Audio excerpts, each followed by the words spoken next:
Bermuda, St. Lucia, Western Jamaica, not here as yet, Dominica, not here as yet,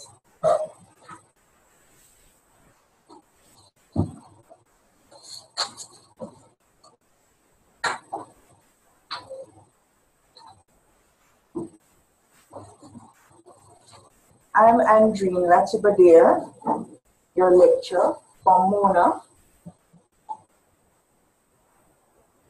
Let me begin by asking the participants from Mona to introduce themselves, and then, or followed by Western Jamaica campus, but we are not here as yet.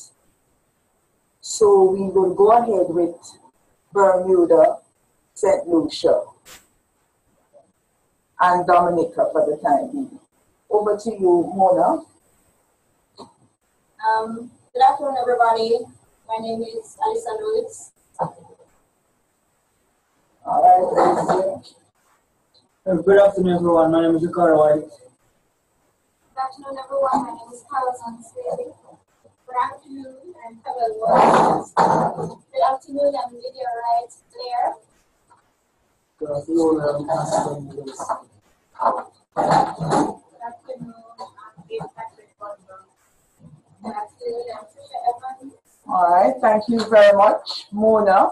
We move over to Bermuda.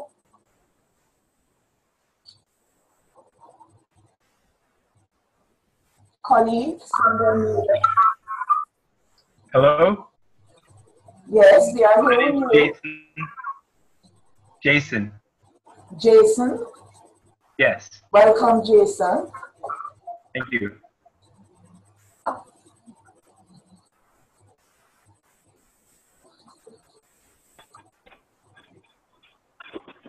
Hello, can you hear me? Yes, we can.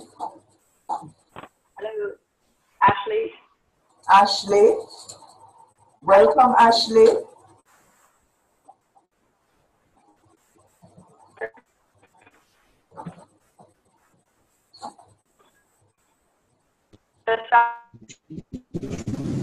Hello, can you hear us? Yes. Very distorted, hard. I'm not hearing that well, please. It sounds like your microphone is very far off, very distant, hard to hear you. Okay. Is this okay now? I can hear you, but the quality is poor.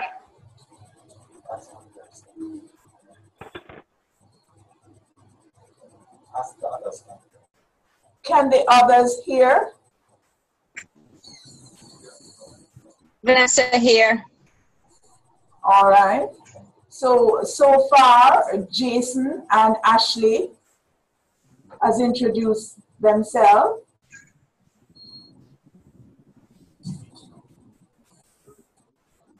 Is there anyone else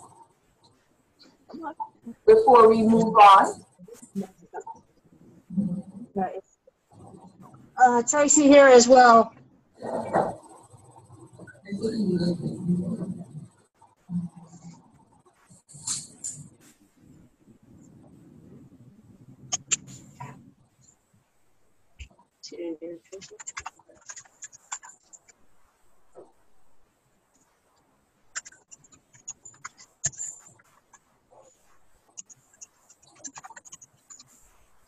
Could I move on from Bermuda now?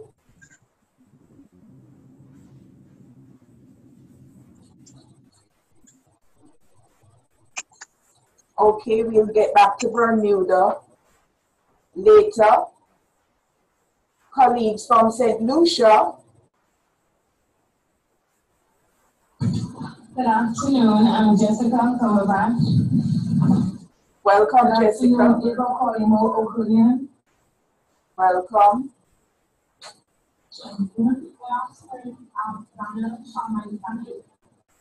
Welcome. My name is Selena Thomas. welcome. All right.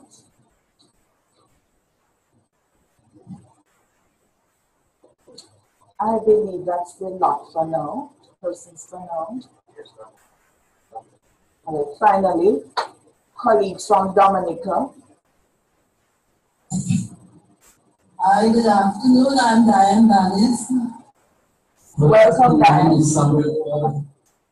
Welcome. Thank you. You're welcome. My name is Samuel. I didn't hear that, please. Samuel Owai. Welcome. Thank you.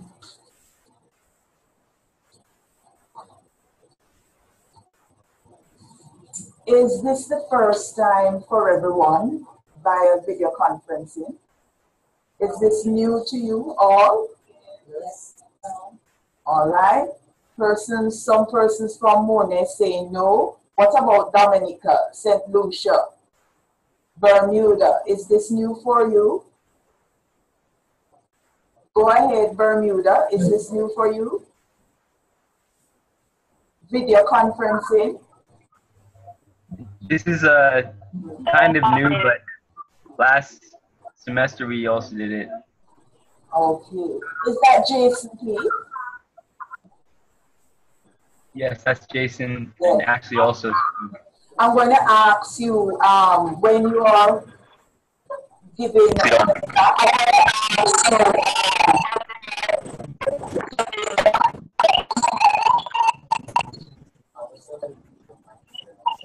Yes, that's Jason, and actually also. Could you mute your mic? Thank you very much. So we will get, thank you. All right.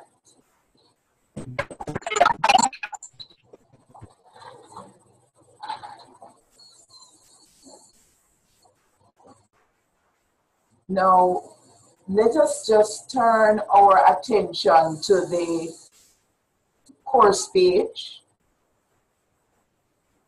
But before I begin, I should ask if everyone is able to access our VLE. Just wave your hand if you're able to do so. All right, I see someone from Dominica, St. Lucia, yes, who is able to access. I'm not able to see.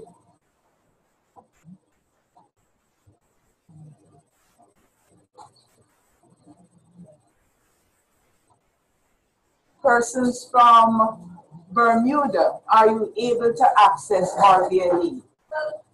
Just respond to me. All right. If you can access Vanessa, Tracy, Jason, just wave your hand.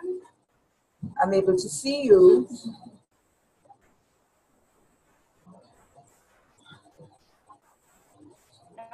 I'm not able to access my account. They're trying to figure it out now. All right. Who is that, Tracy or Vanessa? That's Ashley. Oh, sorry, Ashley. All right. Well, what I did was to email the course guide, course assignment, and outline for you. So you should have that in your email. But I'm hoping that you'll be able to access our VLE soon. Okay.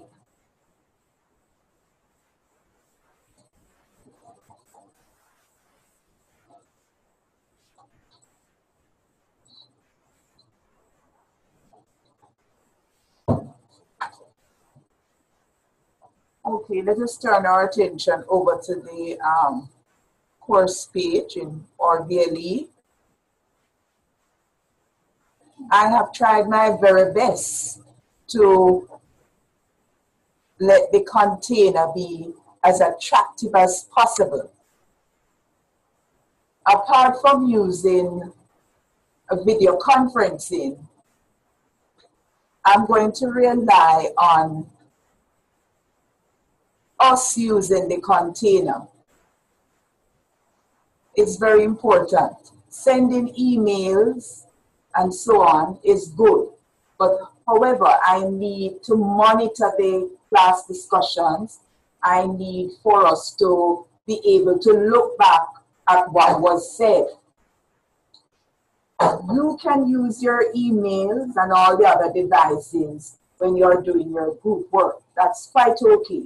But for class purpose, I need to review what was said and respond to students. So far, a few of the students have responded to an initial activity. That's quite fine. I have the opportunity to read at leisure. However, today we'll be, later on in the afternoon, we'll be discussing the given activity. So you'll be able to share with each other. Persons from one side can interview someone else from another side, looking at the questions I gave, reactivity 1.1.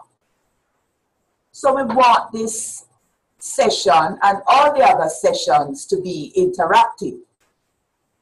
As you notice on the course page, I have said that I do not want to have a video class. What I want is a video seminar, not a class that I sit here and talk and talk and talk and talk for 5 hours. Sooner or later, at the end of perhaps 2 hours, I'll be left alone in this room and students would be bored to death. EDTL 5000 is an interactive course, one that lends itself to discussion. And as a matter of fact, video conferencing discussion is suited. So we use it along with this container here, or what I call the course page.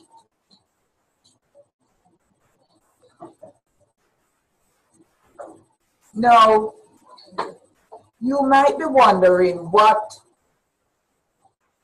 learning strategies you could engage in. We could do a quick quiz, small group discussions around the sites with a contribution reported back from each group. We could do role play or interview, debate. You could even have a guest speaker. And of course, electronic presentations, all the PowerPoint presentations. But beforehand, you will have to send the PowerPoint presentations to me so that I may upload it and we can view it on the screen. And I'm going to encourage persons to use the forums. So for today, session 1, June 15th, you notice you have your reading materials are all available here. Activity 1.1 and activity 1.2. We might not be able to cover both activities today, but nonetheless, we will see how far we can go.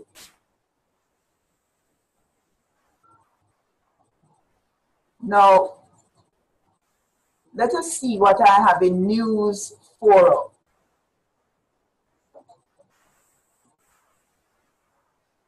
General video conferencing etiquette. And by the way, I invite you, you see where we have reply, just click this reply button, so to speak, and add your comment or add something else. Be punctual as best as possible. And I will try to lead by example, meaning that I'm expected to be punctual. That's it. It begins with it always begins with the teacher, you know, and the student follow. So to be punctual. If for any reason I have an accident, I will email you and let you know. But I doubt I'll be having, let me see, very serious accident. So it's not that I'm running late and I email to say I had an accident. No, it must be serious. I make it a point of my duty to be punctual. It's very important. I do understand that persons are coming from, they have the jobs, and to get the time off is difficult. I do understand that. So indicate to me, you can email me and let me know. You might not want to share it with the entire class. You can let me know. Persons have already done so. But it is important that you try to attend. It's better to be late than never. And this is the purpose of having the forum and everything monitored from this container. So you can always go back. I believe the session is recorded. The session here is recorded. But guess what? Sometimes some of us, we are visual learners. So we like to sit down and read at leisure. So you can always go back, click, and read what was said and done. So while you're listening, you are reading. All right? Turn off the sounds on your smartphone, because once we press, well, if it is mute, then we cannot hear you. But if it is not, then we can hear just about every single thing. We can see you eating, talking, moving in and out.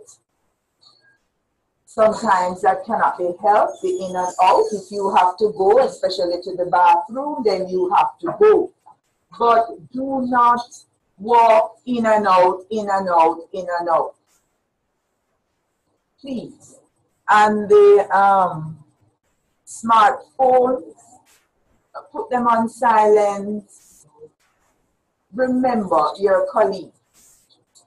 The technology has its challenges. We do not want to add to it.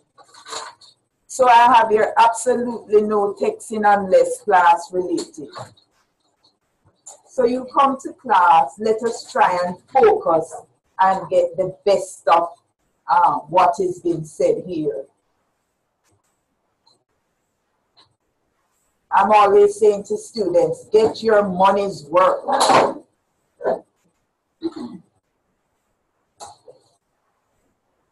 Keep your microphone muted when you are not speaking. So if you're not speaking, it's best you mute it. Then perhaps if you decide to speak to your neighbor, then obviously I, will not hear. The others will not hear. The only ones I can monitor are the ones sitting beside me, the Mona set.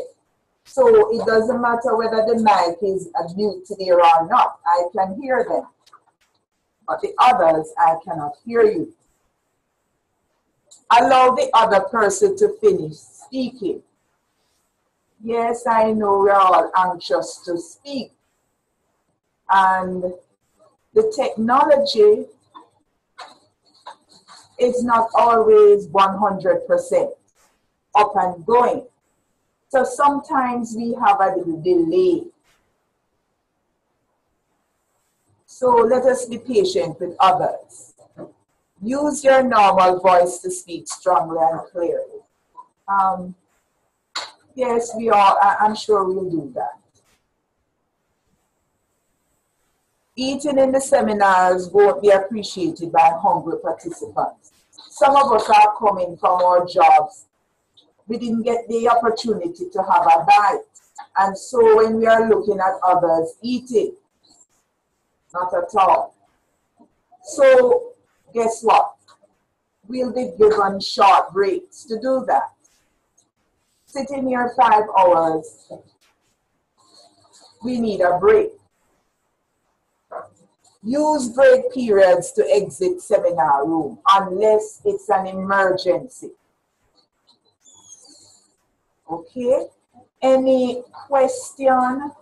Just raise your hand and give your name so that I eventually will be able to associate name with, I wouldn't say face because it's not so easy to see your face, but I will have to rely on seating position.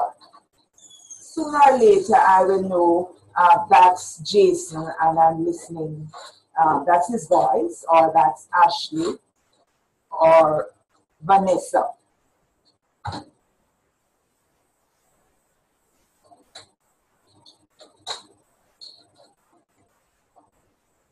In regards to the general video conferencing etiquette, any question? Just please, or anything to add? Oh, very good.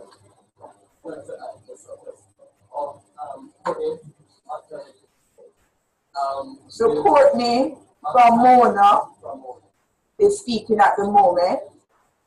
Will all the related class readings be online?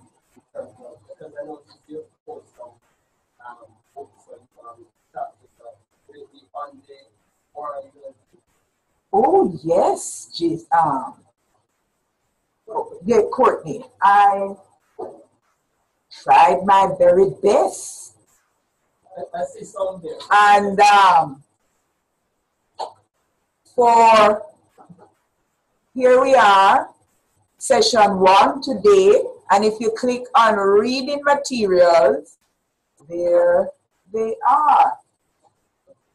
Oh yes, I appreciate it.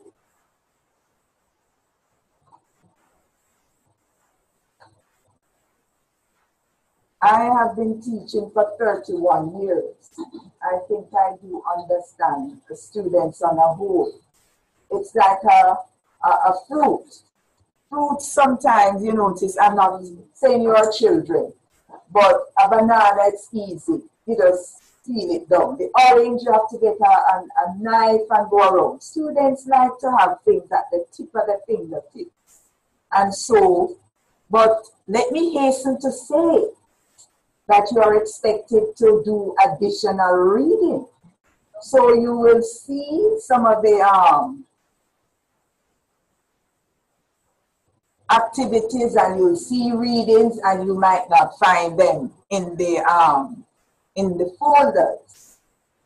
It is expected that you know, students from Mona, you have the university, students at Bermuda College, you have the library there, and others, you have your institution to visit, and you have the internet, so you can access additional reading material. But as best as I could, I made sure to provide reading for you.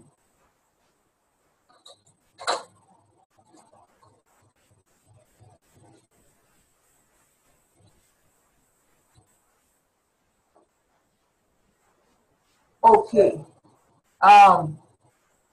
let me go to, let us look at the course guide. Is there anything there that you should know?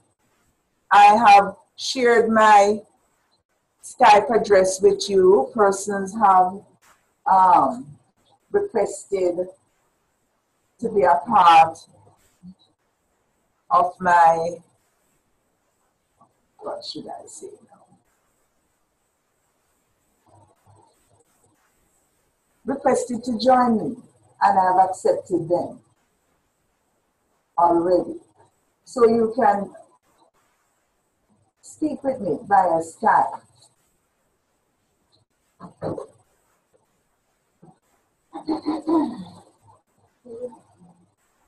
All right, so I have your attendance. I'm not going to read everything, but while I'm scrolling down, if you have any question, just indicate, raise your hand.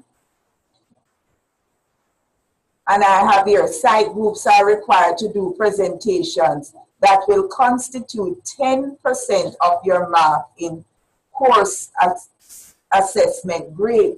So everybody is going to participate. It is not that I'm going to come here and I'm picking on students and asking them and students sitting down, not responding. No.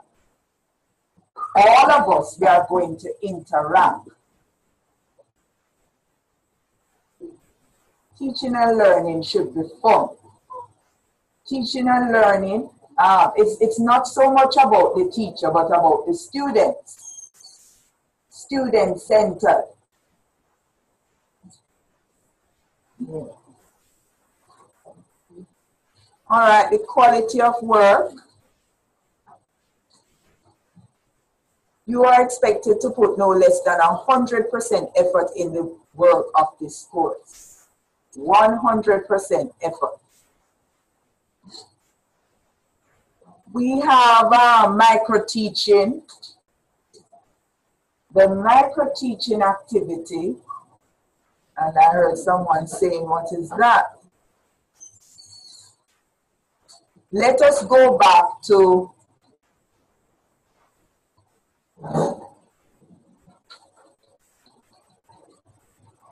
the structure of the course.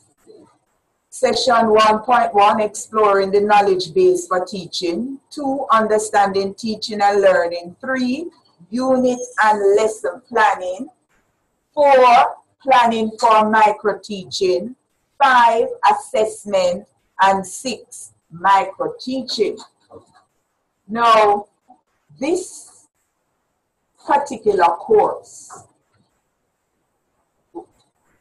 I used to teach it face-to-face. I think for the last 5 or, yes, the last 5 years or 6 years.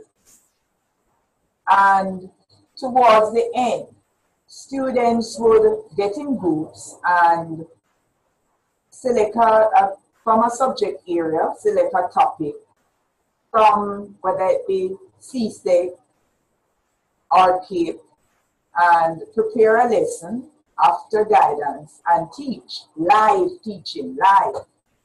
And that live teaching would be videotaped. But it is not possible to do so with this new dispensation. And so what will happen is that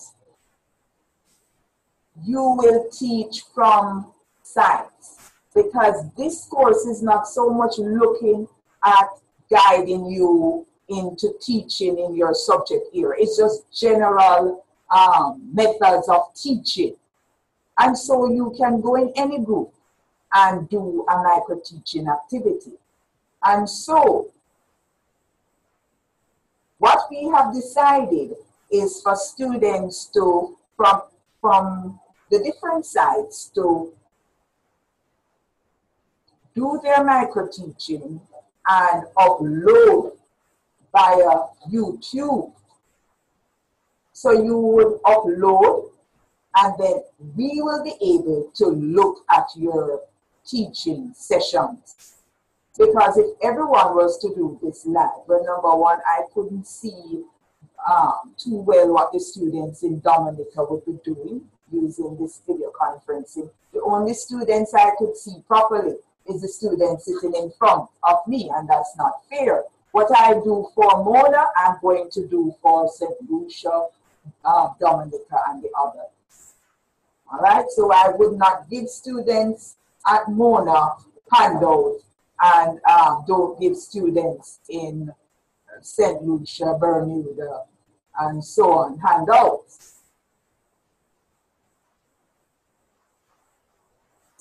So everyone is going to upload. So you will select a topic. Perhaps you're going to teach fractions, it's mathematics. And Dominica 3 students at Dominica might decide to do fractions. And so you are going to be responsible to create your own setting. So perhaps some of you might still be teaching, and teaching is going on, and you are able to borrow some of your students, or you have a group of students between the age group of 12 and 15, I don't know, that you could put together and do your teaching. A 20 minutes lesson, and you will upload that via YouTube. I'll tell you more about it later. But each side, so we'll have 1, Dominica, 3 students there, they'll do their thing. Bermuda with 5, they'll do their thing. Western Jamaica, you might want to join with Mona if that is possible. And so we would have at least 3 groups from Mona. St. Lucia, 13 students, then perhaps we will go with 2 groups. It all depends. Later on, we will discuss that a little more.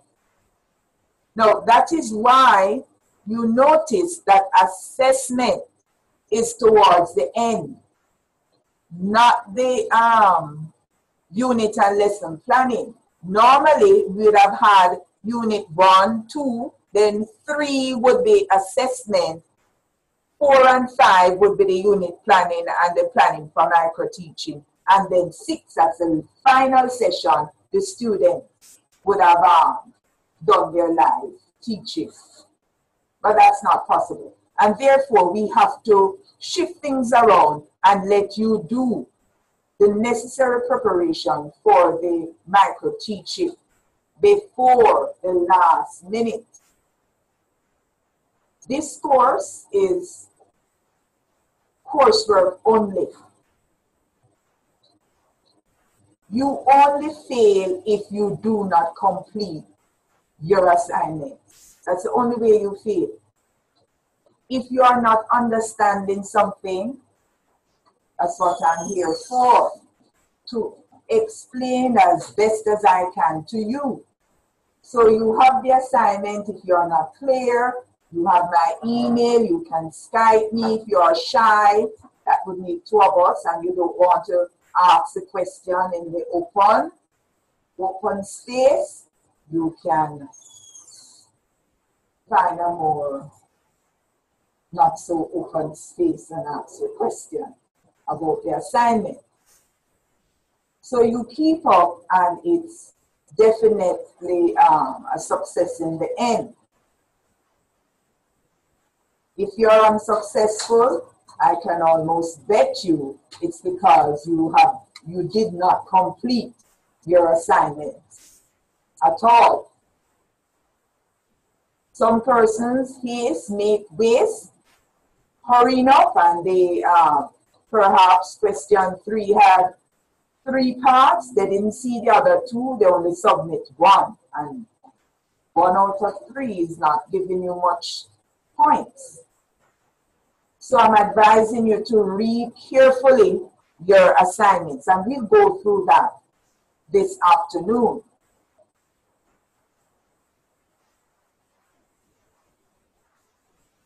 All right, am I clear on that? I believe so.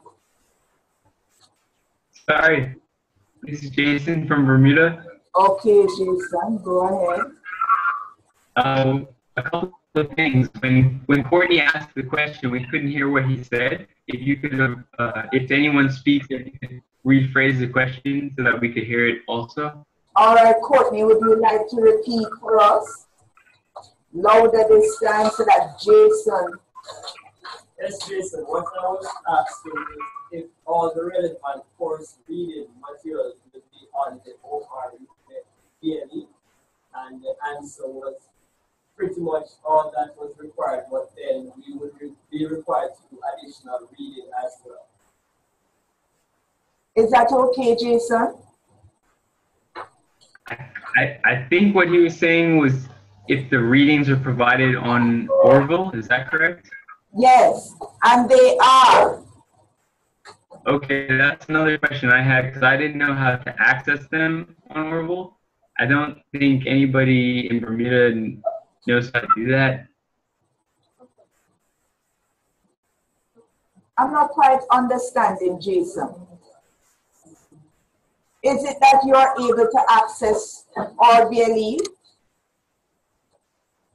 Well, I can get onto the site, but I don't know how to find any documents, or it always keeps going to my profile. It doesn't allow me to access any of the discussion or anything. At least if it does, I don't know how to do it.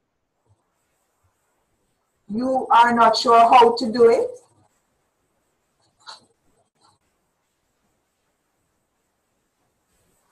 In my profile, it doesn't allow me to access any of the discussion. Figure out how to do that later, I guess. But all right. my colleagues from Bermuda were saying that they can't hear very clearly. Okay, I'm going to suggest that you try again perhaps tomorrow at your site because you are not there now, and see what happens and let me know.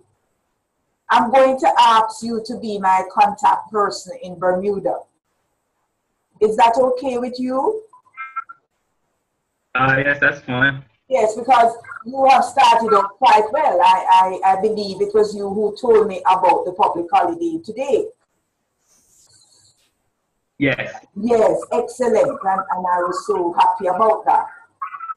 So let me know if the others are able to. Perhaps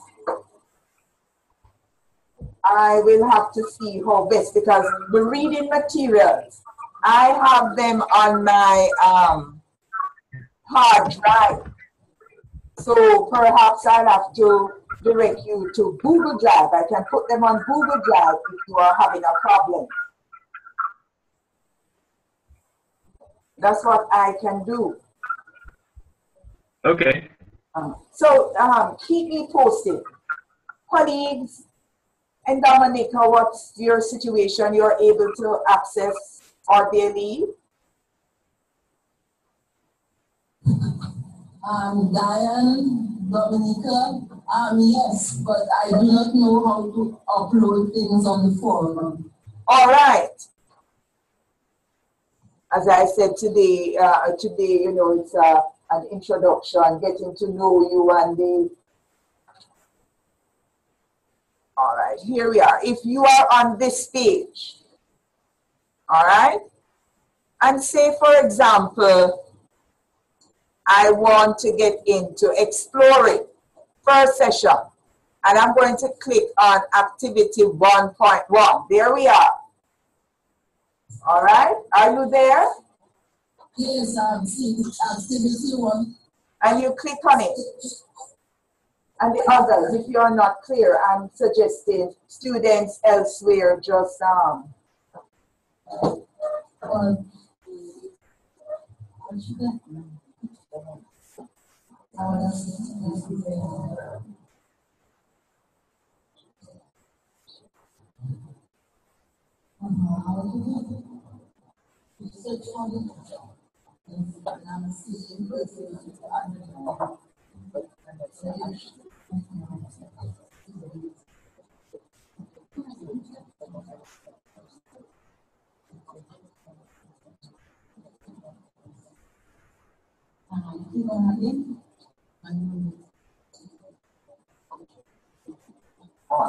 Are you seeing the screen, Jason, Ashley, and colleagues from Bermuda? Yes. All right, good, good. So I am saying to my colleague from Dominica, remind me of your name. And that's something important we ought to know our students' name. Oh, Diane. Oh, Diane, yes. All right, Diane, here we are. Here we are, Diane from Dominica. So we are here. And then what you would do is where you see reply, where you see is it reply, is showing down, but here is covering it.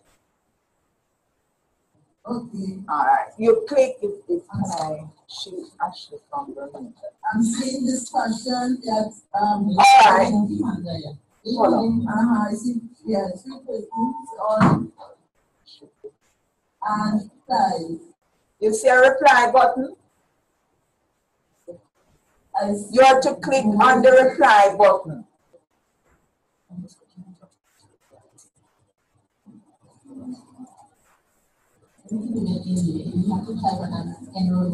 All right. You see that discussion? Let me click on or add a new discussion. Here is the discussion. Activity 1.1. Now what you're going to do, if you need to read your colleague's discussion or your colleague's post, you click on the discussion. Or you need to reply. You click on that. And what you see here is a student made the post here. And there is a reply button down the bottom. You can reply to the student. Suppose you want to make your own post. You don't want to reply to the student, but you want to make your own individual post, which is what these students did. All right, you click on add a new discussion topic. You see that, Diane? Add a new discussion topic. Yes, I see that. All right, I'm going to click on it. And what comes up is my activity 1.1, and you are going to put your subject, which is activity 1.1, write your whatever you have to say in the message section here. And then if you have an attachment, you add an attach, and then you click on post to forum. And then what you have there will be posted. Posted for me to see, Yes. for Ricardo to see, for Trisha to see, for Tracy, for everyone to look at and perhaps to comment on what you have. And when we come to a setting like this, we elaborate on the then discussion that had begun. So you come here well prepared, not that you're not knowing anything, because guess what? We are all adults on the go, working, working, working.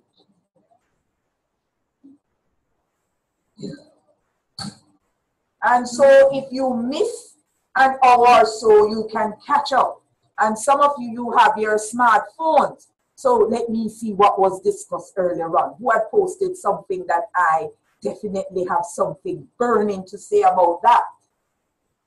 And we come here and flesh it out. That's the idea. And when it comes to your final assignment, we look at that. You will realize, you will love the idea of this container, because this will help you to write that final reflection.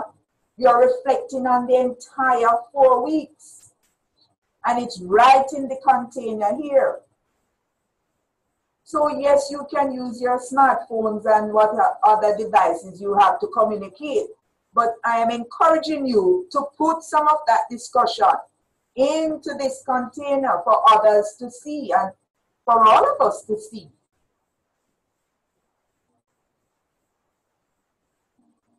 Are we all understanding? Yes. And therefore I'm saying it's very difficult to fail.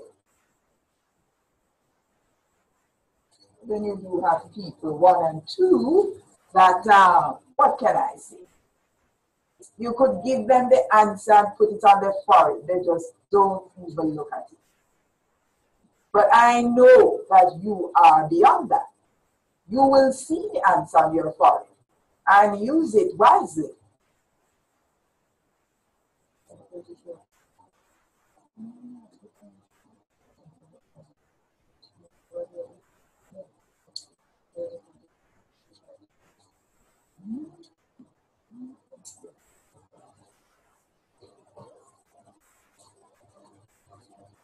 All right.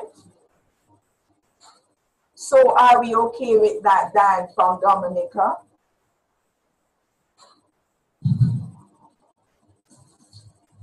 Yeah. Oh, I hear that, Dan. Are we okay? So far, I'm suggesting you practice. And if not, I'll send you an email. I'm going to send you an email, Dan. And perhaps we can have work on it a different way. A sort of one-to-one via Skype. All right, good. So we are coming out and we are going to look at something that is very important, the assignments, the assessments, and then followed by the activities that you are going to engage in.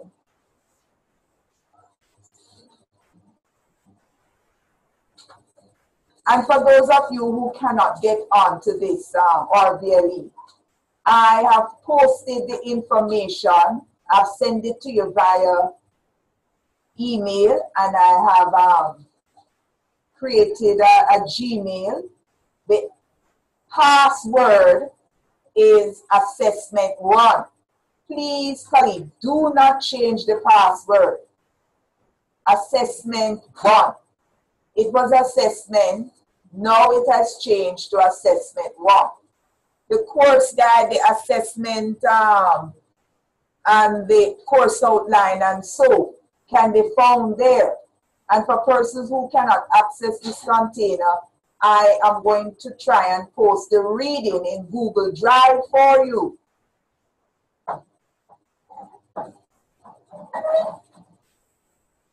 So I'm imploring students, if you cannot get on, because what I noticed, the Gmail, they're very sensitive.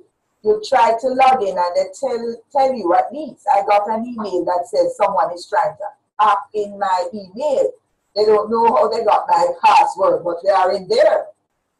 So it's, I mean, they're improving with the technology daily. But you can continue to hack it. I don't mind. I want you to hack into my email. So I've given you the password. So you can go in there and access the information. All right? Until I discover a way to send you those readings. You know, they are a lot.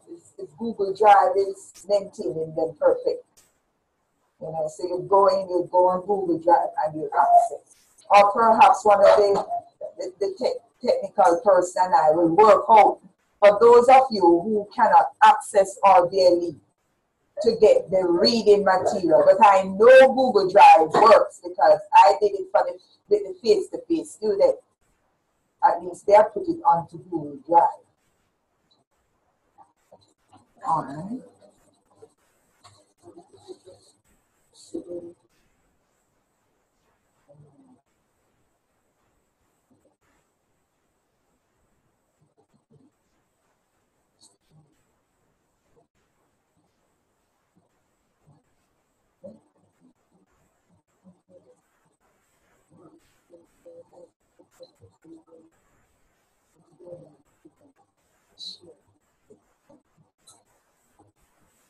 Okay, let us look at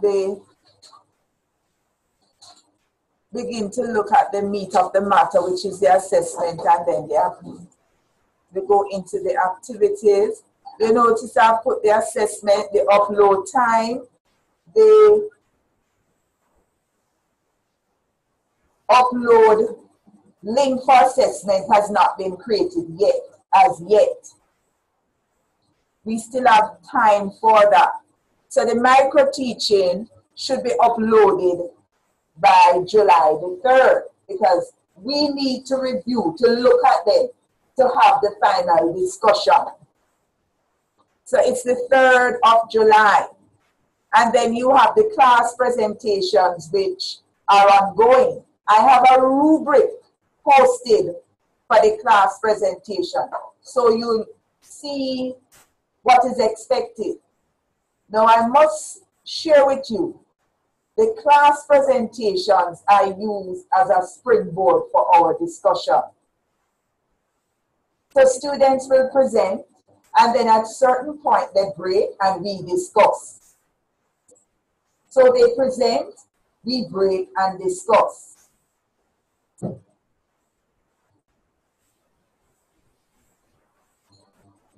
Assignment 2 is 60%, and that is due on the 14th of July, 2015. I like to put the year 2015, not just the 14th of July. When? It could be 2020, 2015. We are still, you know, at this year. All right, there we are.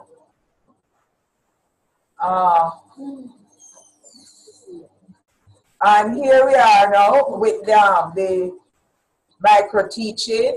Develop and present a 20 minutes lesson from your, I put subject area. But guess what?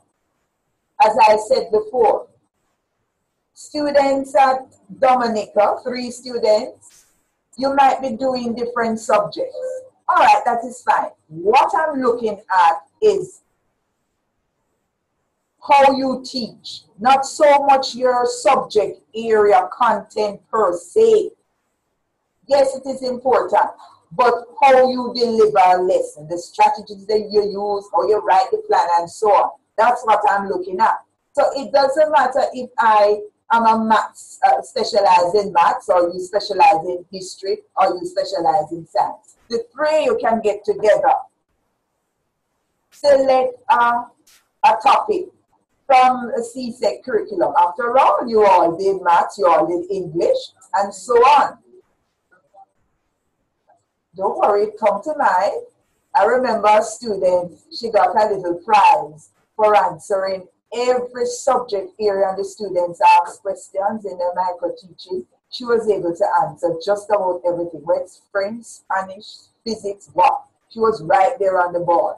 You discover she's an all-rounder. An all-rounder. Her area was one thing. What they did was basic work. CSEC. Form 1 and 2 work, basic work that you can communicate with that. Basic science, basic maths, you're doing fractions, a third plus a third. You don't need to be a math specialist to do that. After all, most of you, if not all of you, are classroom teachers or hoping to be classroom teachers. I love to think of that. I encourage my students, yes, because I'm a teacher. I've been a teacher for the last 31 years. Not to worry, if it's not teaching, I won't have that against you, but I will, advertise the teaching profession as a choice.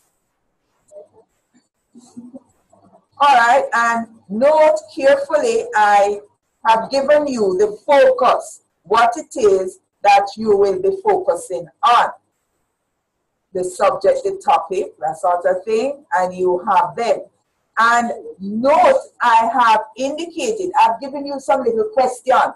Why or what will be done for or by or with the students in order to reach the objectives. I have given you some guidance there. So you don't have to wonder too much and be confused. Nowadays, students are very legalistic, oh, you didn't tell them, they didn't know, you didn't provide a rubric, no guidance, so therefore that's why they fail. Oh, yes. So I am trying my very best to prevent that. All right, you are to write a reflective evaluation of the micro-teaching procedure as a means of professional development. That's 15 marks. The micro-teaching is grouped. Each member of the group is to teach a portion of the lesson. Later on, when we go through that unit, you will understand. And then individually, you will answer B. So that's an individual task. Then we come to the class presentations. In groups of 6, select a topic. I had 6 here. However, it might not work that way. I am realizing it might be a challenge. So, what I have done is to assign groups according to sites.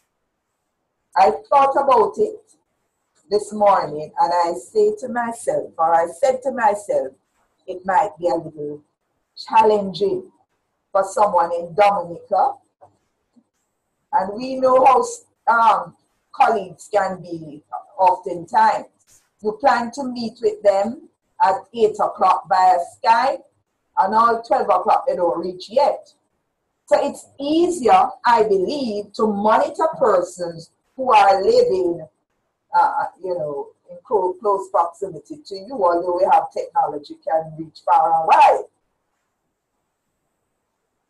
So ignore this group of 6. It can be group of 6 for places like Mona and St. Lucia. It can be, because there are 13 students there.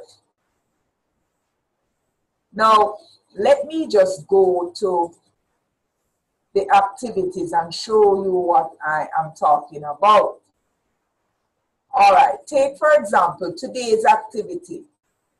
Today's activity is whole group discussion. Whole group. No site is assigned to today's activity. It's just whole group. However, look carefully. Activity 2.1. And I'm going to begin with the host site, Jamaica.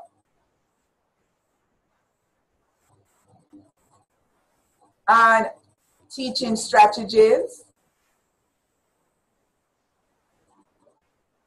And I'll tell you why I begin with Jamaica, the host site.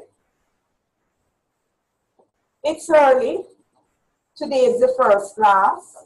Some of you might not have had downloaded your materials and so on, and just about every little thing. The students at Mona are sitting right beside me. I have the handout available, so they have no excuse. I just give it to them. They will download later, so they'll be able to prepare. They're in a better position, or in the best position, I believe, to prepare for class Wednesday.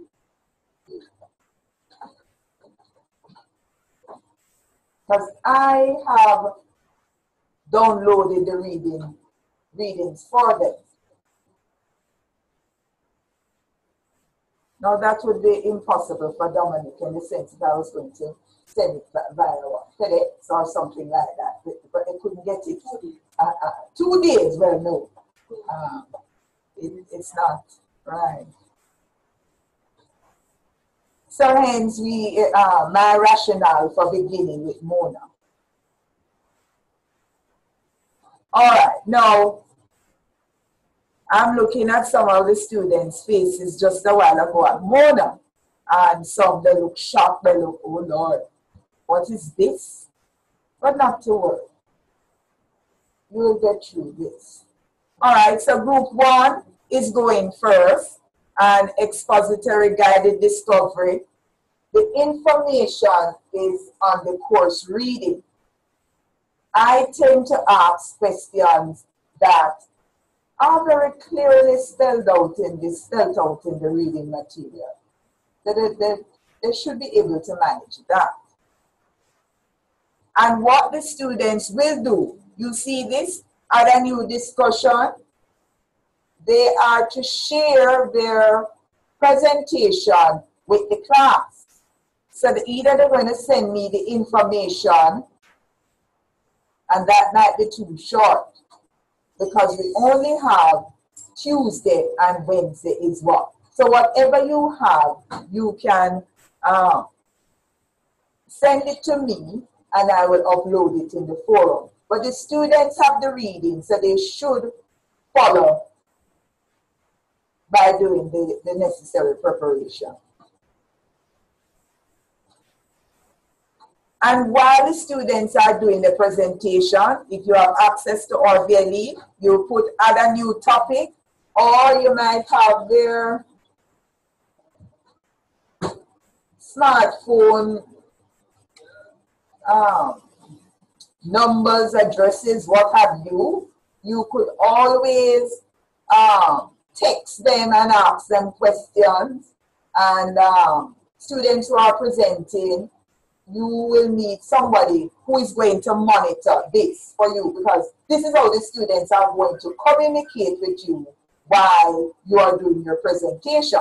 The students might be in the container or VLE and they click on add a discussion, or they email you. I don't know what is it that they are going to do, but you cannot interrupt the students while they are doing their presentation. Other than when we have the break. So you might need to write something here or going to chat somewhere. You all know about the technologies and the devices and ask your question. But you need someone from your group who is presenting to monitor the chat activity. You need someone to do that. We will monitor the PowerPoint for you from here. Remember, you can invite a guest speaker. You can do an interview, stand here and do an interview. The students from St. Lucia, Dominica, Bermuda, Western Jamaica, they can all see you in this little area doing your presentation. We can see the students in St. Lucia doing their presentation there. So you decide, is it an interview format? How you're going to present the information? How you're going to present the information on discussion as a teaching strategy? You have to decide how you are going to do it. It's not easy to use charts because we cannot see properly what is written on the chart. But you can use a YouTube video. Just let me know. Send it to me so I can put it up for the students to see. You have to decide on what it is that you're going to do. And that is why the students who are going on Wednesday, that's another reason why I have selected Mona. I can see them, we can interact face to face, physically, and I can help you to speed up what you have to present because a short time, just one day you have to do your plan. So that means that perhaps you will need my help on some of the concepts. All right, and it's easier for me to give you that assistance. All right, so I'm hoping the others do understand. Unless you feel as if you would like to go first. What says you, St. Lucia, Bermuda, Dominica, Western Jamaica is not there. What says you? That's fine. All right. Anybody else is okay? I hope you don't feel as if to say I'm picking on the Mona people to go first and you would have preferred to do so. All right, someone said that's fine. All right. And I'm sure the students at Mona understand. And we are working as a team. Good. All right, so here it is. And then for each week, I have indicated, so you look to see. And I'm suggesting persons who can get onto the system, share with others.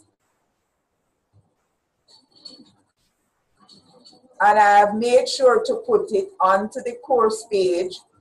Jamaica is going second during the same week. It might spill over to the following week, fine. And then the third week, we have developing lesson planning. Nobody's going that week. Well, I suppose I am going that week to the class because we need to learn how to write a lesson plan.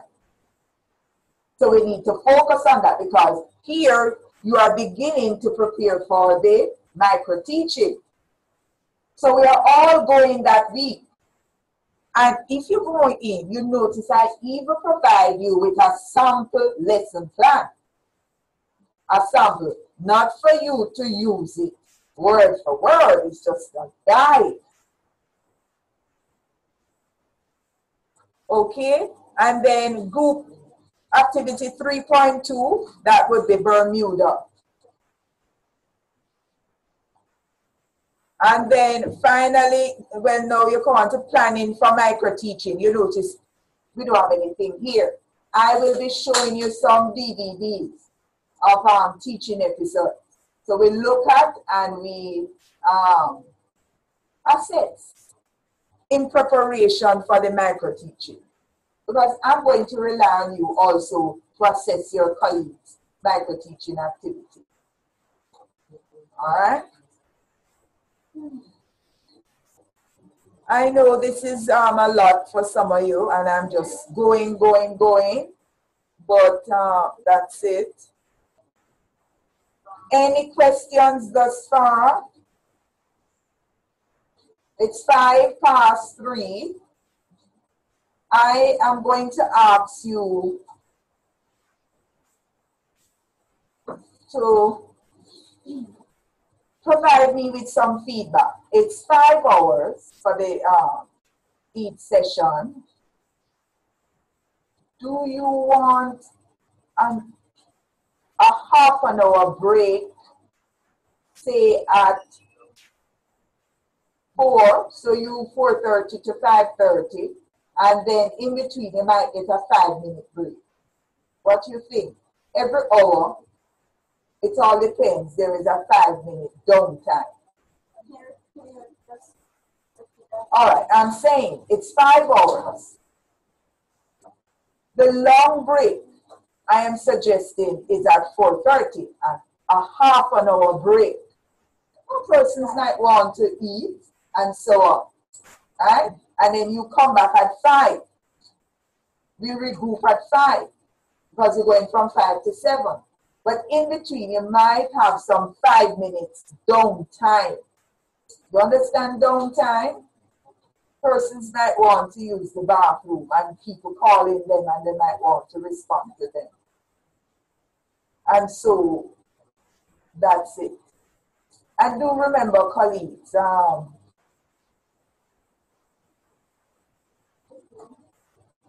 I have what it is now, a duty and obligation, whatever, to fulfill. All right? I'm paid to do a job. So bear with me. All right? I'm trying to do what is required. All right? So what do you think of that? St. Lucia, Bermuda, Dominica?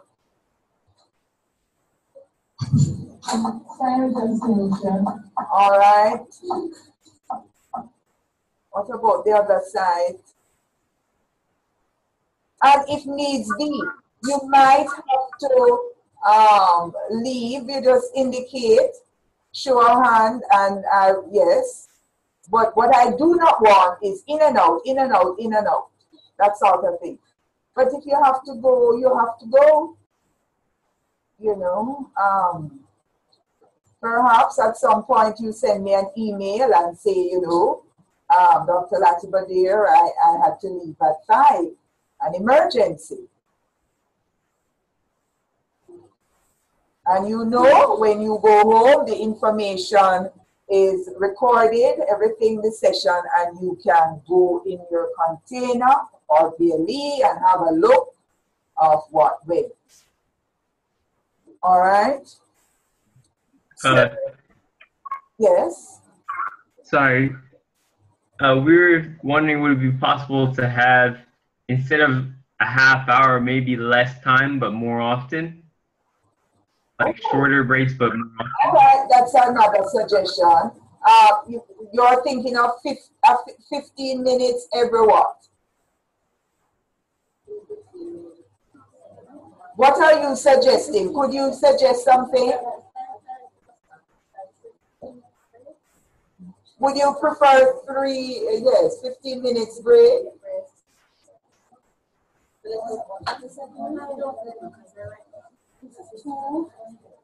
All right, I see a hand going up. Is that from St. Lucia? Go ahead.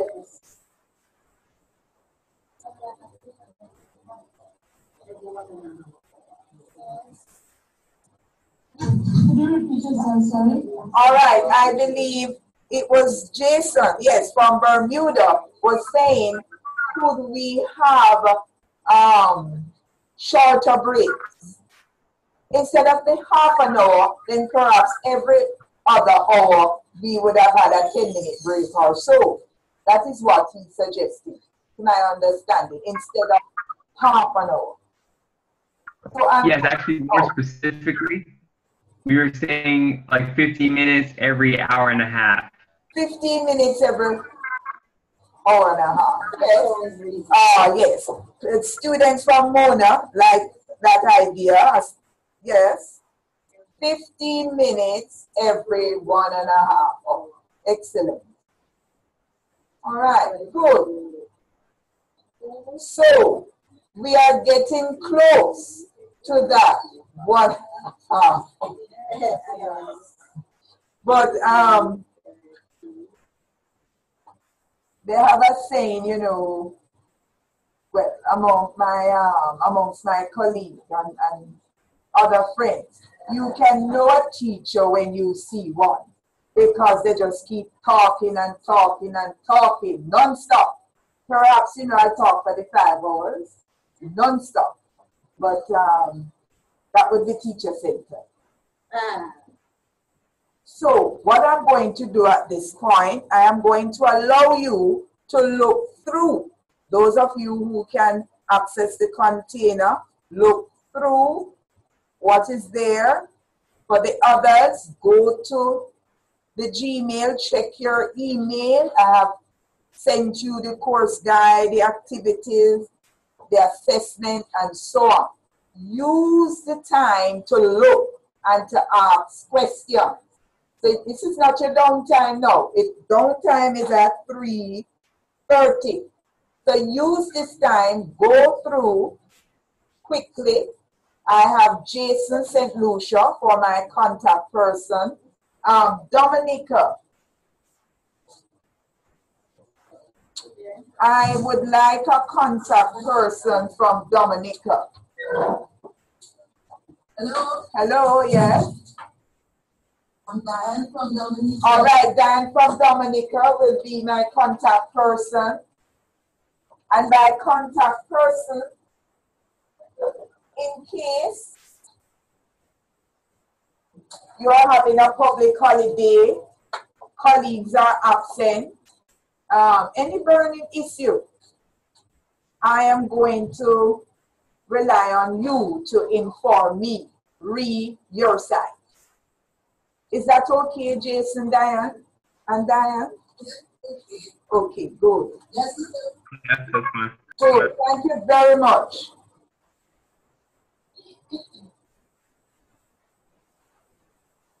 All right, I need someone from St. Lucia.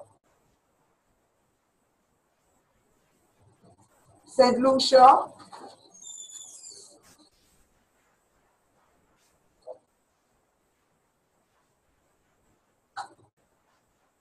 Are you here in St. Lucia? yes. All right, so perhaps the contact person is not assigned for life, you know. Perhaps if you want to do it this week, you let me know. And if you want to change next week, you let me know. But I am not there physically. I can't see every single person well. So if, for example, Trisha is upset, I would like for someone to let me know that what? At the end of the class, Trisha didn't come. So I know, and because I have a register marking.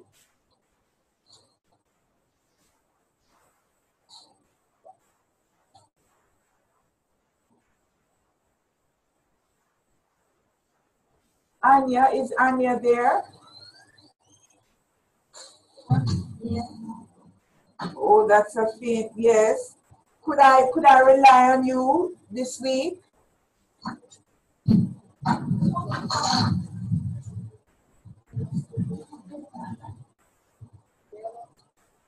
Is that an okay? I don't think so.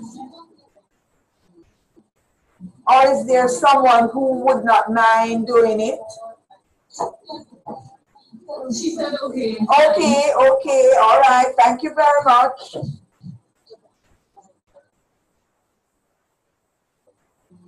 All right, and from Mona, the contact person at Mona.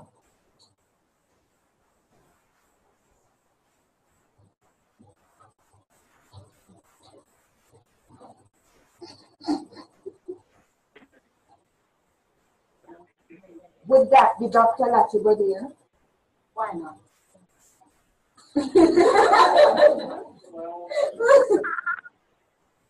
Somewhat.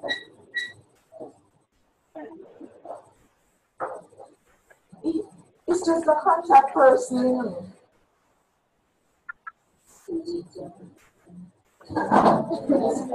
Yes, just I mean in case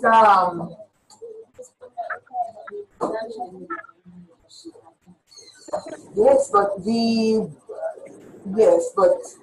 we are going to know each other.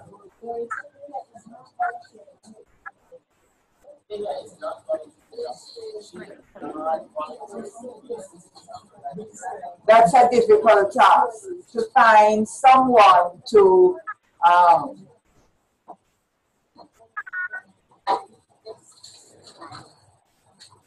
okay, so I'm suggesting persons have a look at your course outline, the guide, the activity that you're going to do.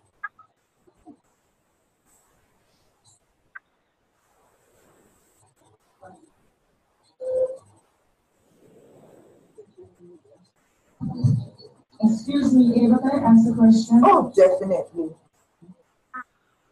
Just give me your name and location. Okay. In relation to the micro teaching, are we expecting to have an audience student to enter a classroom, an actual classroom?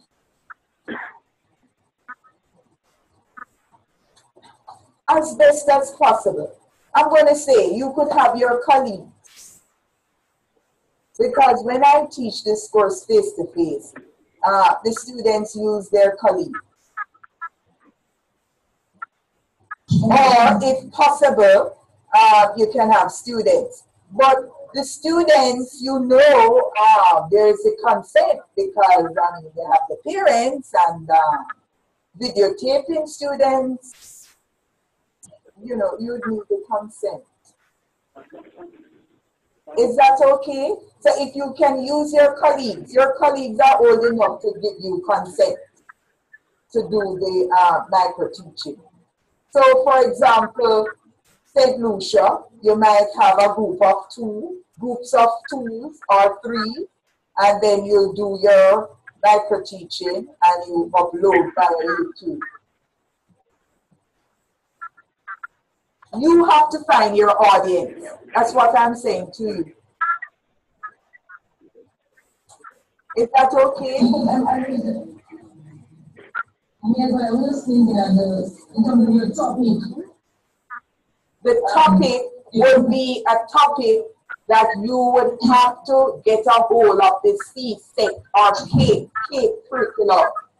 And you and your group members select a topic that all of you are basically familiar with the topic. And I'm saying keep it simple, like perhaps what the Form 1 children would be taught. Fractions, how you add, half plus and a half. Keep it simple. You can do something in language. So keep it simple. Select a subject area that you all can participate in. It's difficult to put you in your subject area per se. It's not that all of you are here face to face. Are you understanding? Yes, I understand. I'm just thinking that the children might be more authentic because the son knows we expect you to No, fine. If they are more authentic to you, if they are, and I'm saying, but that is going to be your responsibility. It's your responsibility. Or the group's responsibility to decide on their audience. You want it as authentic as possible. Fine. But I'm leaving that to you, whatever is convenient, because for some of us here, by July or so, some schools will be out.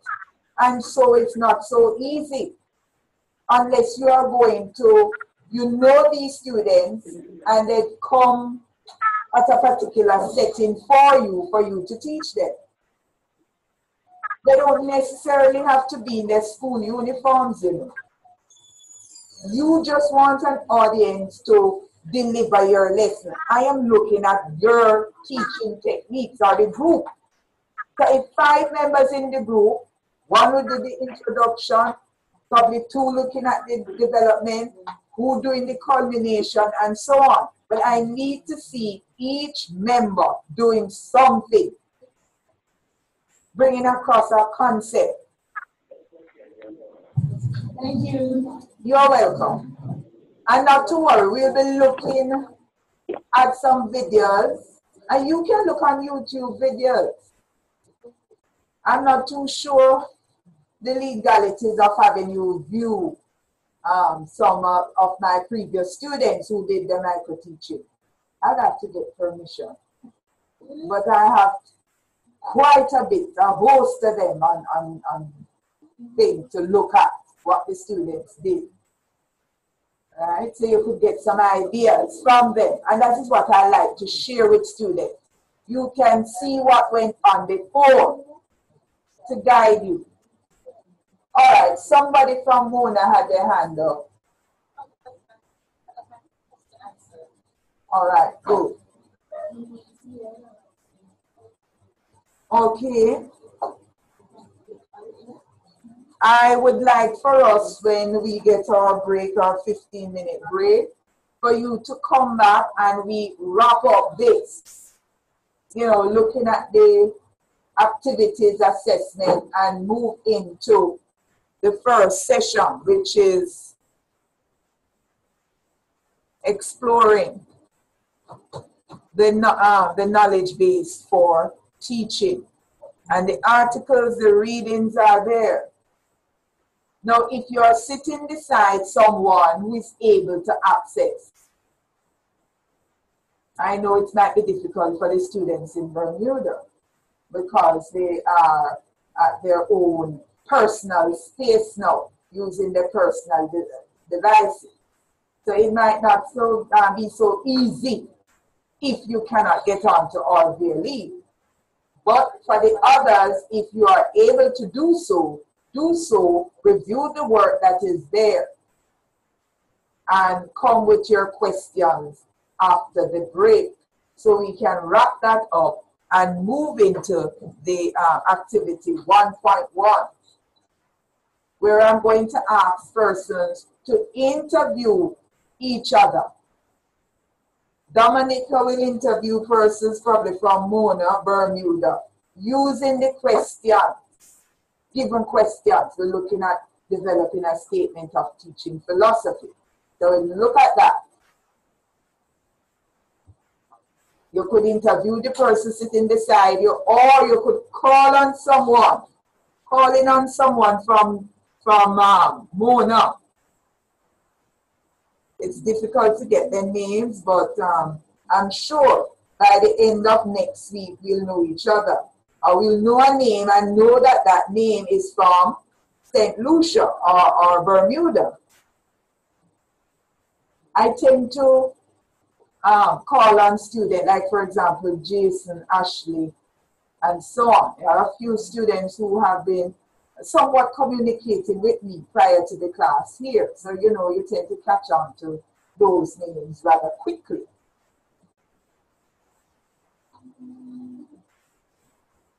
All right, so that's the break there.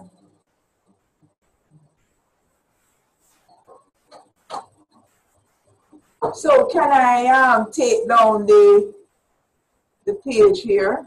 I guess so, because everyone has the course guide and so on. Let me minimize this for now, because we're going to come back to it for activity 1.1. And if you can access, you can write your philosophy statement there. Read what others have. You can comment or add your own.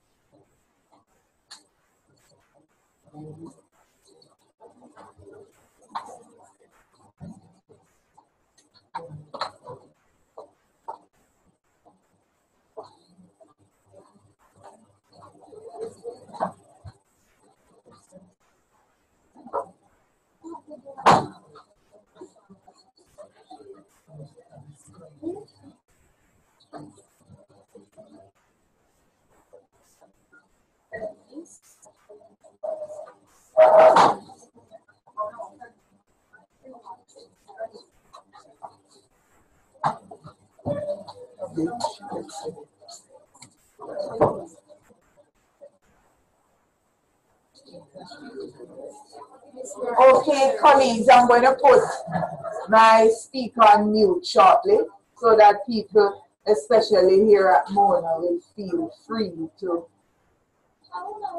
express themselves.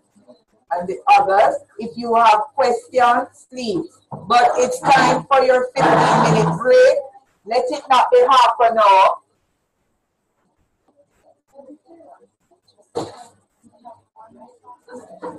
So everything is new.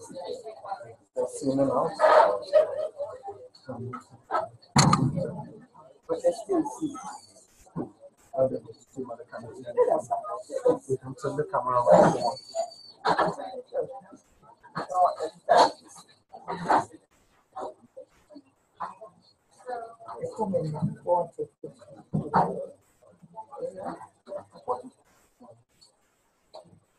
All right, as they say, actually. Yes, it's like that. I'm not good with me.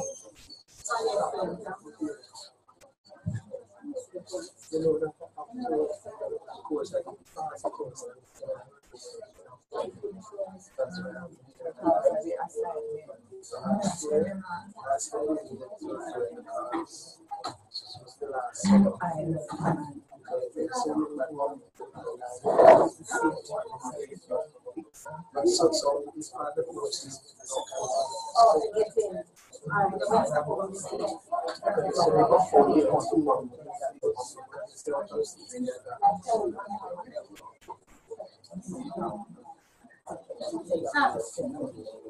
What is the time? Wednesday.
Jace, your microphone is on.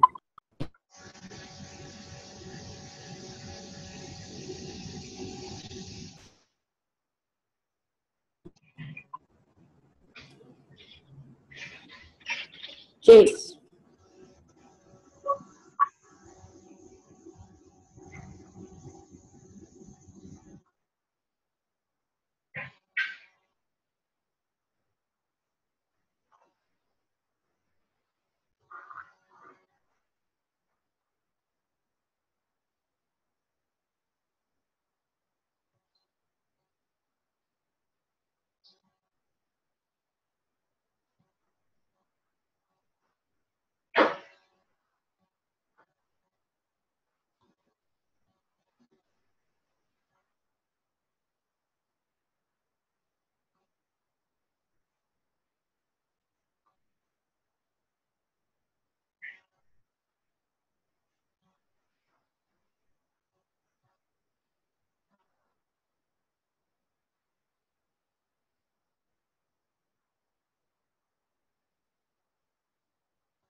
Did you want me to come over here? One more. As your thing's not working?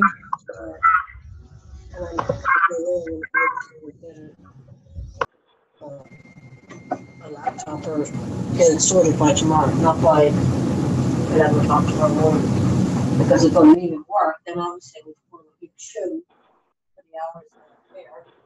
Especially when it's 4 o'clock. Well, my parents going to be looking after the kids for the day, so that actually works out well because I can drop them off at my parents' place, come here, go and pick them up, and then I got to make work by 5. So I don't know quite how I'm going to manage that bit, but the rest of it works.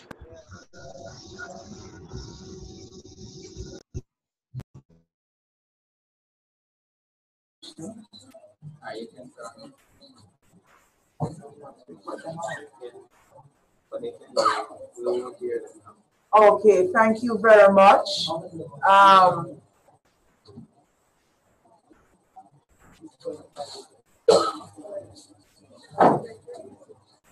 15 minutes has gone, and let us resume class. Class is in session. Remember, if you are having a side conversation, to mute your mic. If not, I might have to mute 1 or 2 of you. It's easily done with persons using their own personal devices. We were hearing your conversation a while ago. So sorry about that, ladies. Towards the end of the class, I am going to ask my, let me say, assistants, Diane and Jason, and Anya, to give me an update re-attendance. I need to take the attendance, to make note of attendance. So I am going to ask for your assistance towards the end. Any questions? Read the course guide, course information, assignments, activities, micro-teaching. Any questions before we move on?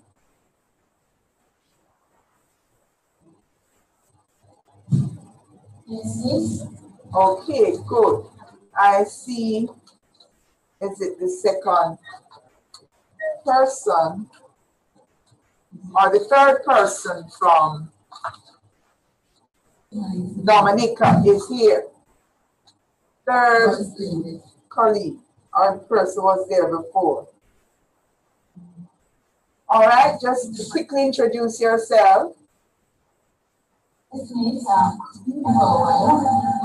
name is Matthew. All right, welcome. Any questions? Yes, well, actually, I'm having difficulties accessing information that you put on our VLE. I'm registered, but for some reason, I'm seeing on the page asking me to be enrolled. It's on enrollment fee, which I don't have. All right, the information.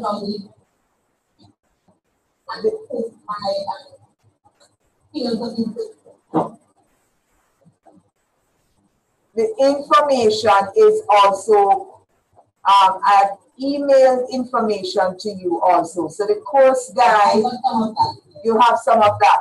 But what you don't have is the reading material.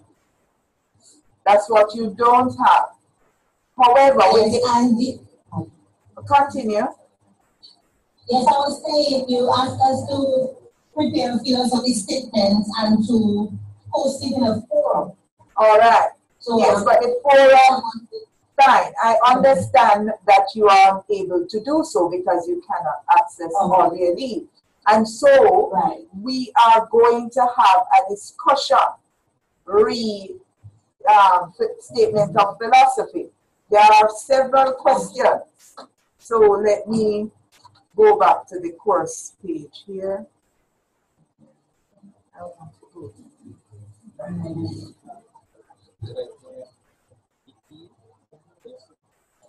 go. All right. So I'm going to go back to this for persons who are not able to access, so you can get a chance to have a look. So let us move, colleagues, to activity 1.1, statement of teaching philosophy. And do remember, once your mic is open, we can hear you. Okay, Mona, we can hear you.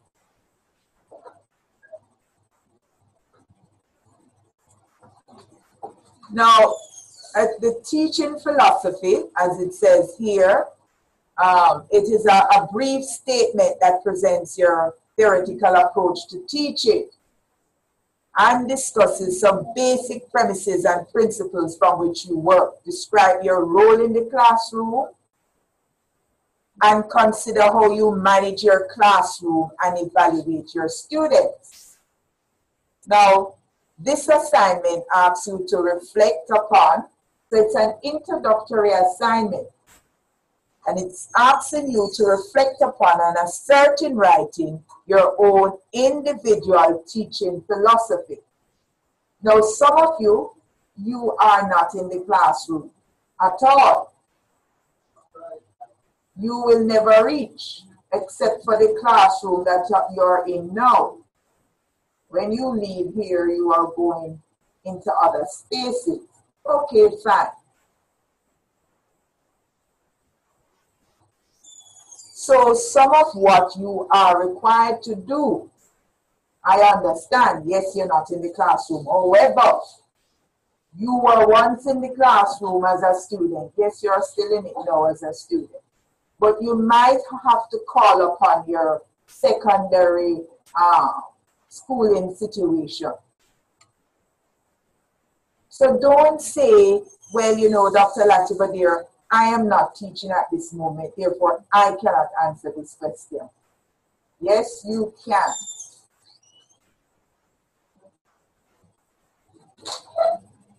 The assignment asks you to reflect upon and assert in writing your own individual teaching philosophy. If you already have experience teaching, you may have some solidified idea about this. If you have yet to teach, you notice, I am covering persons who have not taught as yet. If you have yet to teach, this document is a place to launch your thinking. So don't worry if you haven't taught as yet. Don't worry about that. You might not know extensive pedagogical theory, and maybe you haven't had a chance to try a wide variety of strategies. All right, fine, and techniques.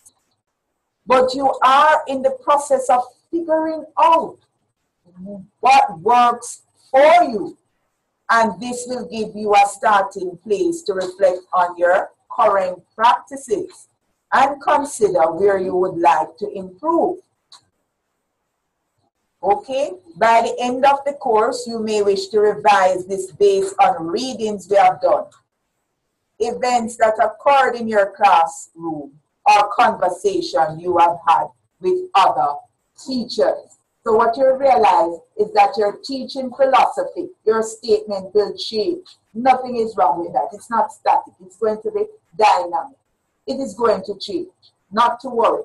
So hopefully at the end of this 4 weeks course,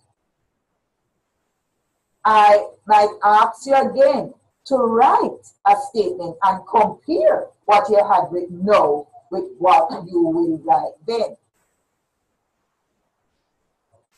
Your statement should not remain the same, because hopefully you'd have learned something here. Even the strategies, teaching strategies. And so you could add more to your statement of philosophy. All right, now this is how it's going to go. You could decide to go individual, meaning I will ask you to share with us your statement, or you might want to turn this to the person beside you, the questions I have here, and use them as a guide. And so you're going to interview the person beside you, and the others will listen. Or you might call on a student from, say, Jamaica, Vernon White, from Mona, but not here. Or call on a student, one that you remember his or her name. Or perhaps put the invitation out to anyone in Jamaica who would like to partner with you. Read the questions there and make the activity interesting.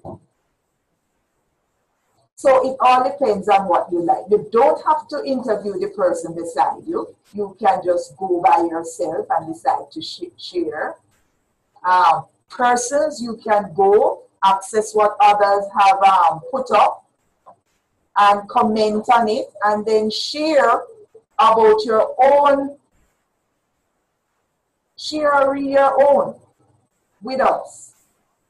It depends on what you want to do. But I'm hoping at the end of this activity, everybody would have participated in some way or another. Okay? So you can go and have a look at what others have this evening. When I go home, I will read through and make my little comment on what was posted here. All right? It's not for me to click on it and read one that, no. It is for you now to share and for us to perhaps question you about what you have there for further clarification. All right? So do remember now, this activity is not only for persons who are presently teaching, as it said.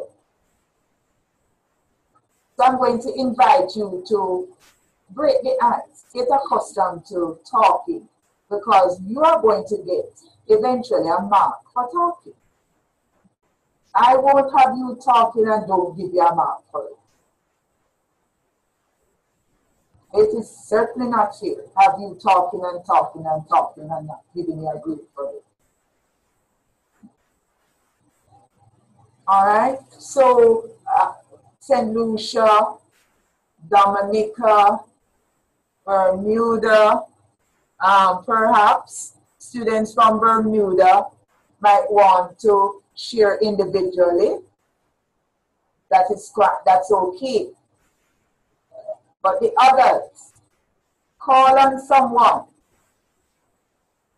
from St. Lucia, from Dominica, those from Mona, and likewise those from Bermuda and Dominica. This afternoon, we don't have anyone from Western Jamaica joining us. But the questions are there. Let us have a look. Simple question. How did you become interested in teaching? Perhaps you're not teaching it, but you probably say, why this course, why this class, why you are doing this, what you hope to achieve in, because this course is methods of teaching and assessment. You might not be in the classroom, but you're working in HR somewhere and you're doing training. So why are you, interested in training?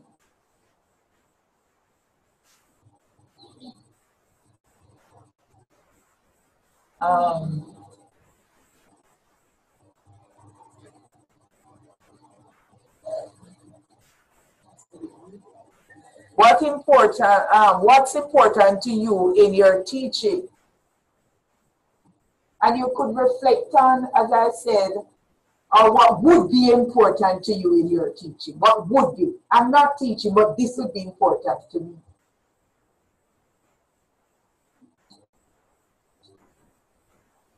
What do you want to get out of teaching your subject area? Now, this is definitely something for you to answer. Some of you registered to do, I'm looking here, English language, science, information technology, mathematics, or are you just doing it for doing something safe? You know, the bothering me to come and get qualified. Dear, I just have to do something. And especially here in Jamaica, where gone were the days, you know, once upon a time, so many persons are being laid off. No. Oh, teaching is a career to enter at this point. But I'm here to tell you, it is saturated. I don't know what is the situation like in Bermuda, St. Lucia, or Dominica. But for persons here in Jamaica who had lost their job, many of them, I've had colleagues who graduated, and from that final teaching practice, from that day henceforth, those colleagues of mine did not enter the classroom at all. They don't know anything about the teaching setting. They went into banking, all other career except teaching. And now I see one or two of them coming back. The redundancy. And thank God for teaching. Save the day.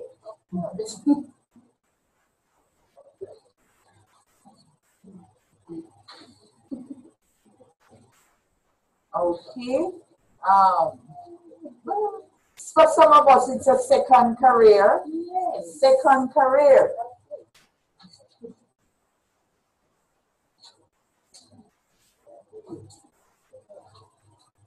That is the situation here in Jamaica so far. What is it like in Dominica, St. Lucia, Bermuda? Oh yes, someone is going to raise their hand and let me signal them to speak.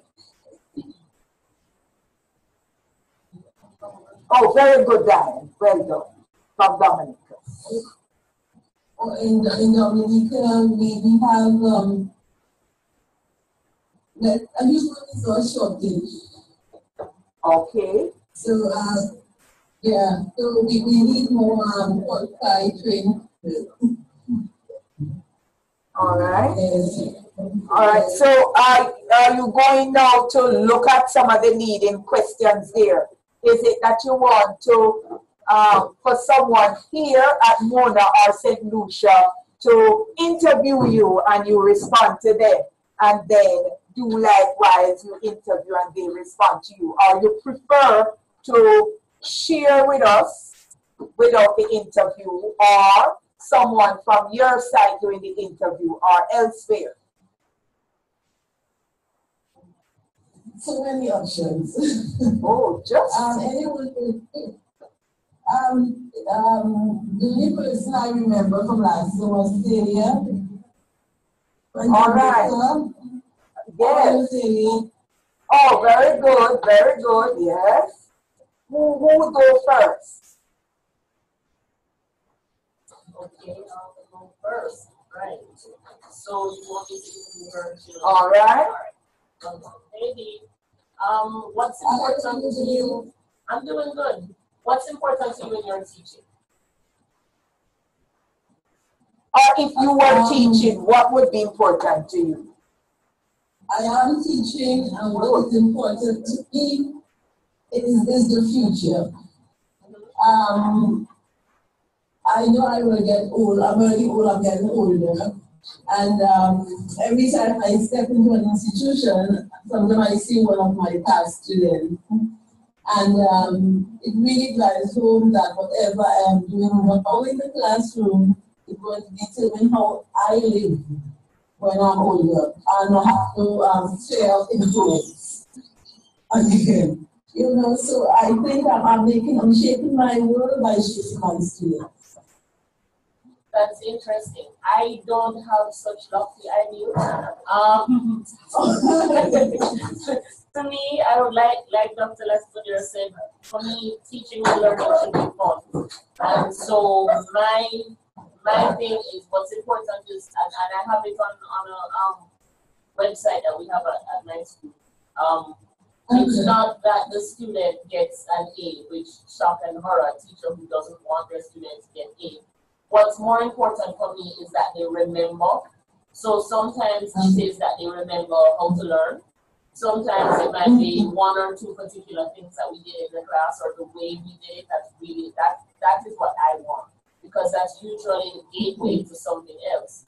You know, a teacher that you talk to really, really like, what they remember most, what got them into it, is usually something that happened with another teacher. They can tell you a story, they can tell you an event, tragic or otherwise, something opened the gateway.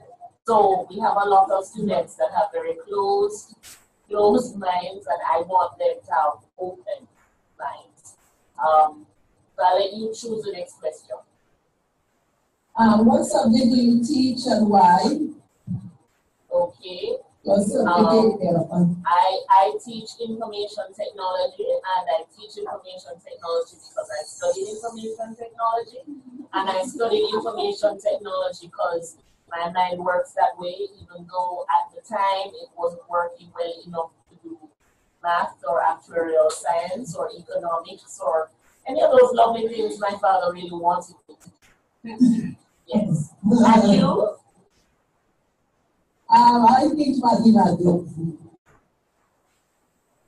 Very good, very good, very good. So what do you want your students to get out of math? Thinking, the ability to reflect and think. But maths came to me kind of late in that Aristotle had to be very quick to be a maths person, you know. And when you meet the right teacher, you get the good information and said, no, maths is so reflective because there's so many moving parts to put together, you know. And I teach girls, and all girls school, and you know that thing that girls cannot do mathematics. And I don't know why girls can do mathematics, but it's sort of good to see, you know, to draw them out and to teach them that they're really as good as anybody else. Learn the art of deduction and the art of creative thinking, of putting something together, of remembering, memory. Everything has been used in the classroom, you know, but what I wanted to understand that, I mean, they can go into the world, and when there is something more numerical comes around, that they can be part of the discussion. They're not second class, you know. So that's what I like to do. And because they have mathematics, they can do science, and they can really take part in anything they want to, you know. So it's like a little freedom thing. For me, and Dr. with your permission, can this be our last Yeah, definitely, yes. Okay then, wonderful. For me, there are a lot of things that are similar between our two subjects. I also teach girls, and there is this idea that girls can't do the subjects that are exciting and the ones that the boys are also the math, the science, the information technology. And after I get over, you know, the little throat in my mouth from hearing that diatribe, I try to get the students to recognize that thinking logically is important for everything.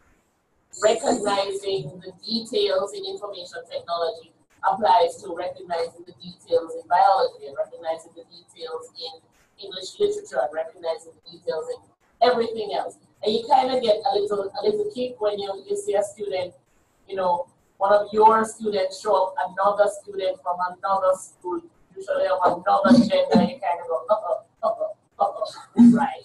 So that's kind of cool for me. But overall, I want them to get the idea that you never know when it's going to jump out at you. You talk to people who went to high school with me, they would not necessarily have said, oh yeah, she's going to be the teacher, or she's going to be the doctor.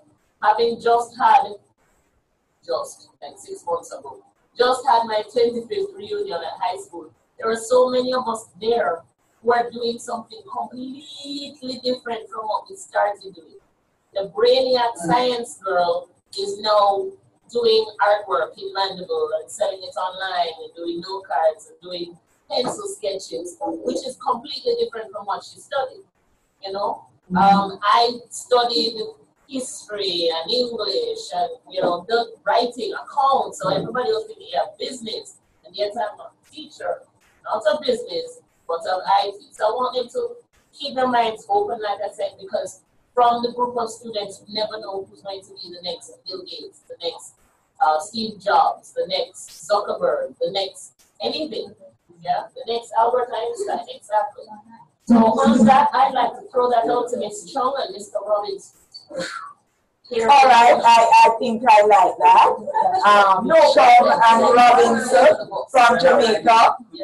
No, but look at this. There is St. Lucia, and we have Bermuda. I do not know, perhaps they want to just share with us individually. But before, Sean, both of you, are you ready? Yes, there are questions here you could ask each other, or you want to throw a question out to somebody from Bermuda, from St. Lucia. Students from St. Lucia, I see them sitting rather quietly, waiting on someone to call them, to interview them there. Student from, someone from St. Lucia, who would like to participate in this interview. It could be 3 persons doing the interview. So you have a leading person with a question, then another one takes that another question and throws at someone else. Yes. A little interview, we might have the Ian Boyne and the other two. I'm getting into Mr. Ian Boyne. We have students there from St. Lucia who would like to participate, or would you prefer me to just look and call on a name? Like Jessica, if Jessica is there. Remember now, today is for us to get used to the talking, the discussion. You will have to do it at some point and you'll be given a grade. So let us get the practice. So someone from St. Lucia, volunteer yourself. Break the ice and volunteer. Yes, very good. I see a hand going up. Thank you very much. All right, just give me your name. I didn't get that name. Hello? Kira. Yes, Kira. I beg your pardon. Kira. All right, we have a make-believe Mr. Boyne here and Miss Jock. And so we over to Mr. Boyne. You're going to look at the questions and you're going to address who you'd like to answer that question first. And this time they'll get a chance to ask Mr. Boyne some questions. Yes, so, well, welcome to Educational Talk Talk. Ms. Chung, I'm seeing here that you were teaching at St. Andrews Girls. So louder so that let's go back. Jason and the others that were Bermuda can hear. Ms. Chung, how did you become interested in teaching?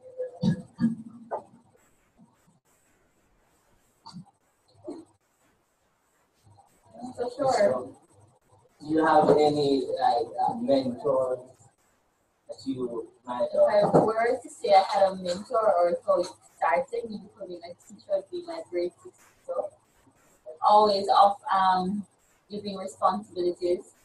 So having somewhat done some form of teaching within the at the primary school level, being pushed in the position, I think that was where the interest began. And I think primarily too because most of the family members are teachers. All right, very well. Miss Kira in St. Lucia. Yes. For me, I think, Carry on, carry on.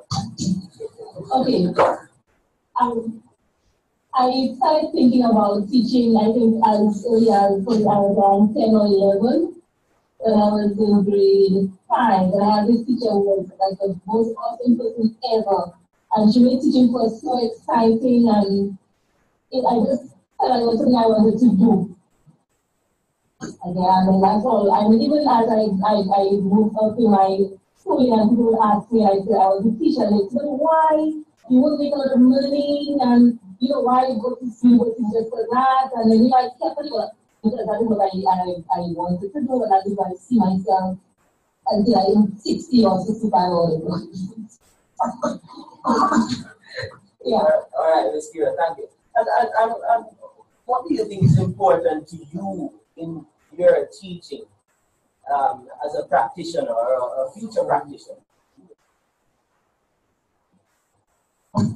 For me, that I want to be able to connect with my students, not just on a subject level, but a little personally also that they have know that there's somebody who's interested in them, in their well-being, in their future, you know, that kind of thing.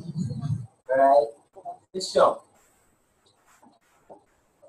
what do you hope to instill, to inculcate in your students, having been in the classroom and done your deeds and employed your different pedagogical strategies? What do you hope they acquire? So we have practical success in their grades. I mean, one of the things I inculcated was values, dreams, goals, make them achievable, actually set out to achieve those goals and those dreams, and live life without too many regrets, and to live more abundantly. Ooh. All right, I just have a final question, and then I want to turn to my colleagues in Bermuda. All right. Margaret, if your ladies from St. Anne's were to speak about a good life, I hope you will. What do you think they'd say about it? That Miss Chung is very considerate and patient. That's what they're listening. Very patient. All right. Skira, how do you respond to that? How would your students speak For me, I would say, I would want them to think that you are a patient person, somebody who is compassionate person, somebody who is interested in the well-being, who makes actions fun and exciting, who doesn't run to it. Yeah. All right, thank you very much. All right, thank you very much, sir. And over to our colleagues in Bermuda who'd like to get the interview started, or perhaps you would like to respond to the questions individually without the interview. Who'd like to start? Jason, Ashley? Can I ask a question to someone in Dominica? Oh, Dominica? definitely. Jason from Bermuda is wanting to interview someone from Dominica. Samuel? All right, Samuel. Is that okay with him? Hi, Jason. It's Jason. Hi, Jason. Hey, Samuel. Okay.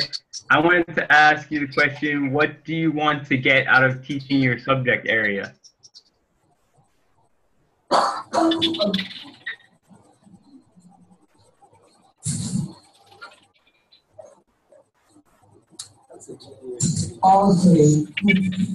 I want the students to know more about the environment, because I think once people know more about the environment, they tend to appreciate everything around them. Because science is more about human being and what the environment entails. And getting to know more about the environment, like I said, will the map shooting of what is around there and intergenerational.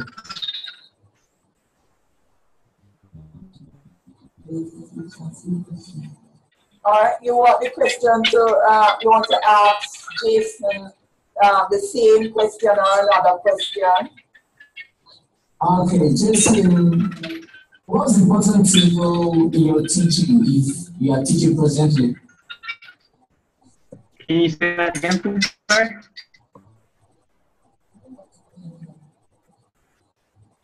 Could you repeat for Jason?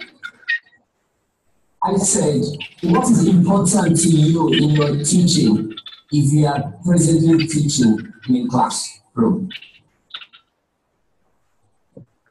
Okay, I guess I'm not actually in the classroom, but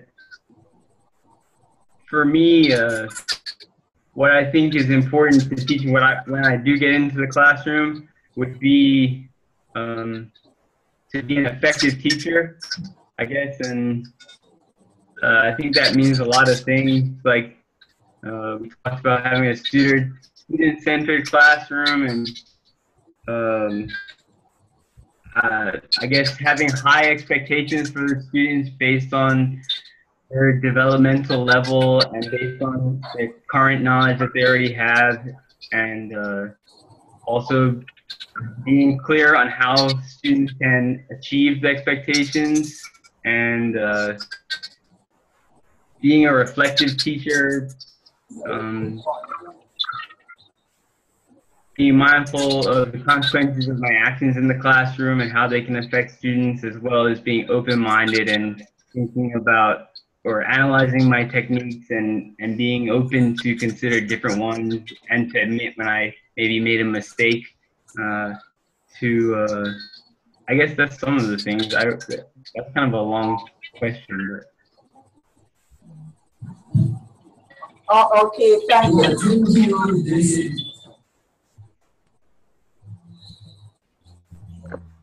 All right, let me raise my hand here to say something. Thank you very much, colleagues. Jason mentioned to be reflective, being open-minded, very important, and especially coming from someone who is not himself in the classroom. But being a reflective practitioner is very important. As teachers, we need to reflect upon our own practice. It's very important. How are we going to improve the self and, most importantly, improve our students' performance? All right, and we're going to see later on the importance of doing research. As teachers, we should be researchers, and that I think is what is lacking. You know, we don't have the time. We're not getting the time, the money to do the research. But how are we going to improve practice without research? All right. Can we hear from Ashley or Vanessa in Bermuda? Look at the questions. Perhaps you'd like to.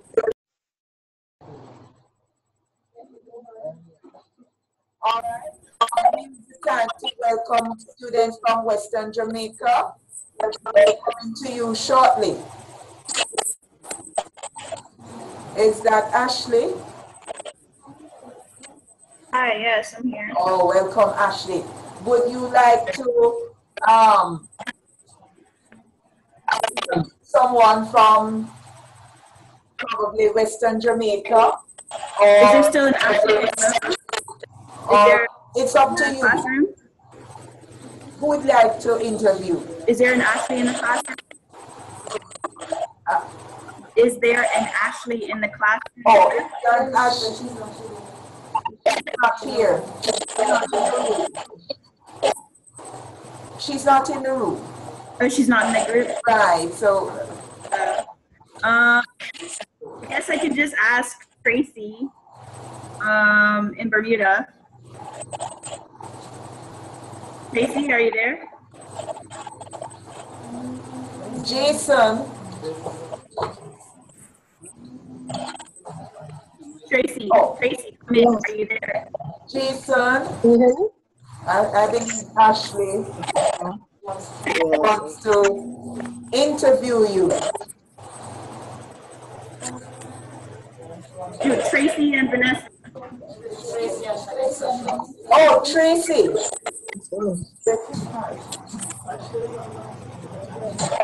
All right, go ahead. Vanessa, Tracy. Here is Ashley. Are you there, Tracy and Vanessa? Please respond. Okay, great. Nice to hear your voice.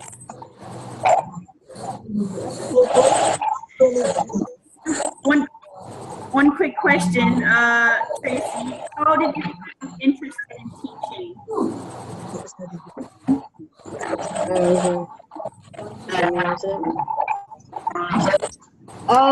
As you know, I'm a lab tech right now, and I've gotten interested because I see a lot of kids falling through the cracks.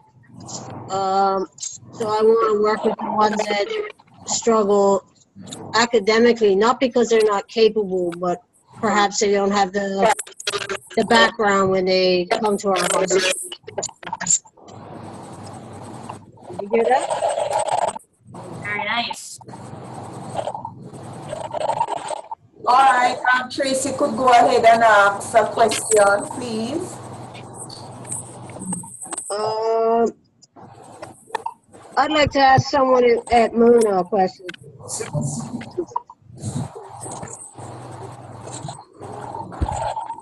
I don't have a class list. So is there someone from Mona that wants to? Someone from Mona. No, she doesn't have a class list. Just ask your question and someone will just respond to you. Someone who has experience. Okay. Someone who has. How do you establish rapport in your classes? Anybody? How you establish rapport in your classes?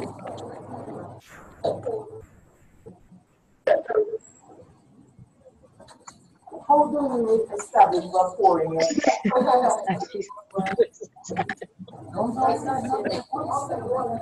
Very good. Yes.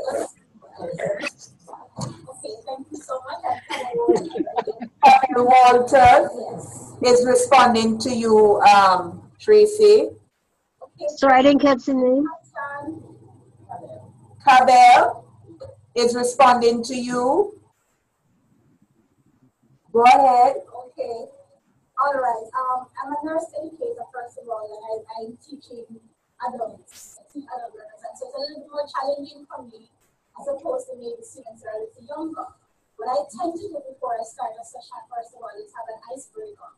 Very, very important to use an icebreaker. It really brings everybody together. I want to also point out that when you walk into a classroom, your facial expression, your demeanor, every single thing sets the tone for a teaching session.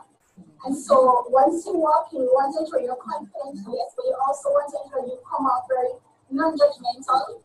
You want to come off very positive to the students to create that psychological atmosphere that is open for learning, and that is very important as it relates to building the rapport with them.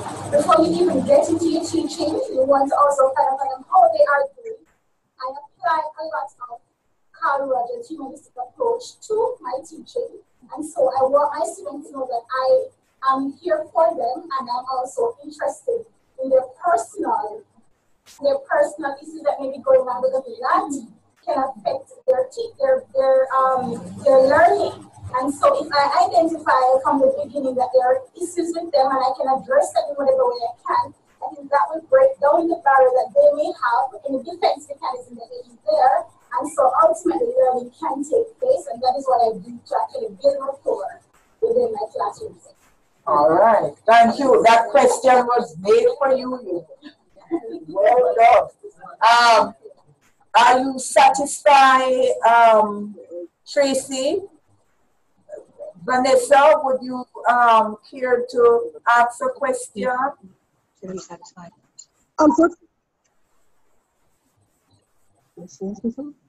Vanessa? We can't hear you. Oh, we can hear you, classmates. Can you hear us? We can hear you. We couldn't hear anything that was just said. I picked up the word icebreaker and that was it. So you missed something. I am going to suggest, if you are not hearing any at all, just wave your hand and we will know, because if you don't share, then we won't know. So I am suggesting that if you are unable to hear, because we are constantly chatting, we can hear you. Silent. Well, perhaps, you know, my mouth and my voice is loud, very loud. We hear you, we don't hear the other students. 31 years of voicing, so it's very loud. I don't need a mic. But would you like to ask a question, Vanessa?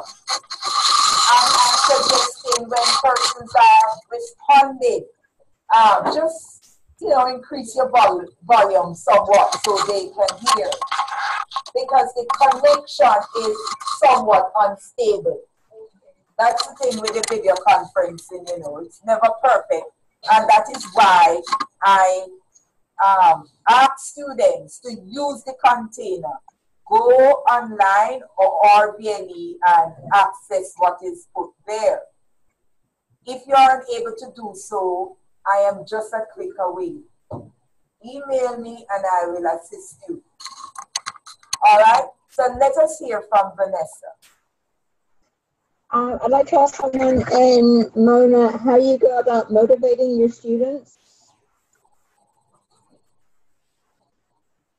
All right, we didn't get that question at all. Could you repeat?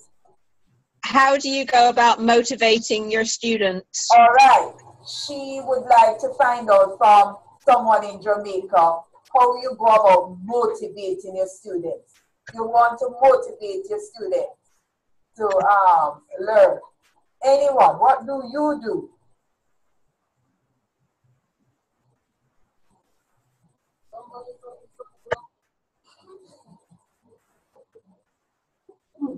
What do you do to motivate your students? You want them to learn. Think of the subject that you teach. Perhaps not someone from Mona, but perhaps someone from Western Jamaica. Are you there? Just wave your hand if you are there. Let me see. Or say, yes, I'm here. All right, someone from St. Lucia. Could you respond to Vanessa? Someone from St. Lucia.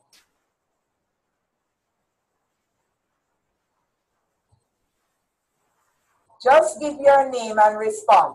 How do you motivate your students? All right, and you are, remember to give me your name. Sorry. Daniel from St. Lucia. Daniel from St. Lucia.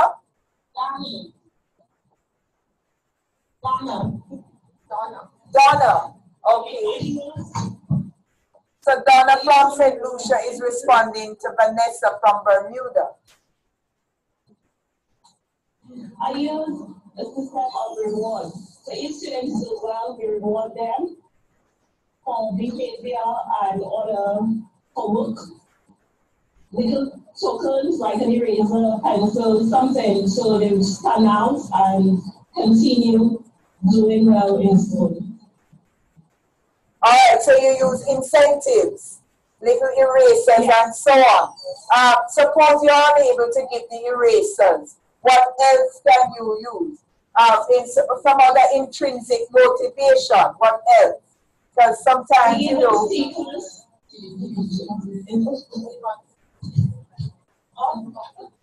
I didn't hear you, please.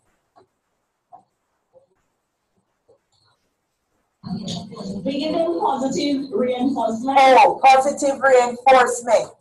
Good. For example. All right.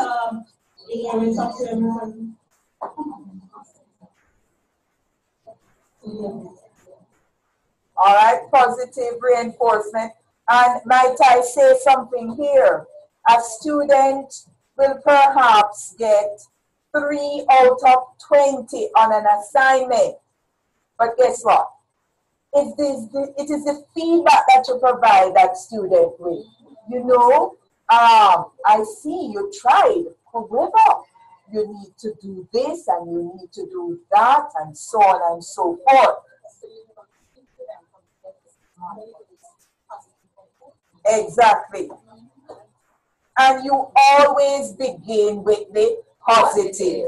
Start from the positive. You know, some of us tend to say rubbish, no good, and all negative. That's not motivating the students at all. So you can really motivate a student who just scores 3 out of 20. And by the time the student leaves the classroom, the student is smiling. You know, I got 3 out of 20, but I can tell you why. And you give the students the opportunity to correct. All right. Anything else you'd like to add? Or anything else you'd like to ask, Vanessa? Did you hear that response? Yes, we heard it. Thank you. You're welcome. Okay, someone else from St. Lucia, I'd like you to ask a question. That's a large side. Go ahead.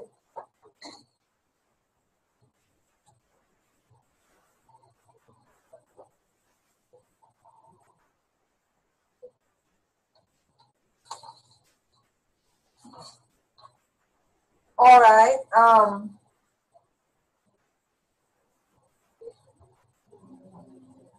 Jessica, is Jessica there? Ophelia is there? Yes, I'm here. All right.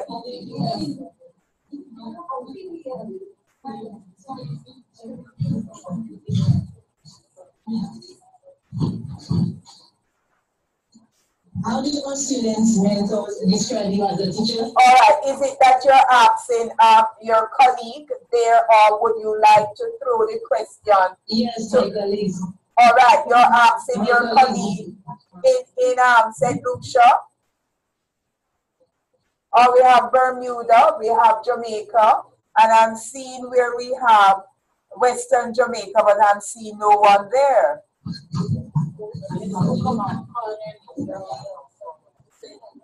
Western Jamaica.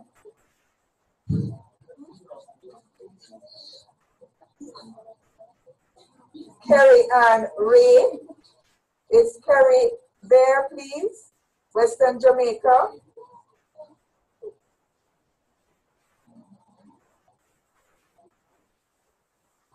Bexton. Watkins.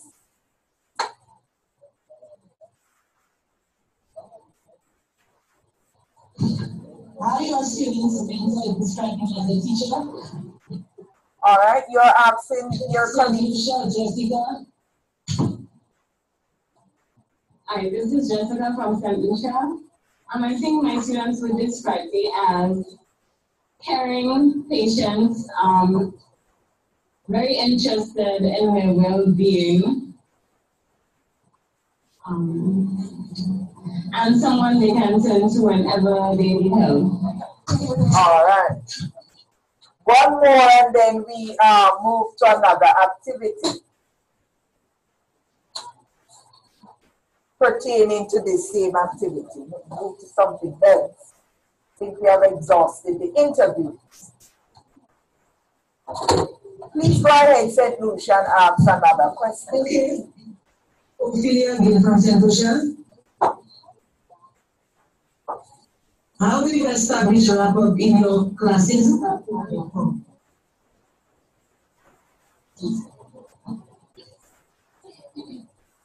Someone from St. Lucia, please respond. Or someone from Dominica. How would you establish rapport in your classes?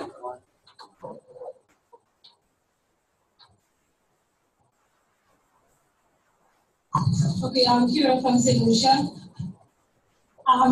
in my classroom with my wife first have every set of new students I get from Form 1 as grade 7. Yeah, with 7, I always like the first class, probably the first 2 classes, I wouldn't really teach the subject. But we just talk, I just tell them about them, and then I tell them about myself, what I expect, the kind of person I am, the kind of person that they are. I would allow them to ask each other questions, because they're also meeting students for the first time also, they're meeting new students. So just take that time to just talk and chat and get to know each other. And then from there, in class, we always stress the importance of respecting each other's valuing other person's opinions. Yeah.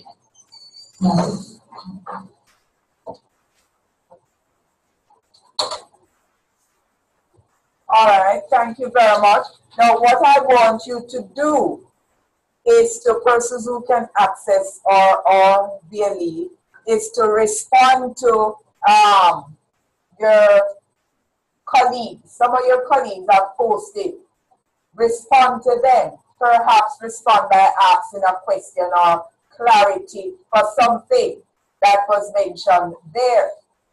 So if you can log in, please do so now and do that activity.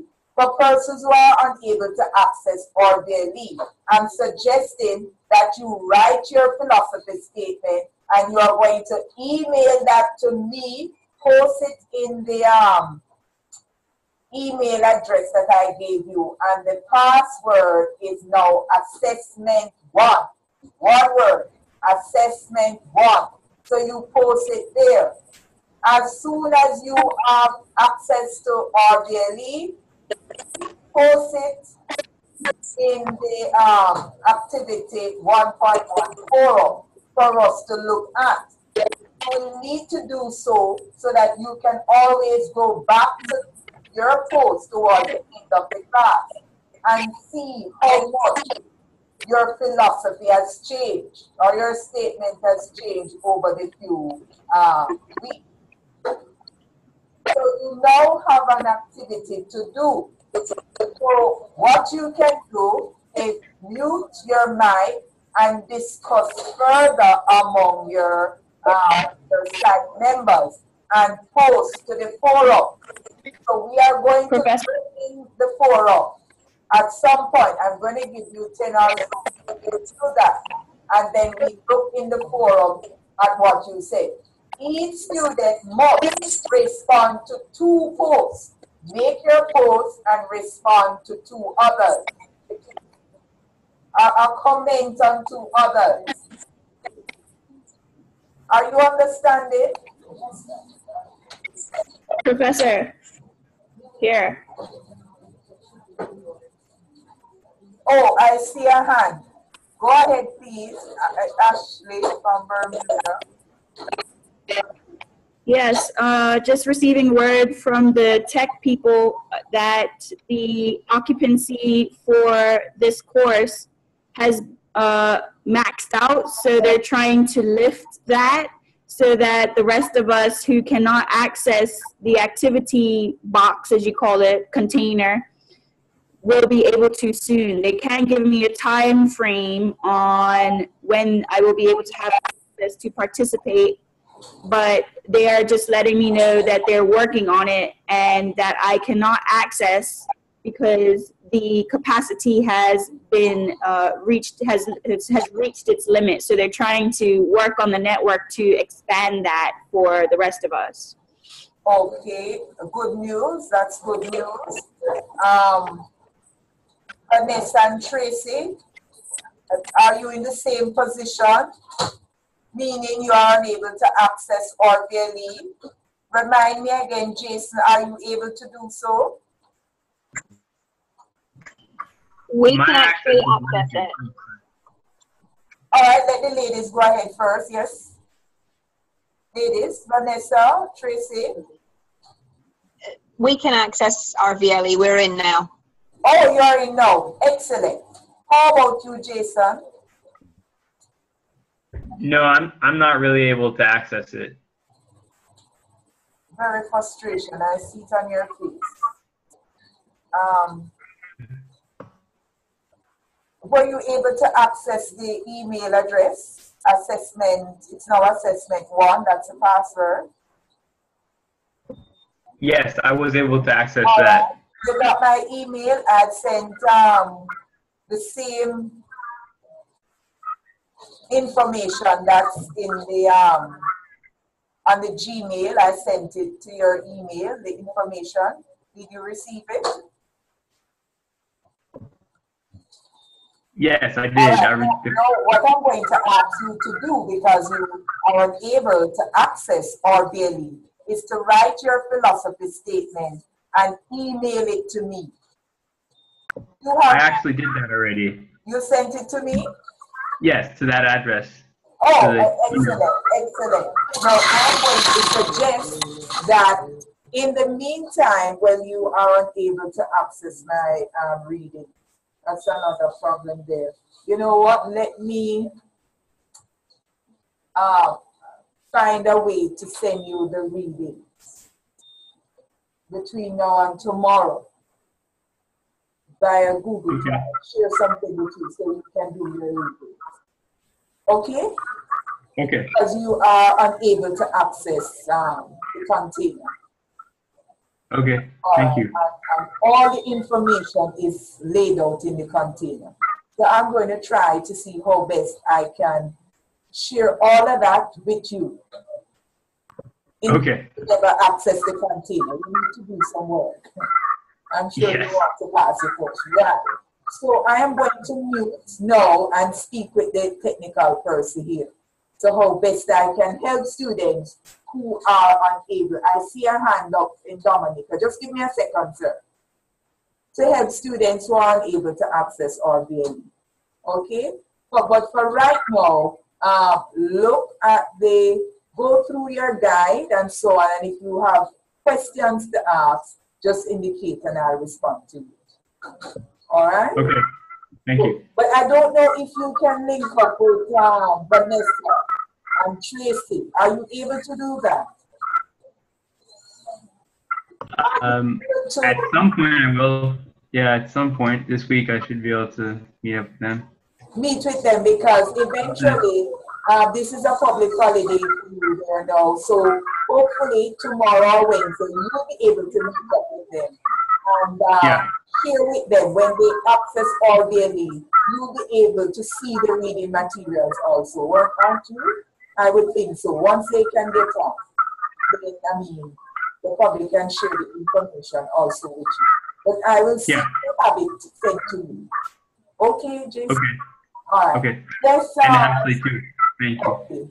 You're welcome. A student from Dominica had his hand up. Yes, go ahead. Yes, Samuel, I've not got no email from you so far. You have not received any email from me? No. Oh dear. Dominica, and you are Samuel? Yes. I have sent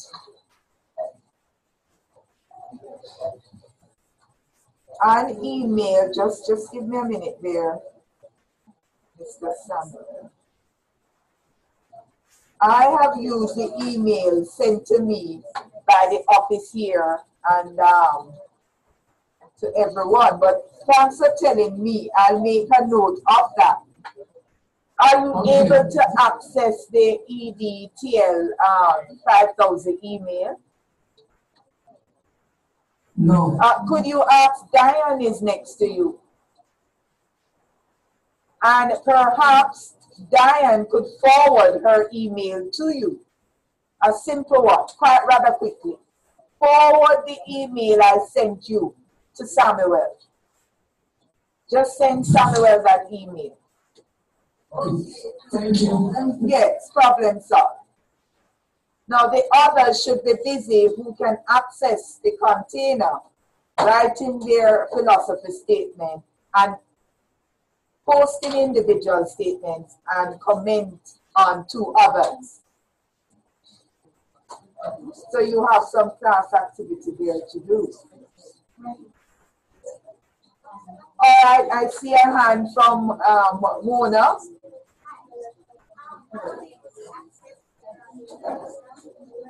All right, just remember, colleagues, that the persons in Bermuda, Trinidad, not Trinidad, Dominica and St. Lucia can hear us. Yes, someone is unable to access.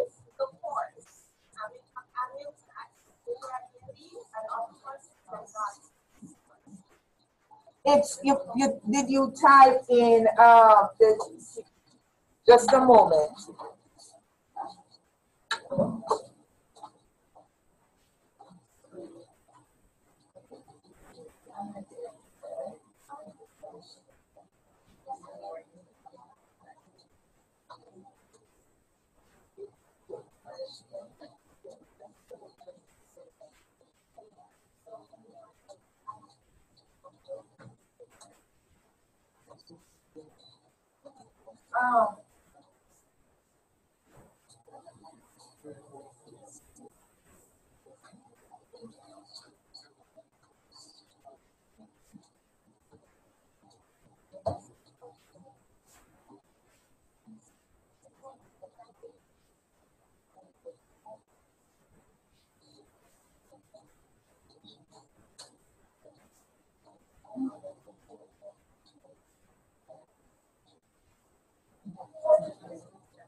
Colleagues, from you put it in on the forum here. You have to email it to me. I can go here, read all what you have there, and put links and all what you have there.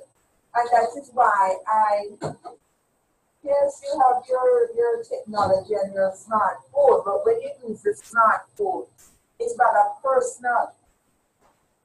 I want to see what you're thinking in your headspace there, and I put it there.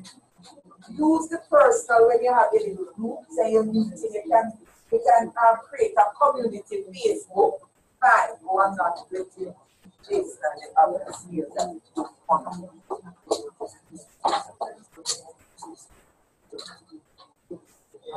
Oh, I was just saying, colleagues, you can, for group work activity, you can create a community Facebook. So you know, who is in your group from your little community. And you can chat and so on and what have you. All right? So you can do that. So students in Bermuda, you can create a community Facebook and you have everybody in the group. And you can do your meeting right there. So you can use the technology to your own advantage. But for the class, I keep saying, I wouldn't mind reusing this container here so I can track your thoughts and what you are thinking and doing here. And when it comes for you to review the 4 weeks, you can look back at what was said. So I am hoping, although I'm going to try and get the information to Jason and others who cannot access the container, at the same time, I am praying that you will get access to it soon so you can review your colleagues' contributions and you won't miss anything. Okay, are you understanding that?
Oh no, these will go and yeah, you too.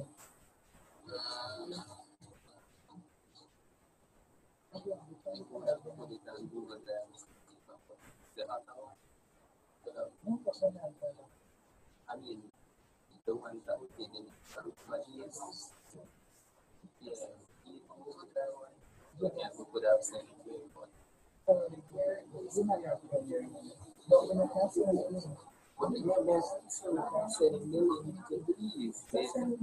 they want to get it, but I think that's what they start out with the first one.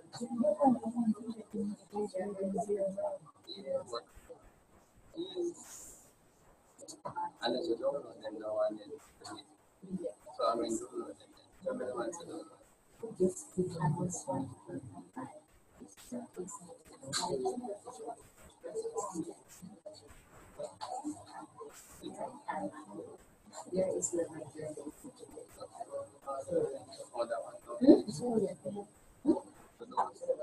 That's a foundation.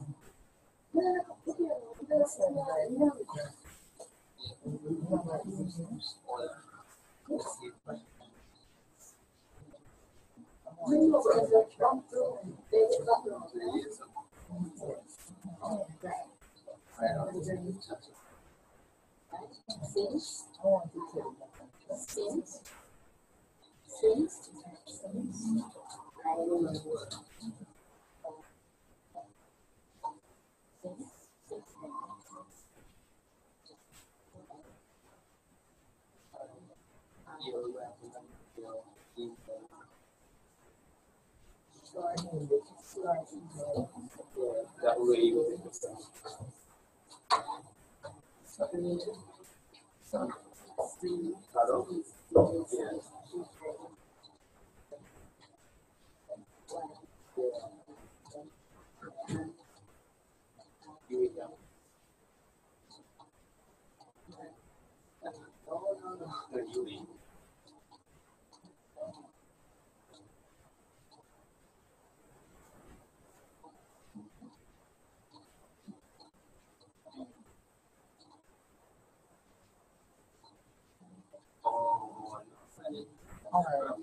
Look at this.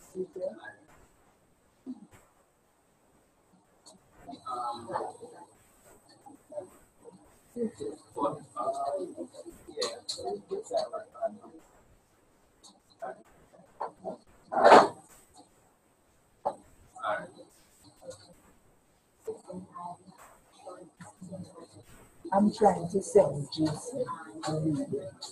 Open source certificates, you said it was the one at the back. That's what I'm going down here. I'm going to insert Google there. Is that Jason?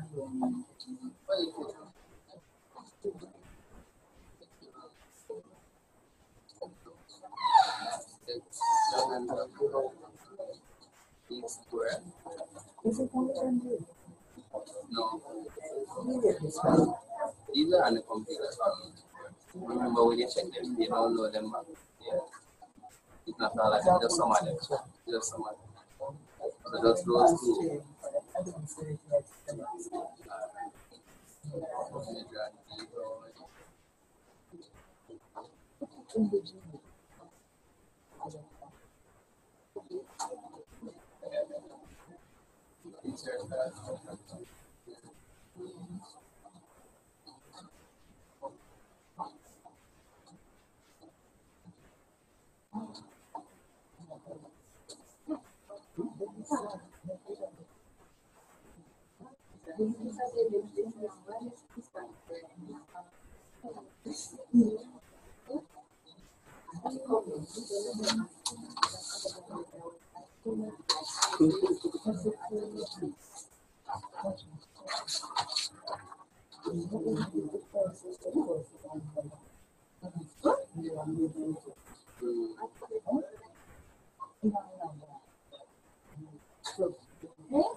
I'm trying to send the readings for this class in Google Drive.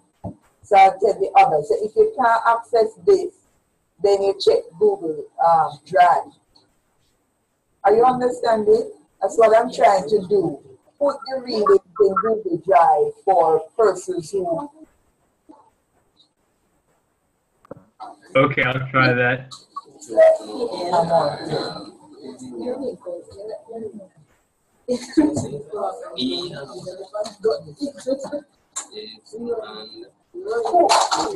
Who else is unable to access? What's your email?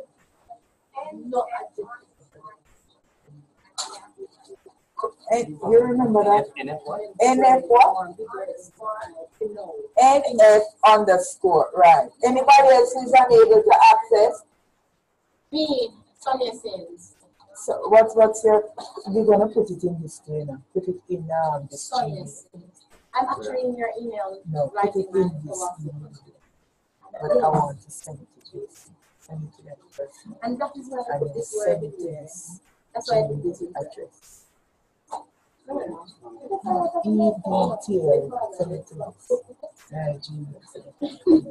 You see, these others are but it's not this. Yeah, but you're sending that to Jason personally. No, it's sending to everybody that are typing. It's sending to CD. Last one reading. No, what I'm gonna do Session 1 is what it is in most. Is that a concern? No, I'm not proper teacher. Just those two. I am not a teacher. And that's it. That's all. There is where. Yes, I'm troubling you? Who's calling me? Hi, baby. How are you?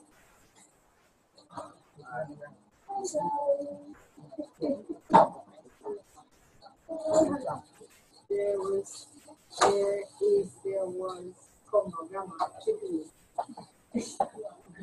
All right. Hello again, colleagues. I have just sent the readings. So check the Gmail, today's readings. So please go and check your Gmail. If you're unable to access RBLE, I have just sent the reading materials for you. Okay, I know Jason and others were concerned because they don't have access to the reading materials for today, Schulman and Linda's, those two articles. So I have just sent them to our Gmail address and to your email address. So check for me, please, and let me know if you have received such documents. So check the class Gmail and check your personal Gmail also. I have sent it to some of you, your personal Gmail, and I've also sent it to the class Gmail's address. So you should receive that any moment so that you can begin to look at the article to participate in the last activity of the afternoon. What is it that the teacher should know?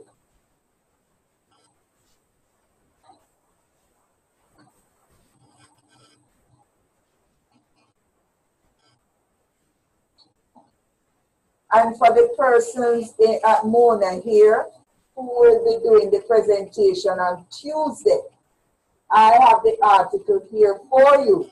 So it's all of you, and you're going to divide yourself in two groups, group 1 and group 2. So you will have, some of you might be active participants in the presentation, while others perhaps you're going to put together. I don't know how you're going to work it, but I have the readings for you.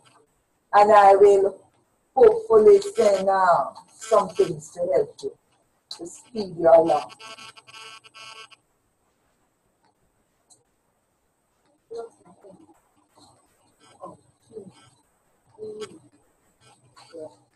So indicate to me if you are able to access the reading material.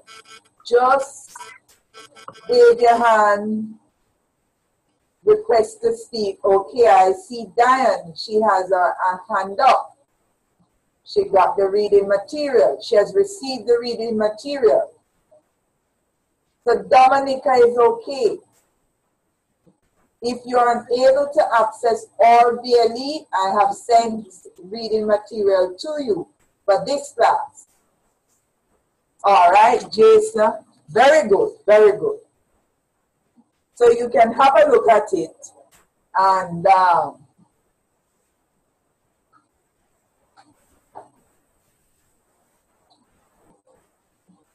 the break is another 5 minutes. So I am suggesting that you use the 15 minutes and look at the article. So when we regroup, we just get right into that article. I have took out the main points, which I will discuss with you, and we develop a discussion around the main points. Okay? Sam, you use the break and look at the article. Use the break and look at the article.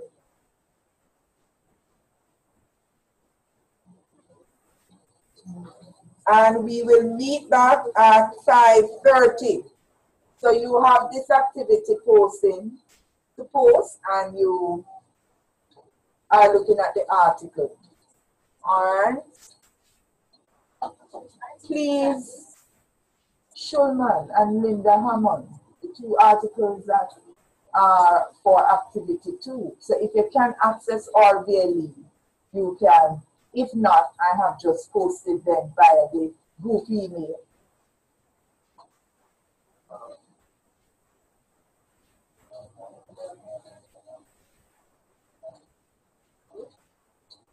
So we are on our 15-minute break.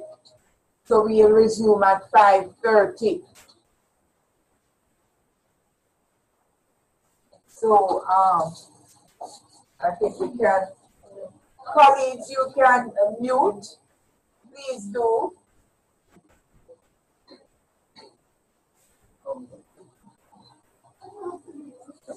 All right.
Something. Come on, man. Don't. Have you teacher? Have you both like it? Do you raise your hand? Are you a teacher?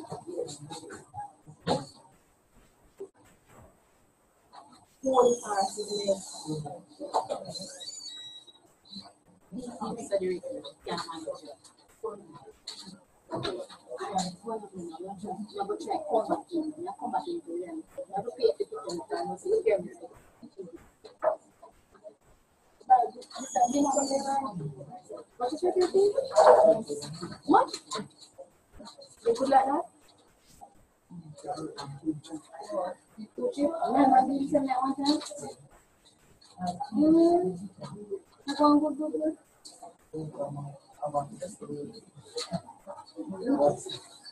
Oh, yeah. I love one about 2011. 13.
Colleagues, you know what is happening here from me?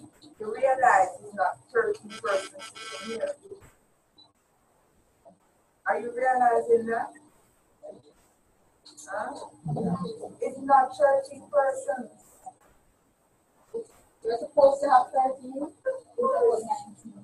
This is like 20 persons. I should tell they don't come to me. Yes, so all of the English classes not No. Are you sure about that? Because I'm trying to walk the brains up because I'm what I'm saying. Jamaica is 13. I mean, Mona is 13 students. And one of the things that kind of raised no wonder the persons can't get into the container. So I'm trying to understand it because we did a four course last semester, and then I'm seeing person that I've never seen in that last course. So it's trying to figure it out. There are two groups. Some of them are returning students and groups of No. You have returning students, you have repeaters, you have all sorts, you know. And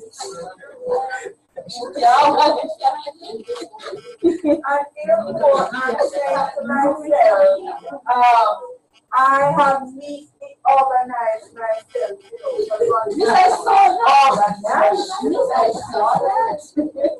and I've worked out and I've divided this got me two groups.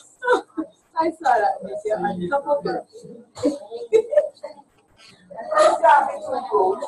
Or some of us would cry and say we don't get a part to do and we want to participate. So Miss I'm right when I look at the persons with the body. And then we would have to the highest authority that they came here and did not get to be on the screen here.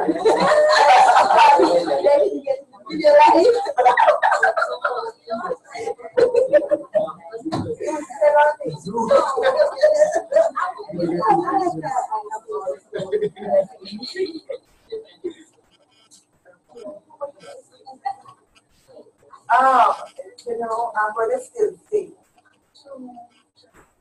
That's not fair to go over there. In 3 students and presentation. So I am wondering at this moment if any of you would like to join in with some of them at the presentation. Are you understanding a cross-site presentation? Because it's top heavy. Are you understanding that? It can't be taking one group and goes over there to your group struggling, and then they get a little bit, they say, then you are in distance. So it could be some cross-site going on. You need to attach yourself to a group over there. Or I'm looking back to see what else would I need to get the 10%.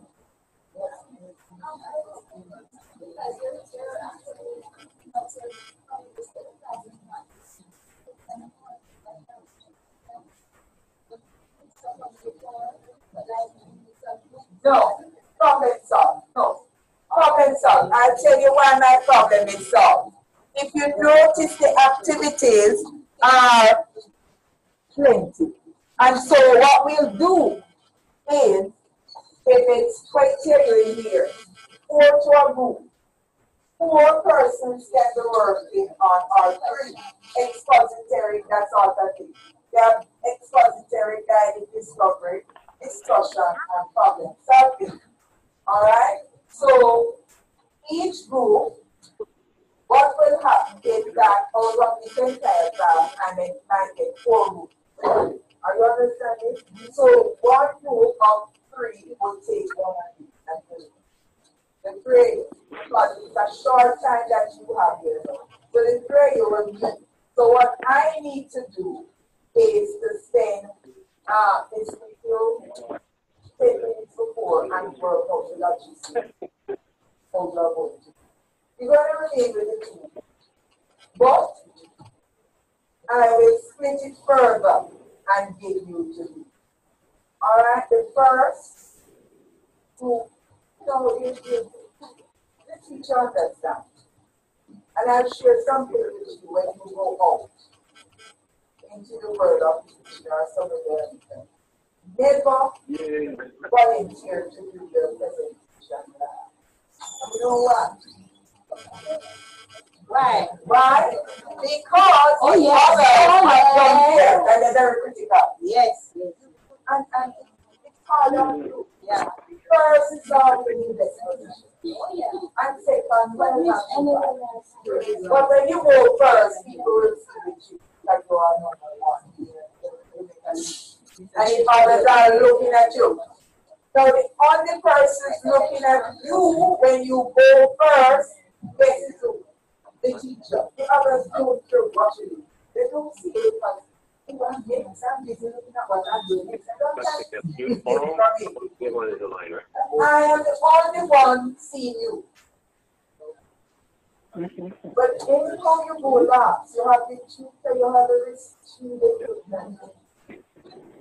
You know, some people are like, oh, it's all last. No, it's the worst position. So if you didn't know that before, you learned something after the worst position. First, it's difficult, but it's not bad, eventually. Because here am I trying to solve and help you, because we only have one week to get your act together. Alright? And here is your handout. I do not know how this handout is going to share. Like how we're sticking on things. Yes. No, but I don't know. But I have two here, persons who are going to do the first one will take this. And you have to know now, if you can get on the side, it's on there for you.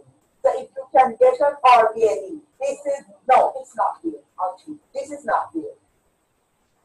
But this is here. This one is here. That's another reason why I picked more. This reading is not there, and you're going to need it.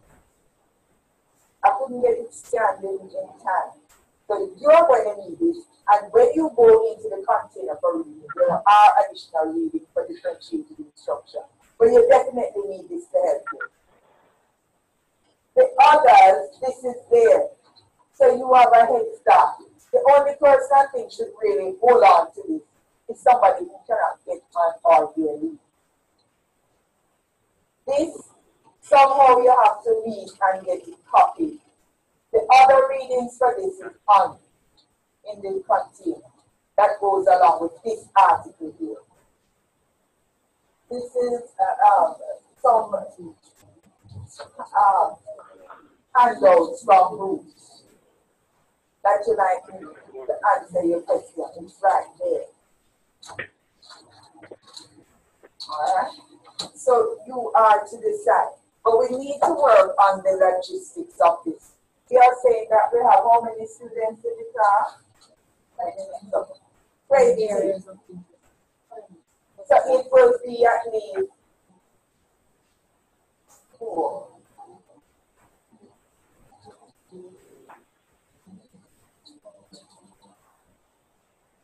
Alright, so each group, we can get 2 groups doing activity 2.1. Alright, and we can get 2 groups doing activity 2.2. So it is 20, and voting there is no more. If there are more, then they just have to join another side. Alright? So, persons who decide, 10 persons are doing discussion 2.1 and 10 for 2.2. But for that 10, we will have 5 and 5 and 5 and 5. Are you understanding?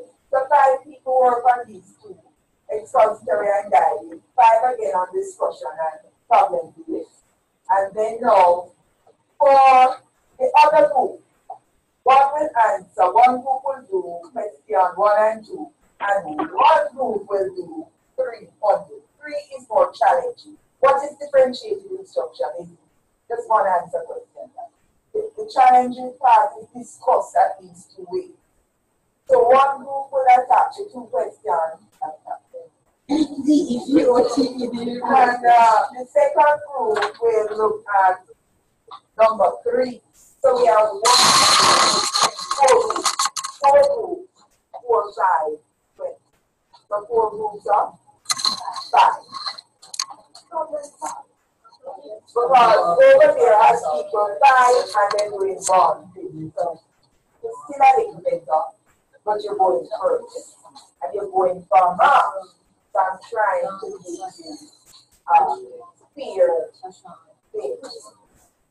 Alright? So, Who wants to look at differentiated instruction? Hand up you.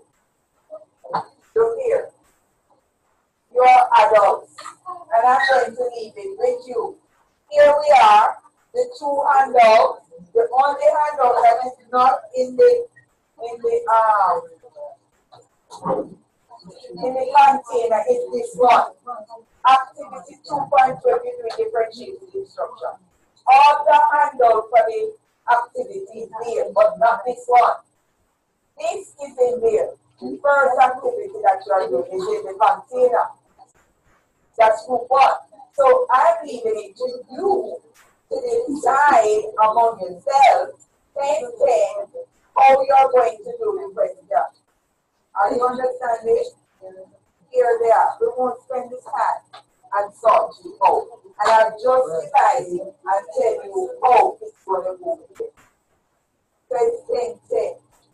If anybody else joins, they're joining up with Dominica. They're joining up with Western Jamaica and Western Jamaica. They're joining with Western Jamaica. There's only 2 students down there. So however they want to do Skype. So there you are, colleague. There you are. So who is doing the differentiated instruction? All right. So I'm leaving that with you. Get your 9 first together. Who is doing the other one? You get your 9 first together. Remember, that's on the. All right. We're coming back to this. Look like you have to have youth in your favor for this little conference thing here. And they're, oh Lord, I'm not. The idea is really not something.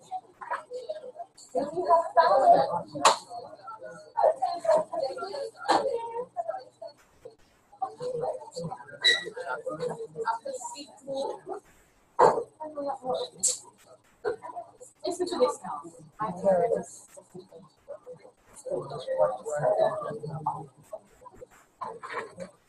It's not that it's wrong. One second. How do I respond to Ashley? How do I respond? Is she hearing me? She just heard me. This wasn't me when I was talking. No, that.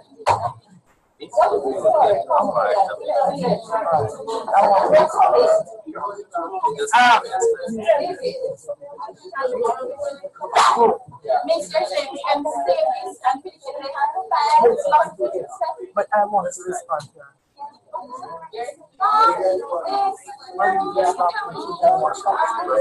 Oh, I'll come back to that. Yes. Could I answer? Miss, I'm just bringing the red draft because if you're going to get email and something that says draft, I'm not finishing your I'm not finished. I'm coming.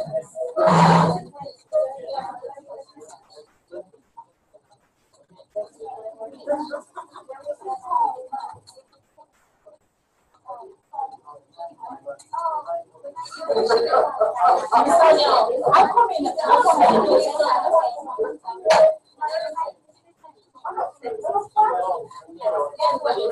All I would say, just put things up.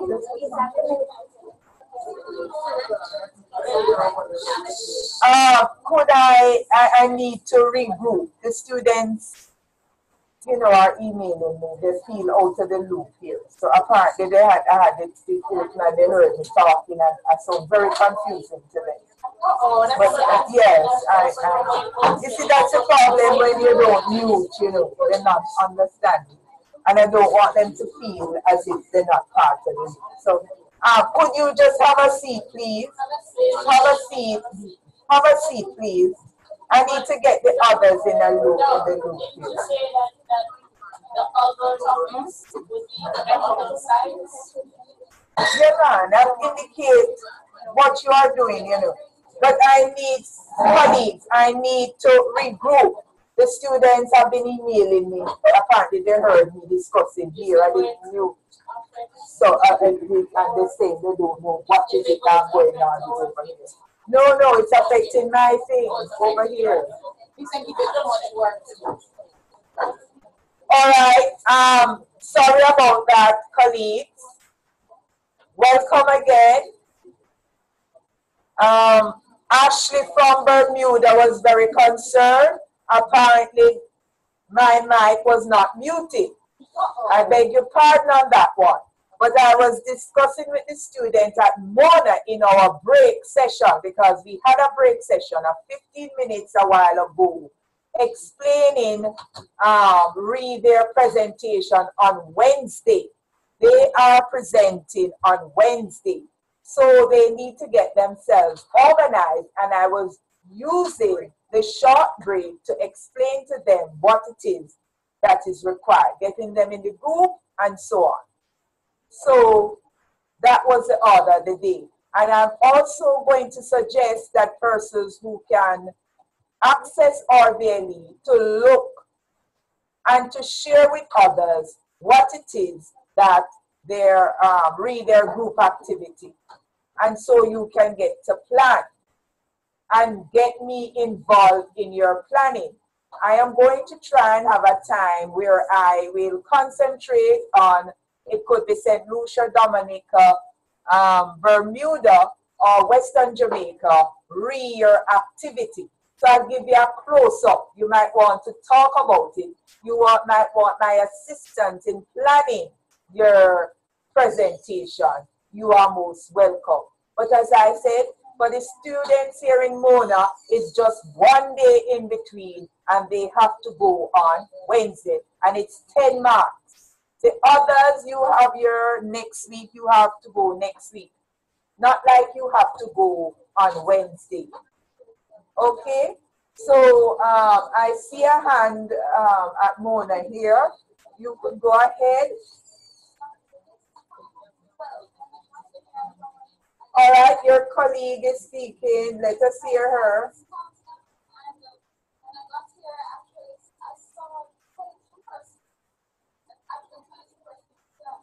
All right, we just took a count here at Mona.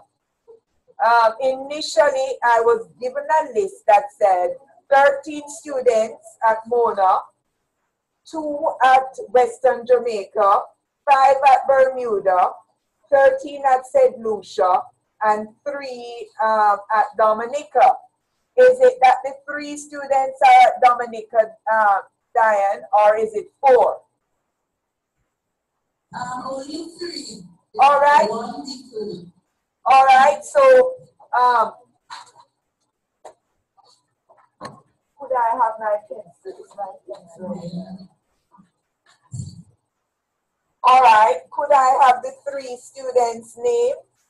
I need to do a check now, because I am seeing where perhaps that's why students aren't able to get access to the container. So many students in that little container.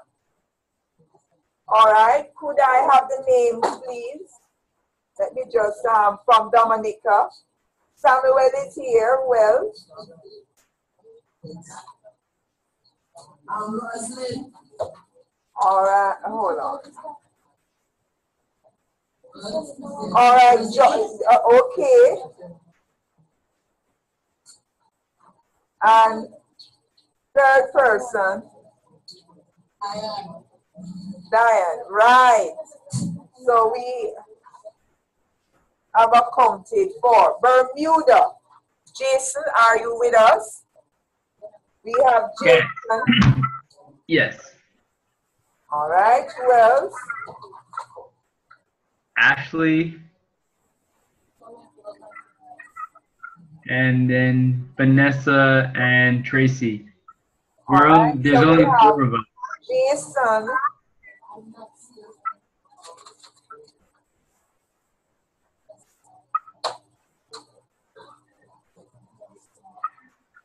I'm trying to find.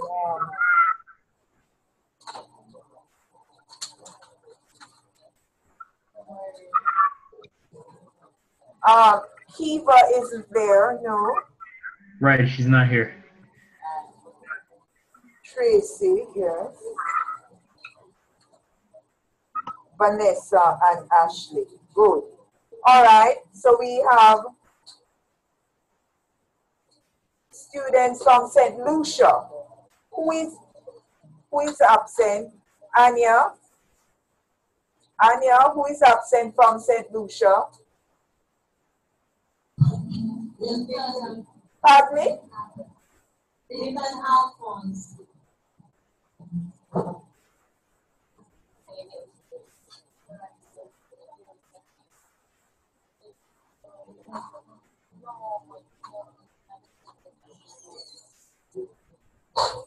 Leighton is absent. Linton, no? Yeah, it's good. Oh, Linton, who else is absent? Who else is absent? Linton is the only one. Oh, he's the only one absent.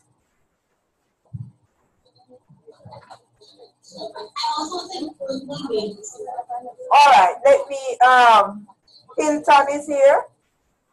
Yes. I sent you an email. He's not there. Is it Lero? Yes, you're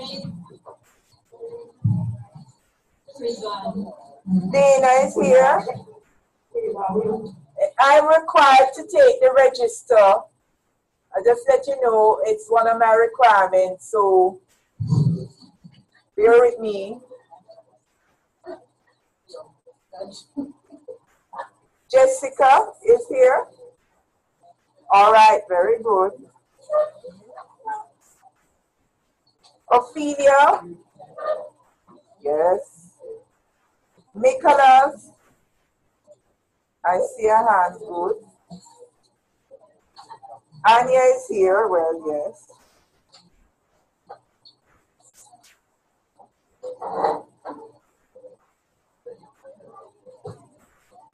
Pierre.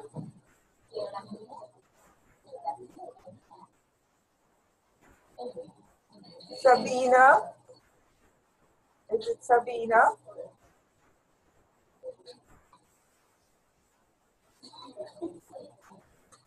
Abba or Ava? Linton is not here. Kasha. All right, who did not hear their name?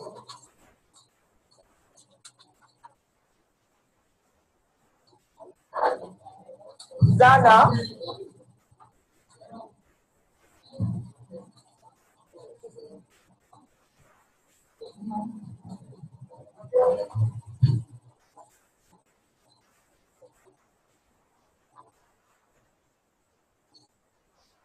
Anybody else is absent or did not hear their name from St. Lucia?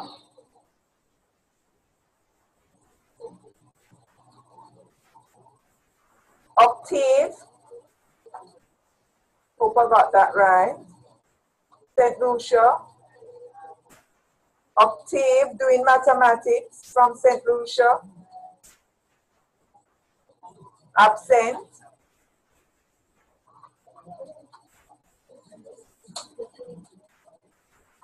Western Jamaica.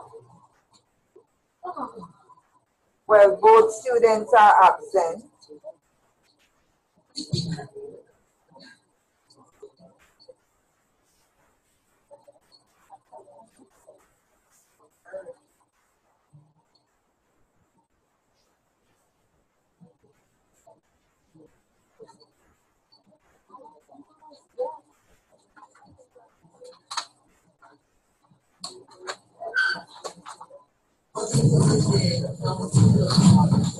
Okay.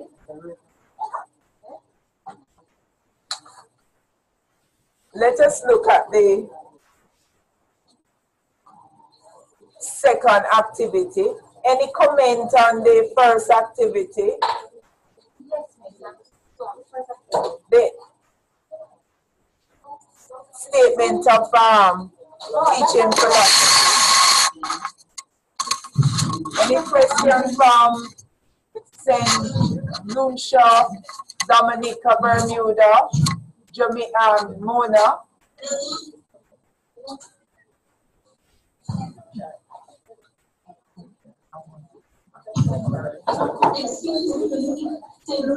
Oh, good. Go ahead. We are experiencing some severe weather here, and some of us have to travel far to flooding areas. So some of us are like quite concerned. Okay. All right. What would you like to say? What are you thinking of suggesting? I don't know. Well, if you look here, yes, but if you don't know, then I am going to pretend I don't know either, because just a moment, you are all adults, so you need to tell me what you are thinking. Well, we just wanted to find out exactly, well, we noticed it's 4:37, so we have a lot more to do to cover. Oh, no, I'm going to say this, students, colleagues from St. Lucia, you need to get to the point. Whether we have just a little more to do, short to do, because it's really bad. The weather is really yes, but I am trying to get you to say exactly what you want to say. That's right. You're asking me if I have a lot more and all the questions. I have activity 2.1 to do. So tell me, what exactly do you want to do? You're having bad weather. Tell me what you'd like to do. Yes, well, we'll probably leave early because of how bad it is outside. All right, now we are getting somewhere. You are saying to me that you would like to leave early because of the bad weather. Okay, I am understanding now. One thing I must share with my colleagues, you need to get to the point. Don't go around it. Don't skirt around it. You would like to leave now because of the bad weather. And I am concerned for you because of the bad weather. I would like for you to return on Wednesday. And therefore, all the activities are up in RBLE. So if it is that bad and you have to leave, it's a general consensus among you all, then safe travel. Are you understanding? Safe travel. Thank you, yes. So I am understanding. But remember now, you don't have to be shy to get to the point with me. All right? I am understanding. I will understand you. So if the weather is bad, then the information is online and so on. So if you have to leave now because of your safety, all the best. And see you on Wednesday. If not, then if some of you are nearby and you'd like to stay, right. All right? So take care. Okay?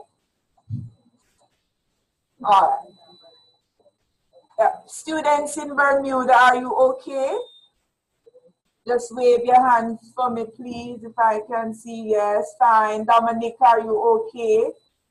Well, the Mona people are just, no weather is here, bad weather, so they can stay here. But yes, but when we're having bad weather, I am not expecting students to stay in the bad weather. All right, so you can access the information on RBLE, okay? Hold on. All right, now for the others, if you have something to say, just say, you know, just say it to me. I'm understanding.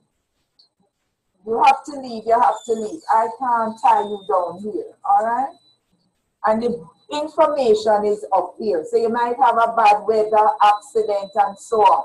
It's better for you to be at home thinking about the class than at class thinking about home. It's no point being here and your mind is elsewhere.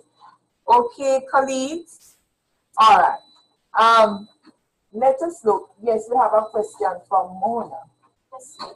Louder so that the students from Bermuda and Dominica can hear. Lydia. And I just like some clarity on the group activity, especially for Wednesday. All right, bear with us, colleagues. A group activity for Wednesday. For Mona, I am somewhat surprised because I was told it would have been 13 students, but I'm seeing almost twice 13, perhaps by Wednesday. And therefore, I am going to, it still remains 2 activities for the Mona group. And so I divide the class in half, however the half is. I am saying for now it's 20. Students who come after today, Mona side will join students from from Western Jamaica. If they want to join students from Dominica, fine by me. But I'm going to suggest that they join the students via Western Jamaica and do the activity with them. The activity is 10 marks. So it's not for you not to come today and do not do the activity. So you'll do, if 2 persons turn up, it's the 2 persons doing the activity. And if you say to me, Mary Jane and John did not participate, and I do the investigation, then they will get a 0 for participation, 0, because they did not participate. So it's not a matter that you're not going to turn up. A group would have 6 persons to do the presentation, but guess what? The other 4 participated in putting it together. That's fine by me. But I am not going to merit students who do not participate. It's not fair to the others. So you need to select a group leader, organize yourself, and if you're using a PowerPoint, you send the PowerPoint to me so I can upload and persons can view it from the screen. If you're not using a PowerPoint, but you're doing a role play, you're doing an interview, whatever, let us know. In the past, students have done PowerPoint and upload, or they might write something and upload it so that others can read and make the necessary preparation to ask questions. Because as I said before, I am using the discussion, the presentation as a springboard for discussion in the class. So you make a point, we pause, and we discuss. Are you understanding that? So don't be upset if in the first 10 minutes of your presentation, I say, all right, let us take a break and review. And I'll see if students in Bermuda, Dominica, or St. Lucia or Western Jamaica is understanding what is being said. All right? Because at the end of the day, you should leave here taking away at least 3 points that really resonates with you. You're not going to leave here with nothing. You should leave with something. So that's the idea. And the discussion should be fruitful and clear up the gray areas that you might be having. As I said, this course is coursework only. You do not have a sit-down exam. So you use, it's a lot of discussion, a lot of talking, talk. I do not want to be the one that steals the show. Because I can talk, students. I tell you, I can talk. Yes. Question. So each presentation for all groups, a maximum of 20. But guess what? If it so lends itself, we could go on because some presentation, believe it or not, goes up to an hour because of the discussions. It goes up to an hour. We have discussions.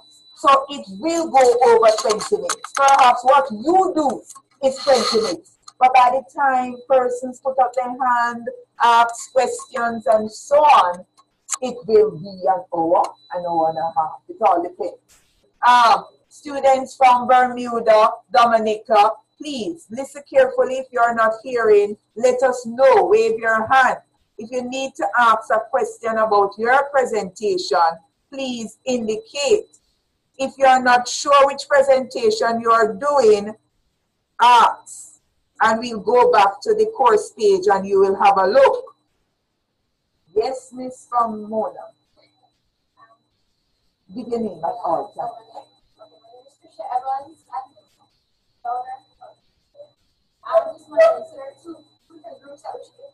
All right, for Jamaica Mona, it's 2 groups because we have approximately 20 students here. One group will be doing activity 2.1 and the second group activity 2.2.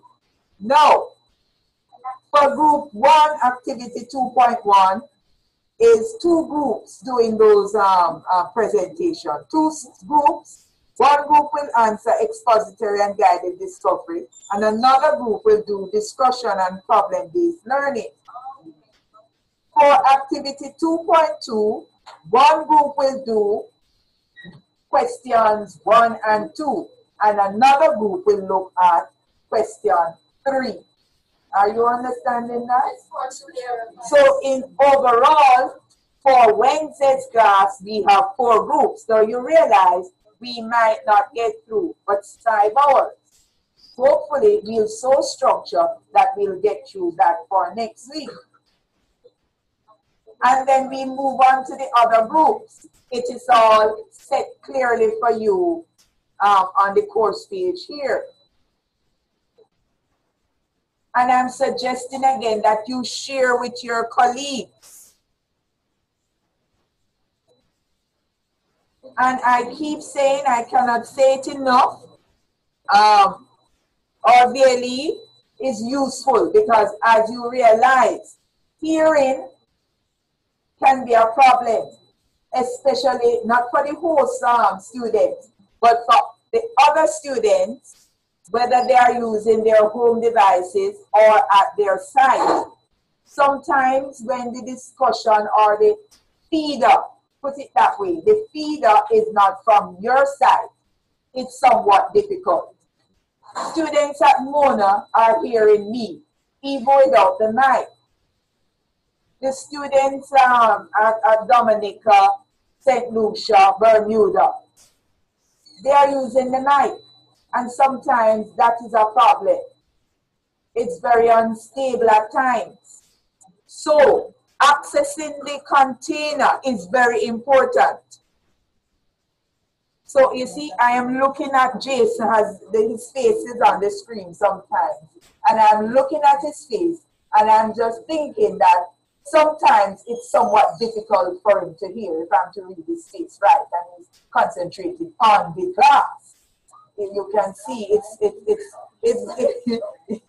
I'm thinking that it's difficult sometimes to hear us. I know, I believe Vanessa and Tracy, Ashley, are you there?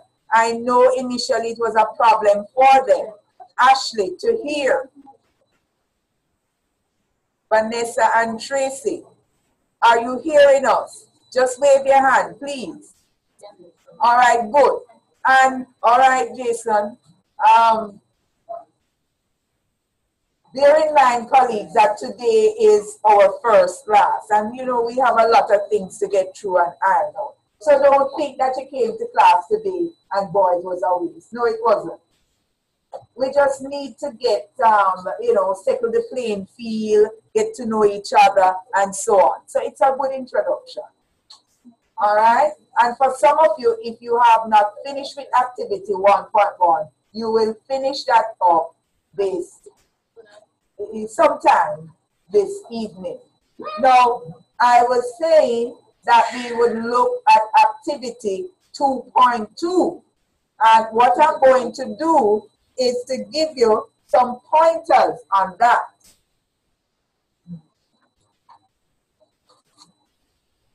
Oh,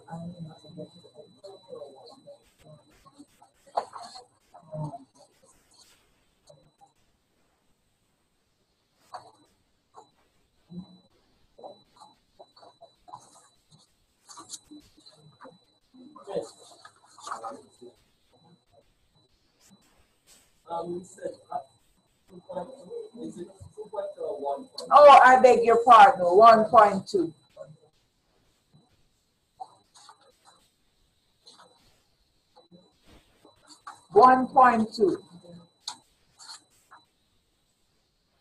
Activity 1.2.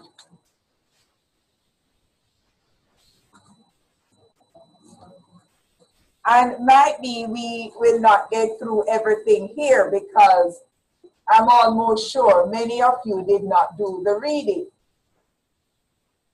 Perhaps you were coming anticipated that you sit and listen and listen and listen and listen. And Dr. Lattibeaudiere talk and talk and talk. So, you know, you didn't get around to the readings at all.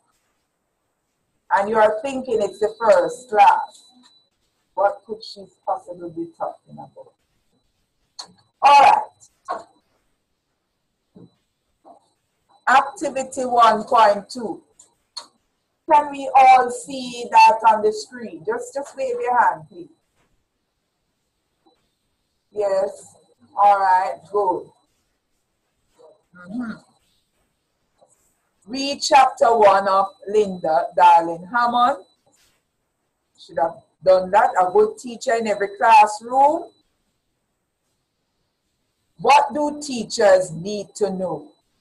What do you think teachers need to know? Anybody from Bermuda, Dominica, Mona, just raise your hand. Yes. What do you think teachers need to know? My name is Sonia Sims. I think teachers need to know their students. My name is Sonia Sims. I believe teachers need to know their students and their subject matter. All right. They need to know their students and their subject matter. Very good. Anything else? Dominica, Bermuda. What do you think teachers need to know?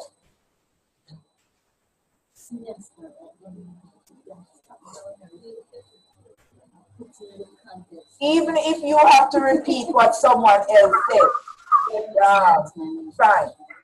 Just raise your hand. All right, someone from? Jason from Bermuda. Oh, thank you, Jason from Bermuda. I was going to say they need to know themselves also. All right, the teacher needs to know. All right, if you don't know yourself, how are you going to know others? Could I say that? Yes, I did just say that. But you need to know yourself. Very important. All right, and as I said, some persons would argue, if you don't know yourself, then how can you know others?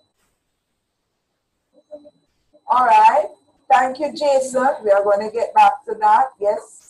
Adding to what you said, Jason, Dina from Mona.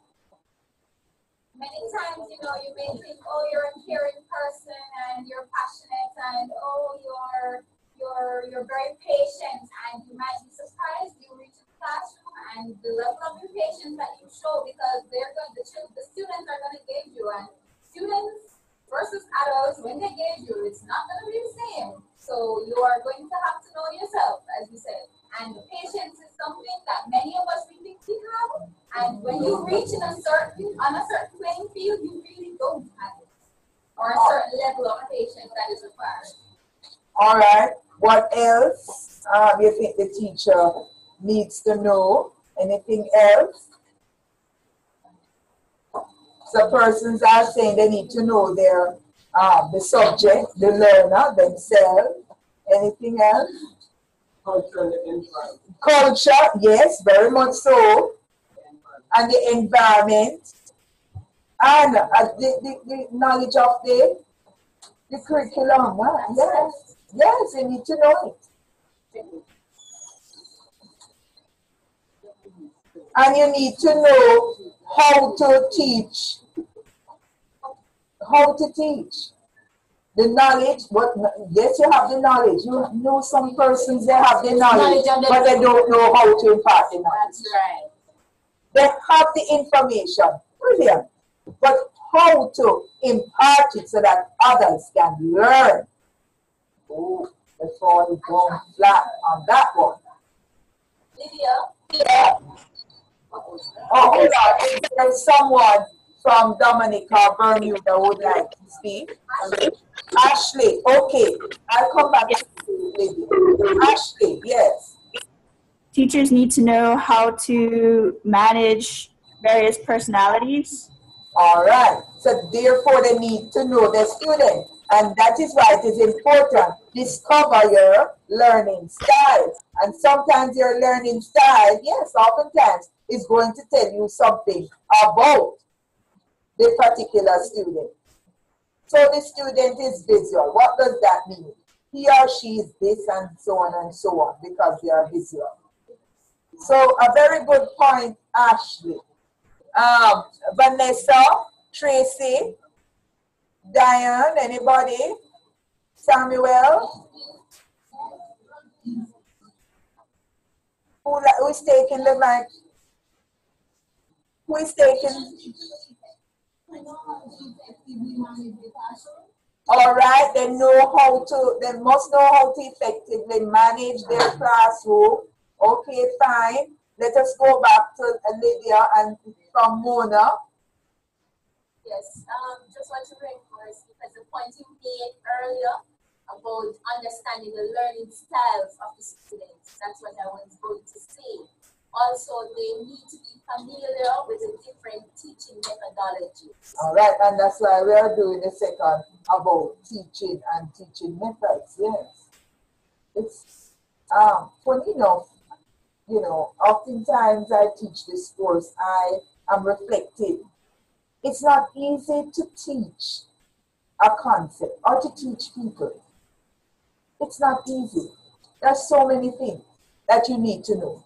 And oftentimes persons, they are looking for an easy career. Oh yes, teaching. It's nothing to it. I can teach. It's nothing.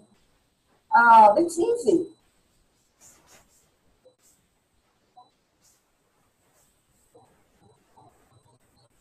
It's challenging. All right. Is there, I see a hand going up. Yes. Vanessa.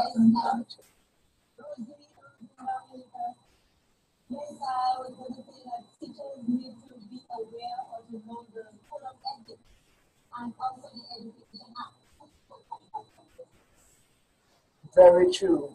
The code of ethics and the education act. That is what is going to guide you. Very important. All right. Anybody else? Oh, yes. I was saying a good teacher has to know how to adjust, how to bend, how to get the point across, all right. respond.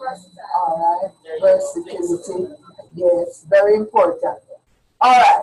Now, looking at Linda's article, main points. 1, 3 general areas of knowledge that beginning teachers must acquire in order to be successful with their students. 1, knowledge of learner, that's very important, and how they learn and develop within the social context. They must know about the knowledge of the learner, knowledge of learner. So you must know your learner. You must know your students. Who is it that you are going to teach? And as I said before, discovering the learning style is very important. And you give your diagnostic assessment, and oftentimes you do a profile of your student. So the first thing you do when the student comes in your class, you need to know them for yourself.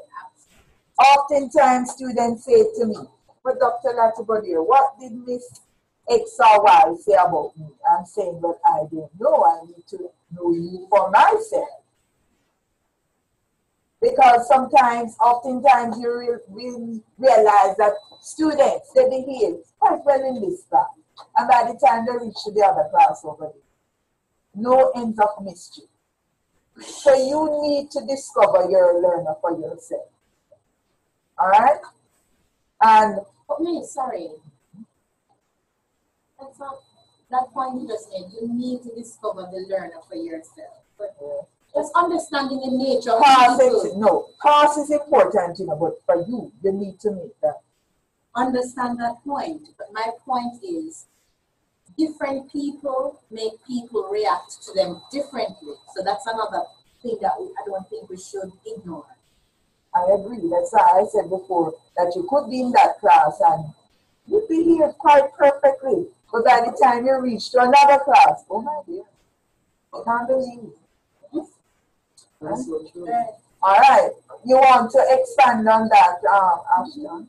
Yes. Very good. It's Ashton from Mona. Yeah. What I found is that quite often, whenever students are in one class and like take them to another class, their behavior can change. Like classroom setting actually affects behavior. I see that happen quite often. I was surprised. Tell us a little more about that classroom setting. When you say classroom setting, like for example, like I teach a class in a very, very small and restricted classroom. And I move them to a bigger space. And their behavior changed totally. So make the connection now between the spaces. What can you say about small space as opposed to large small space? I thought they were more like they were trapped there, and because it was so small, they could move around. Probably poor ventilation yes, and so they're more in a wider space now, so that is it. They just explore and they feel that they're more comfortable. That's it. They're more so therefore, you get a different behavior. All right. I suppose when you're hot and custard and so on, you're miserable. All right.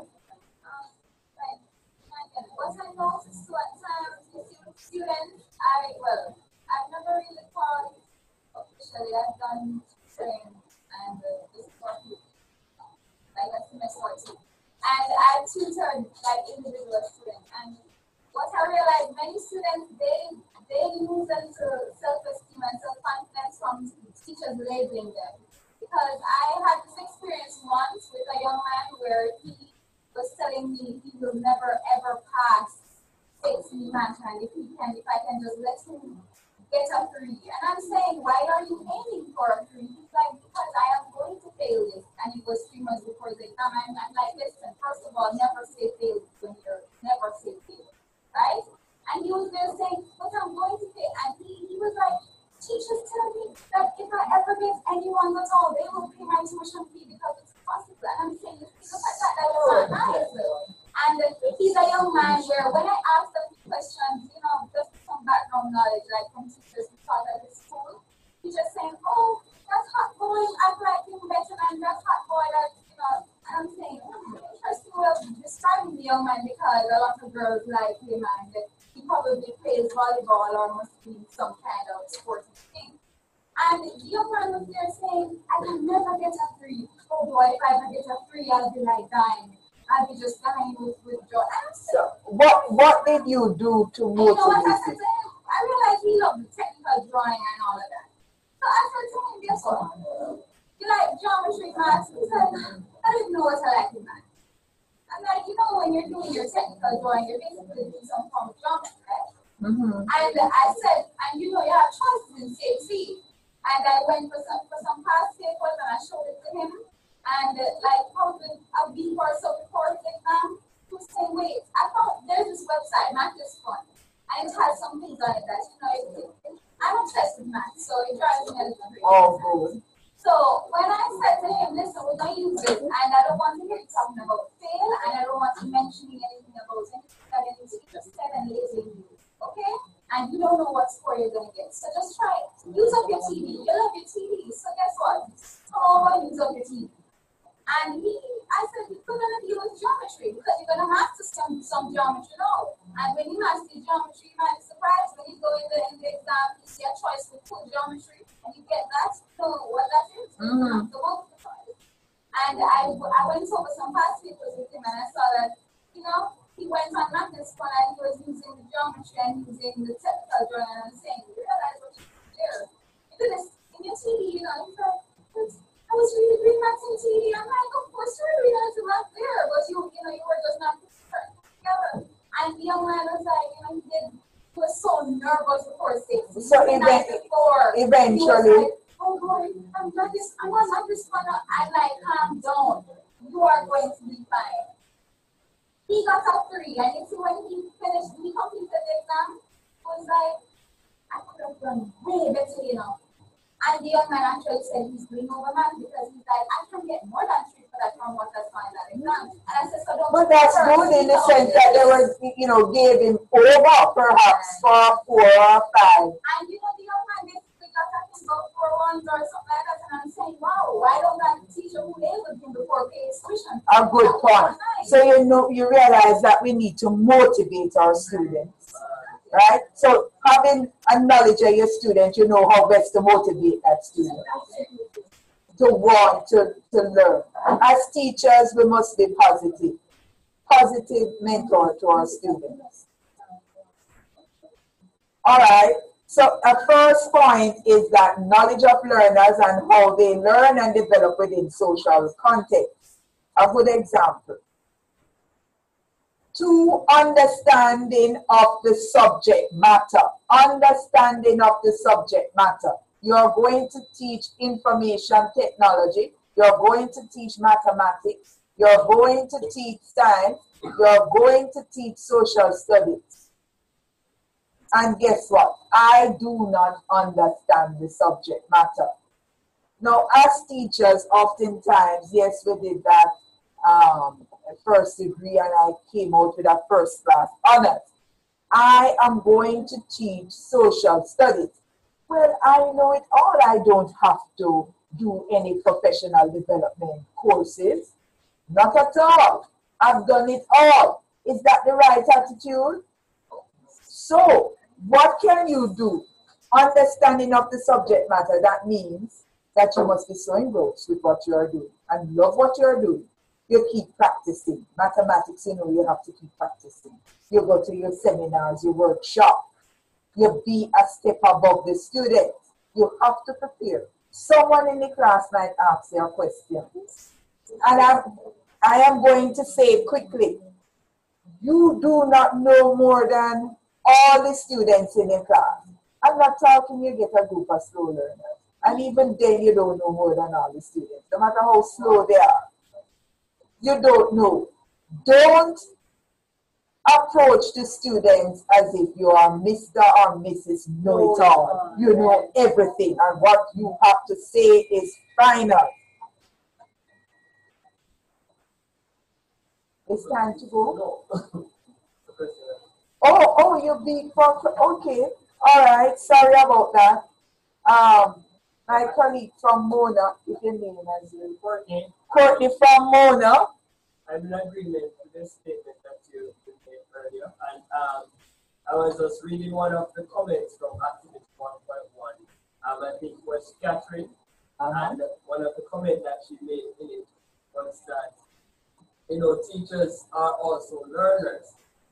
And you know, I really had to comment on that point because ever so often as teachers, I think sometimes we may forget. I am not a classroom teacher per se, but we might forget that we also can learn from the students.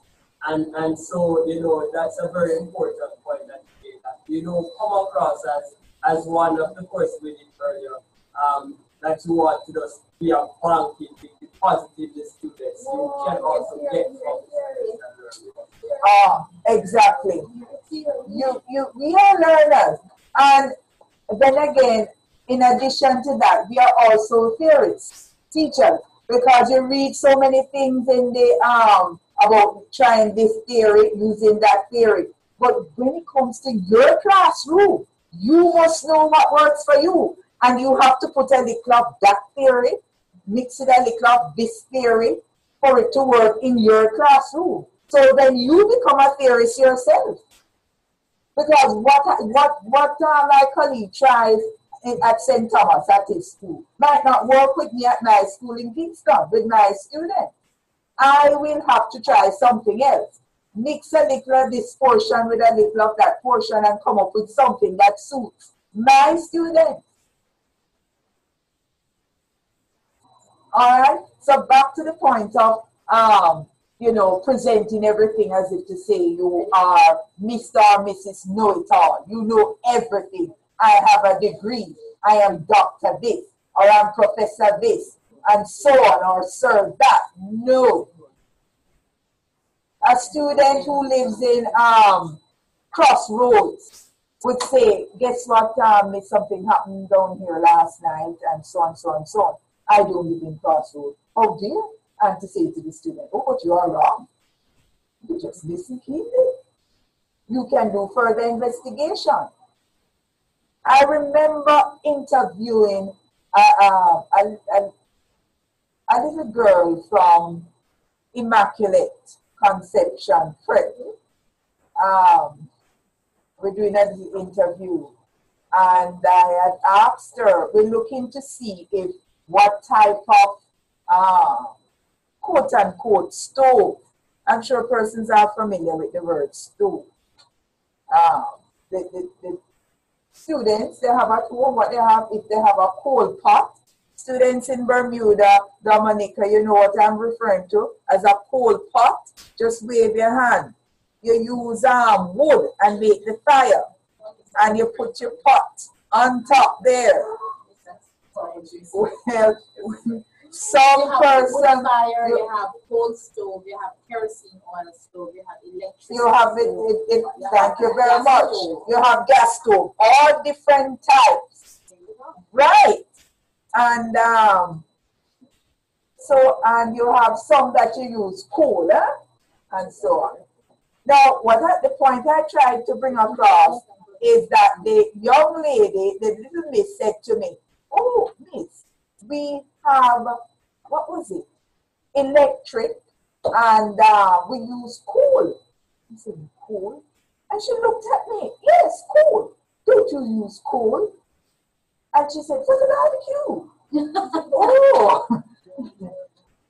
Here was I thinking, because, you know, you associate the children going there and the speech and everything so affluent and cool. I'm not expecting her to say she used coal stove.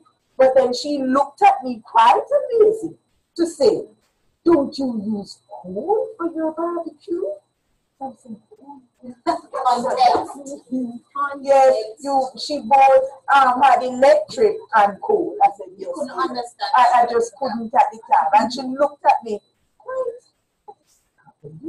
then what you use, miss, for your video? Sometimes the children, they know how to exactly. Keep quiet. And I am saying, here it is, here it is.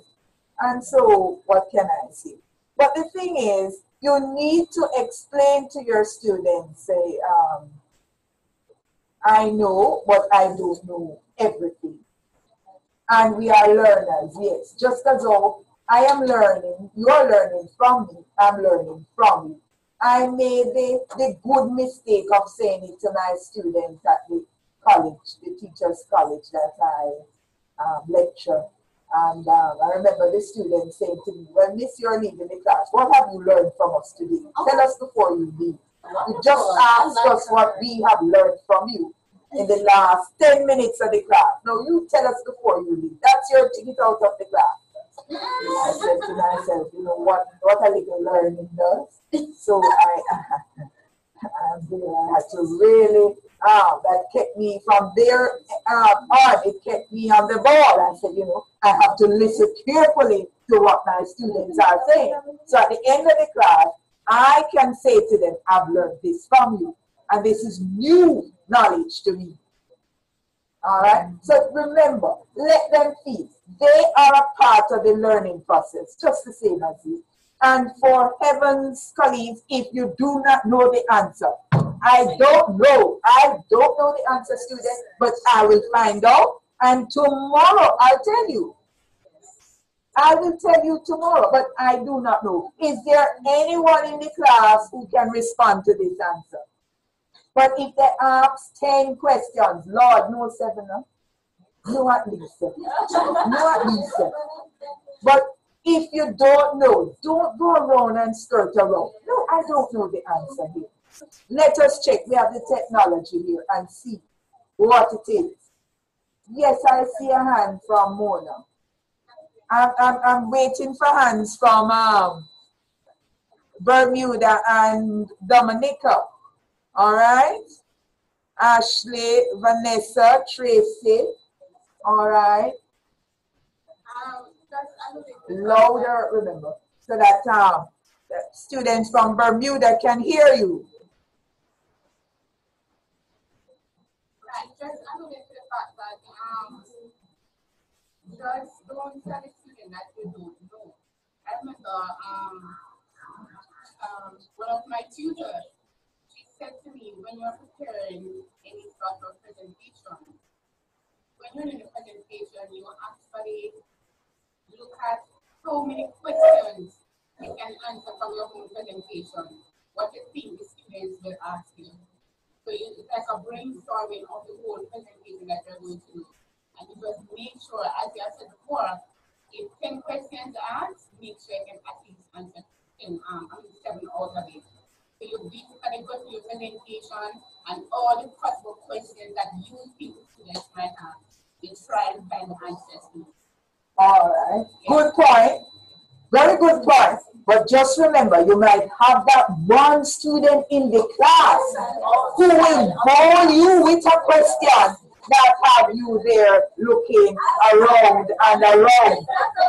And do remember that you have students in the class who are brilliant. Very. Extremely. And they are a step ahead, way ahead of you. And so they might ask you a question that, so don't make a fool of yourself and go around. No, quickly. Well, you know, I don't know the answer. And let us return. Or perhaps, I've had students, okay, I'll explain to you exactly what I mean is. And this is it. And so I am learning. So hence I become the learner. I am the learner. Any input from Dominica? Yes? Anybody would like to say something to the conversation here? All right, they are just listening at this point. Hope I don't lose you. All right, Jason has something to say, or Ashley, or Vanessa, or Tracy. No. Okay. Lydia here. I just have one experience to share. As a nurse educator, we have students coming into the profession now who have been exposed to other career fields. And I remember teaching a topic on the eye. And there was one section that I wasn't so comfortable in presenting. And when a student asked a question and the response I gave, I said to the person, maybe somebody in the class might be able to put it in a more student-friendly way to assist your colleagues. And there was a student who was able to do it. And at the end, during the break, I went over to her and I said, I commended her and said, well done, good job. But during the break, I went over to her and I said, I noticed your response. It was clear, it was to the point. Is it that you have been doing extra reading? How is it you were able to explain it so fluently? And you know what she said to me? She is a professional optimist. So, not the optimist. Optometrist. All right. Right, professional optometrist. But she's coming, taking your class. There you are. There you are. There you are. I was so happy. I did not skirt around and behave as if I knew it. Because I said it up front. And, she was so humble in her response. And, that students were kind of, and I said, okay, can somebody... That's our area of specialization. So we have to be careful. There's always, as I said, persons are coming in a second career. I have had medical students, not medical students, colleagues in the field, they are doctors, and they have done this course. And when it comes to micro teaching, and when you think of the content, and you sit and you listen to them, and they explain things to you. I remember one particular class, something was happening to show like that. And when a student explained the situation to me, I said, gosh, am I not learning? I don't know anything much about this. Only the basic biology. But here is a real doctor in the class who has taken the time to explain the thing clearly. So we are all learners at some point. Yes, another colleague from Mona. I'm waiting on, oh, I see Jason. Just a minute here. Yes, go ahead, Jason. I was looking at that part where it says understanding the subject matter, and it also says to do that in light of the social purposes of education. And then like a little further on in the chapter, it talks about educating students within a democracy so that as citizens they can participate fully in political, civic, and economic life.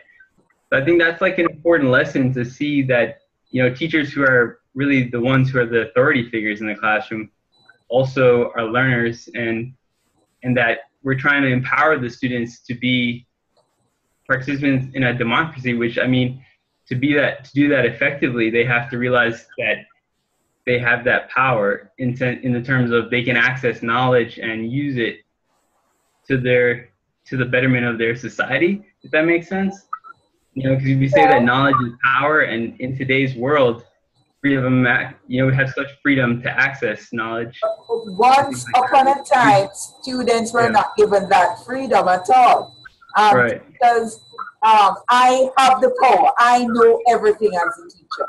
Students were not allowed to question.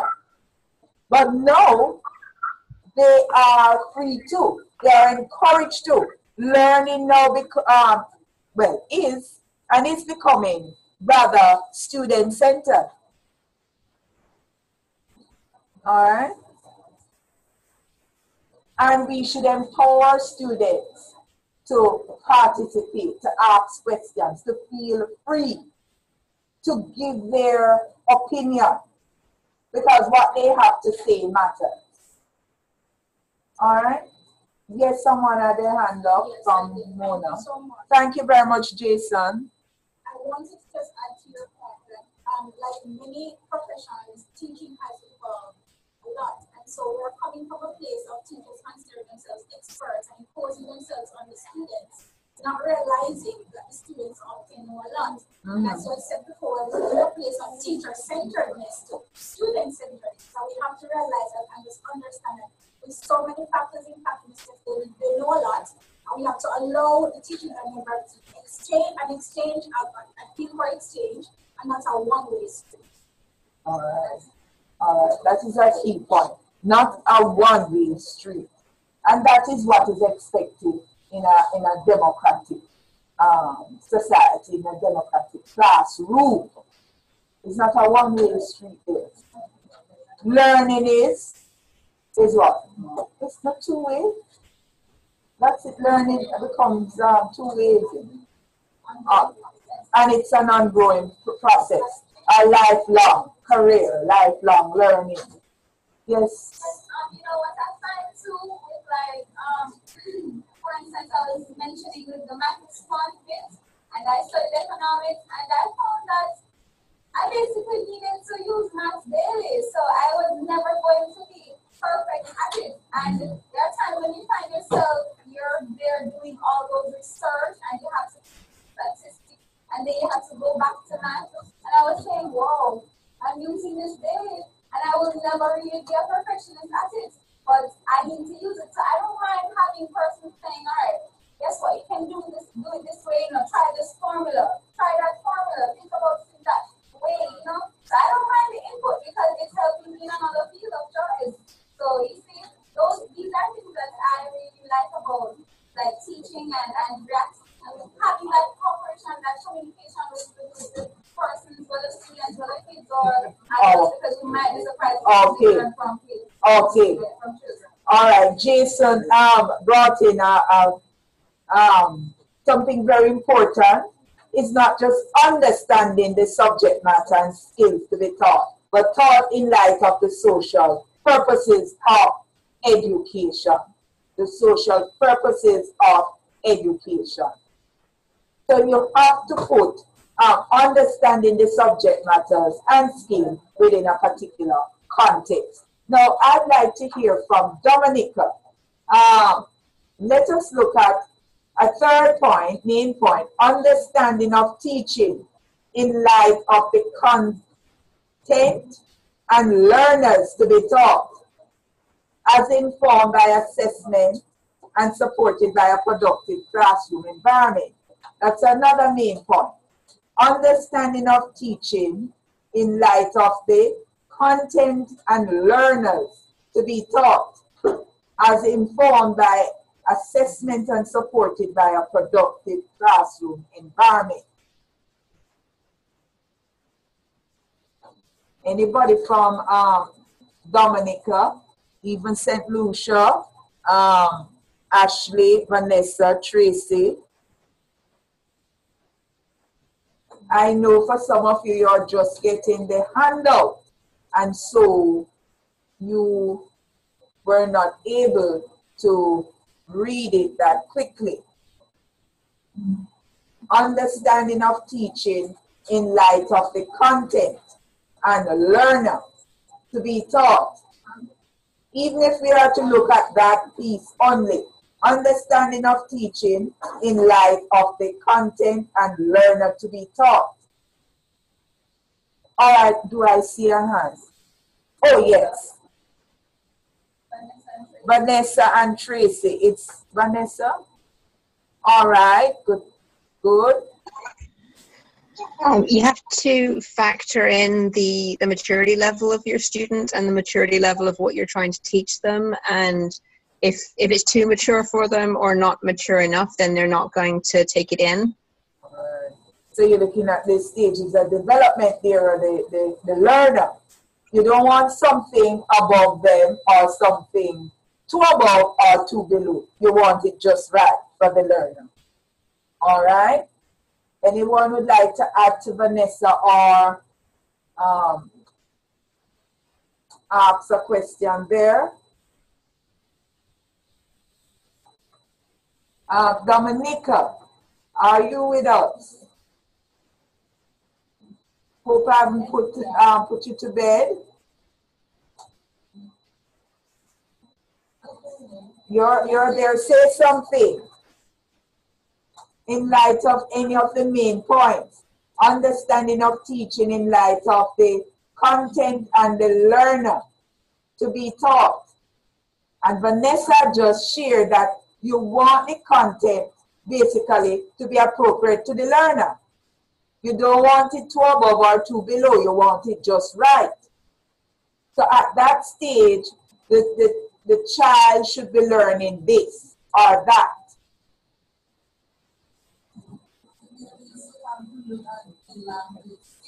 All right, yes, the language skills. Yes, Dan.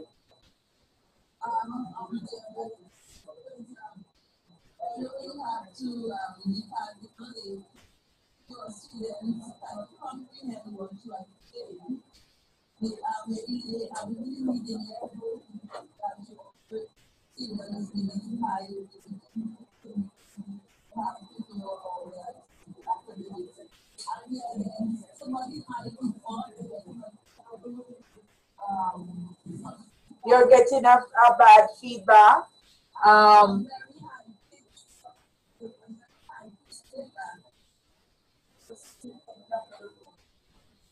Where is that? Oh, perhaps it's from this side here.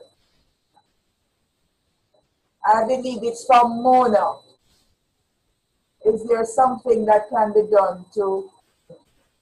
Oh, they just turned it off. Sorry about that. Thanks.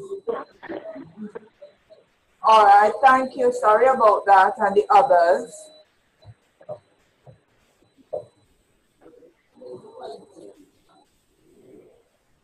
understanding of teaching in light of the content and learner to be taught as informed by assessment and supported by productive classroom environment. Anybody else from Jamaica, Mona, would like to add to the discussion?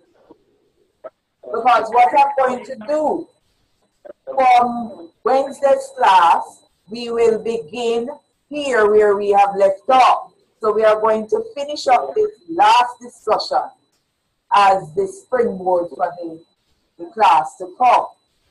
And that is what I like to do, to review and then begin. And that is what you should all do in the classroom. You're going to teach something new, but review what you did before and then you move on. It doesn't make sense moving on and, you know, it's better you know this. Power team. Yeah. And they know nothing. It's not worth it. Yeah, this and part of this. All right. Who has the mic at this point? Who is apart from myself? Someone from Dominica would like to speak?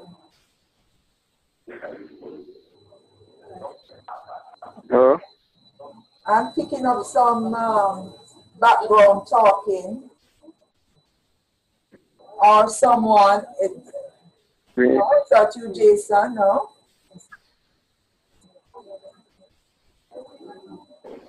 Okay. Lattibeaudiere? Yeah. Lattibeaudiere? Okay, you hear me? This is actually my show. I'm actually logged on mine. You can hear me? Lattibeaudiere? Yes, but to whom am I speaking with at this moment? Yeah, this is my show. From Western Jamaica, where? Yeah, well, I'm in Trinidad. Okay. Yeah, I'll post there an email. I'll post an email via your Latti email address. Just a second, sir. Just a second. Let me say. Yeah, you see my email. I'll post there an email. Yes, but I'm saying, just give me a second. You are speaking to me now. I did not give you the signal to speak. So I need to speak to the others and to let them know what is happening. I'm teaching a class now. I cannot just stop in the middle and ignore them and speak to you because everybody. No. Right. No, not like that. Not like that. No. I'm talking after class. I post their email. Oh, all right. Okay, thank you. But I need to say to the students, I've lost Bermuda. I believe I've lost Bermuda. Bermuda's here. Bermuda. You lost Dominica. Bermuda's still here. Okay. Yes, I'm sure. All right. I'm saying I need to explain the so-and-so caller to the student. A student from Trinidad and Tobago just came in. So I am trying to explain to the students in Bermuda and Dominica and Mona what is happening because they can all hear.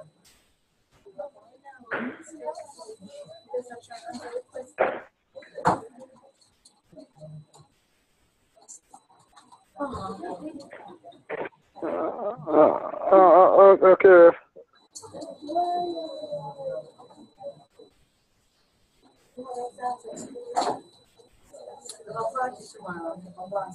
All right, thank you very much. Where was I? Okay, let us get back to activity 1.2 and we are looking at Linda Darling Hammond article. And I've identified 3 main points, which I'm trying to put this discussion around the main points. And so we have looked at 3 of them, and I am going to... Might have to sign out, Lattibeaudiere. Sir, from Trinidad and Tobago, mute your mic. Class, no. Yeah. I cannot interrupt. Yeah, talk to you. Yes. I'm saying that I'm have to cut off now in terms of my credit. That's what I'm saying. All right. So email me, please. Yes, will do. Thank you. You're welcome. Now, colleagues, let me apologize to you for that untimely interruption. No fault of mine. I'm sure you realize that. The student credit had finished, and so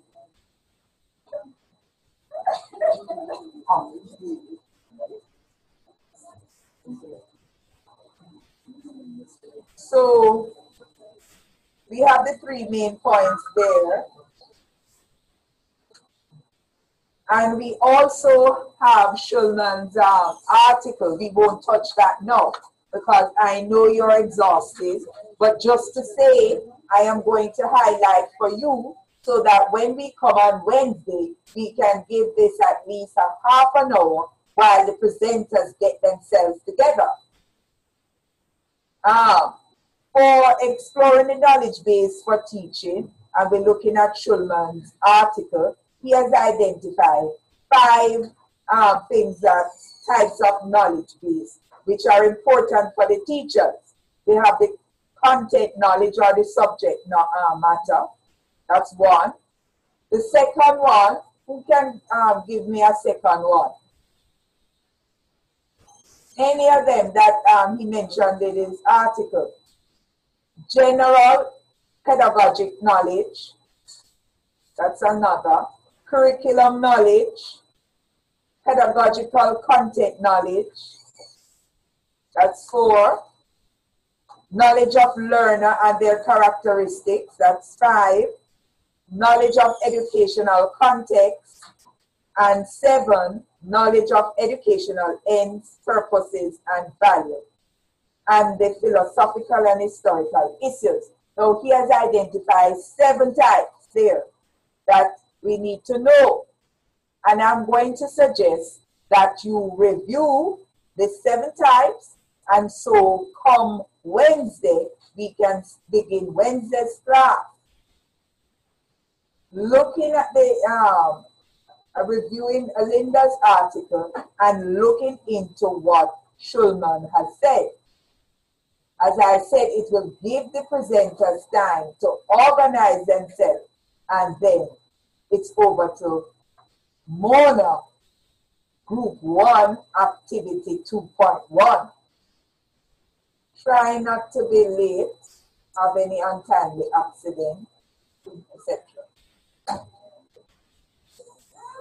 Then we move on, we discuss, and you lose your 10 marks.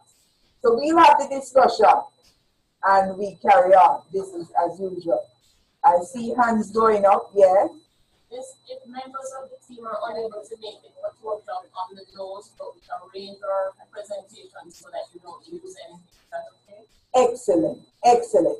Once you say that you have 5 persons in the group and they all put together to have, but guess what? On the day in question, 2 persons turn up to do the presentation.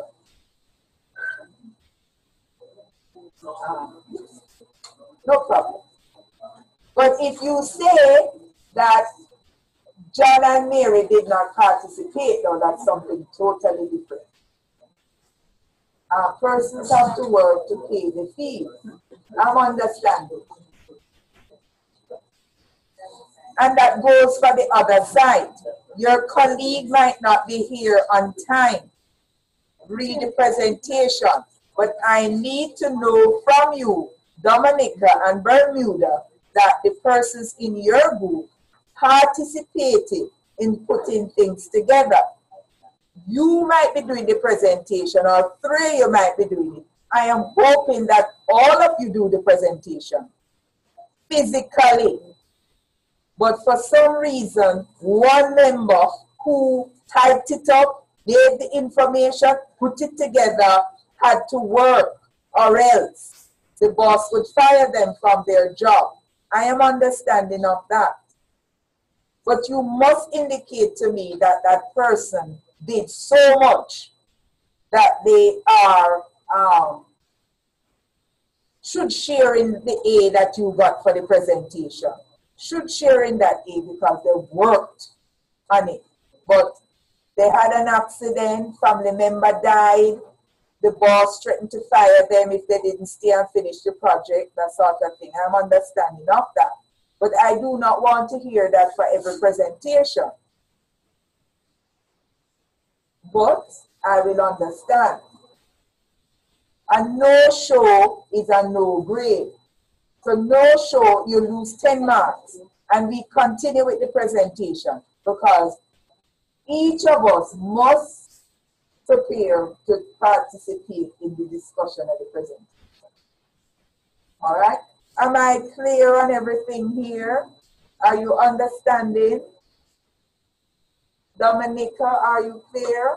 I think the session is recorded, so St. Lucia, I hope the weather is improving and they reach home safely. Bad weather is not something that you joke with. Serious. We here know in Jamaica, we can't cross it as they say in bad weather. It's difficult. It's difficult here in Jamaica with bad weather. Persons have lost their life due to flood waters and so on. So the students in Dominica are in St. Lucia are experiencing heavy rainfall. So they had to leave. At this point, I am going to ask, are there any questions pertaining to the course? As best as I could, I have gone through the material with you. It's on in the container here. It's check your email. I will try and send you more of the course reading. Persons like Jason and others who are able to get on to RBLE as best as I can so that you can do your reading. If you are able to share with your colleagues when you meet as a group, a side group, do so. All right, but I gather it's going to be difficult for the students in Bermuda. I'm hoping that Vanessa and Tracy and Ashley and Jason will be able to access RBLE by when we meet on Wednesday.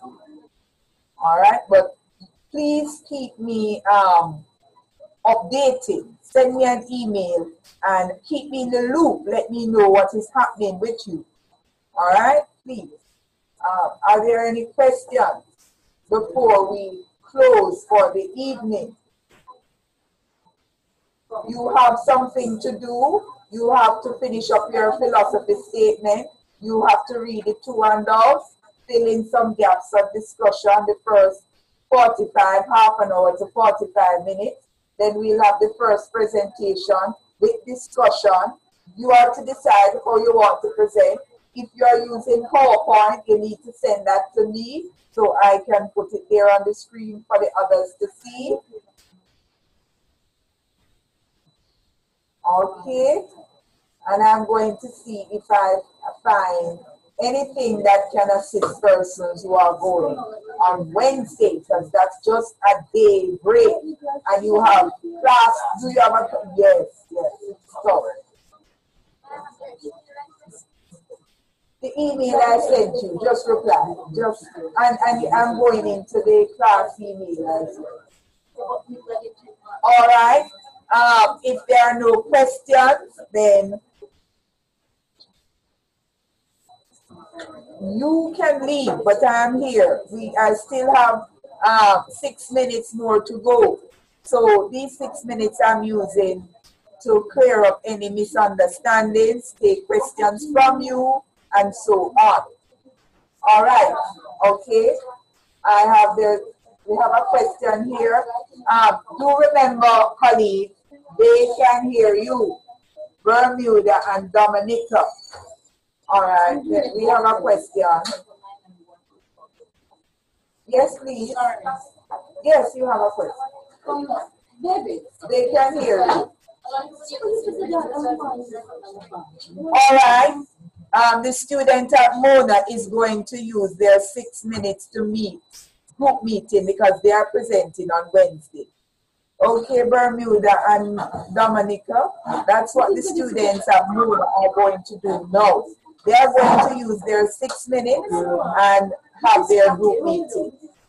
I am suggesting that students at the Dominica side use the 6 minutes, look at where you are going to present.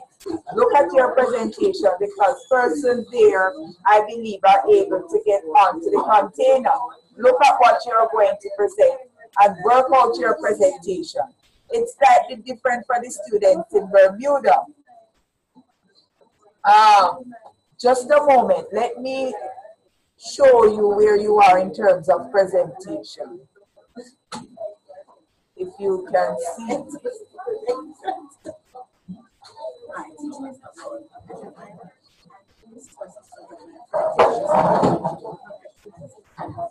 Group activity 3.3. Activity 3.3. The students in Bermuda are doing activity 3.3. The students in Mona, just hold it down. It's still open. And the students in Bermuda, I'm saying you are doing activity 3.3.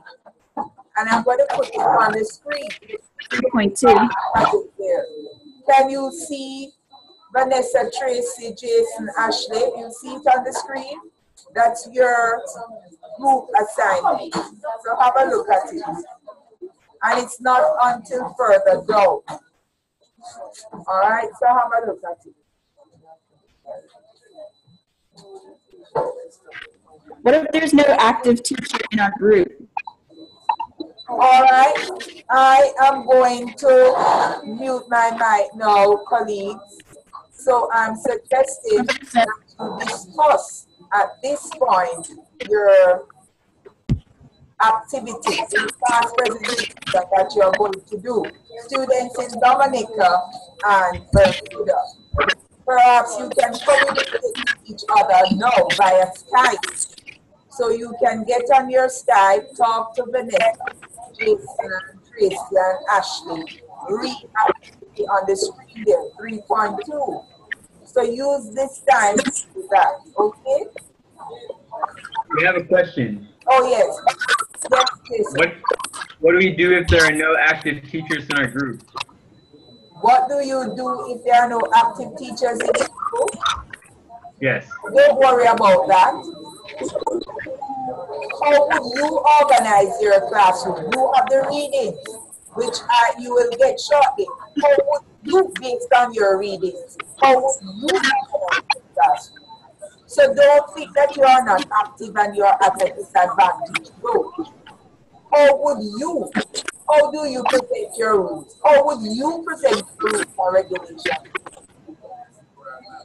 All right? Are you going to forward the readings? Is methods of teaching and assessment. So we have to talk about teaching. So how would you do it? You read it in the reading material, and from that, you decide on how you would do it. How did you teach your rules? Or how would you teach your rules and regulations? I know that you're not practicing them. So how would you do it? So you'll have to read and then. And you can look at YouTube videos to help you coming up with how you would do it. All right?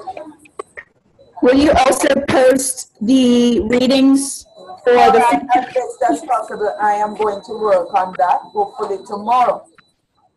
Thank you. That they are working on. I see 2 of them there now, but the future ones. No, I know.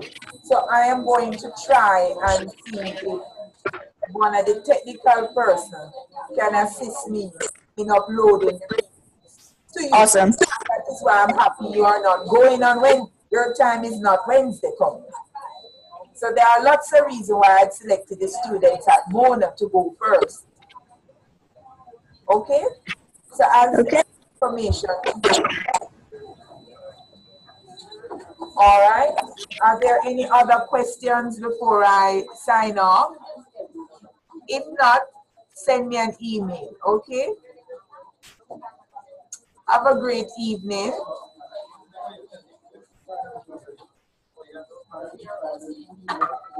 You too.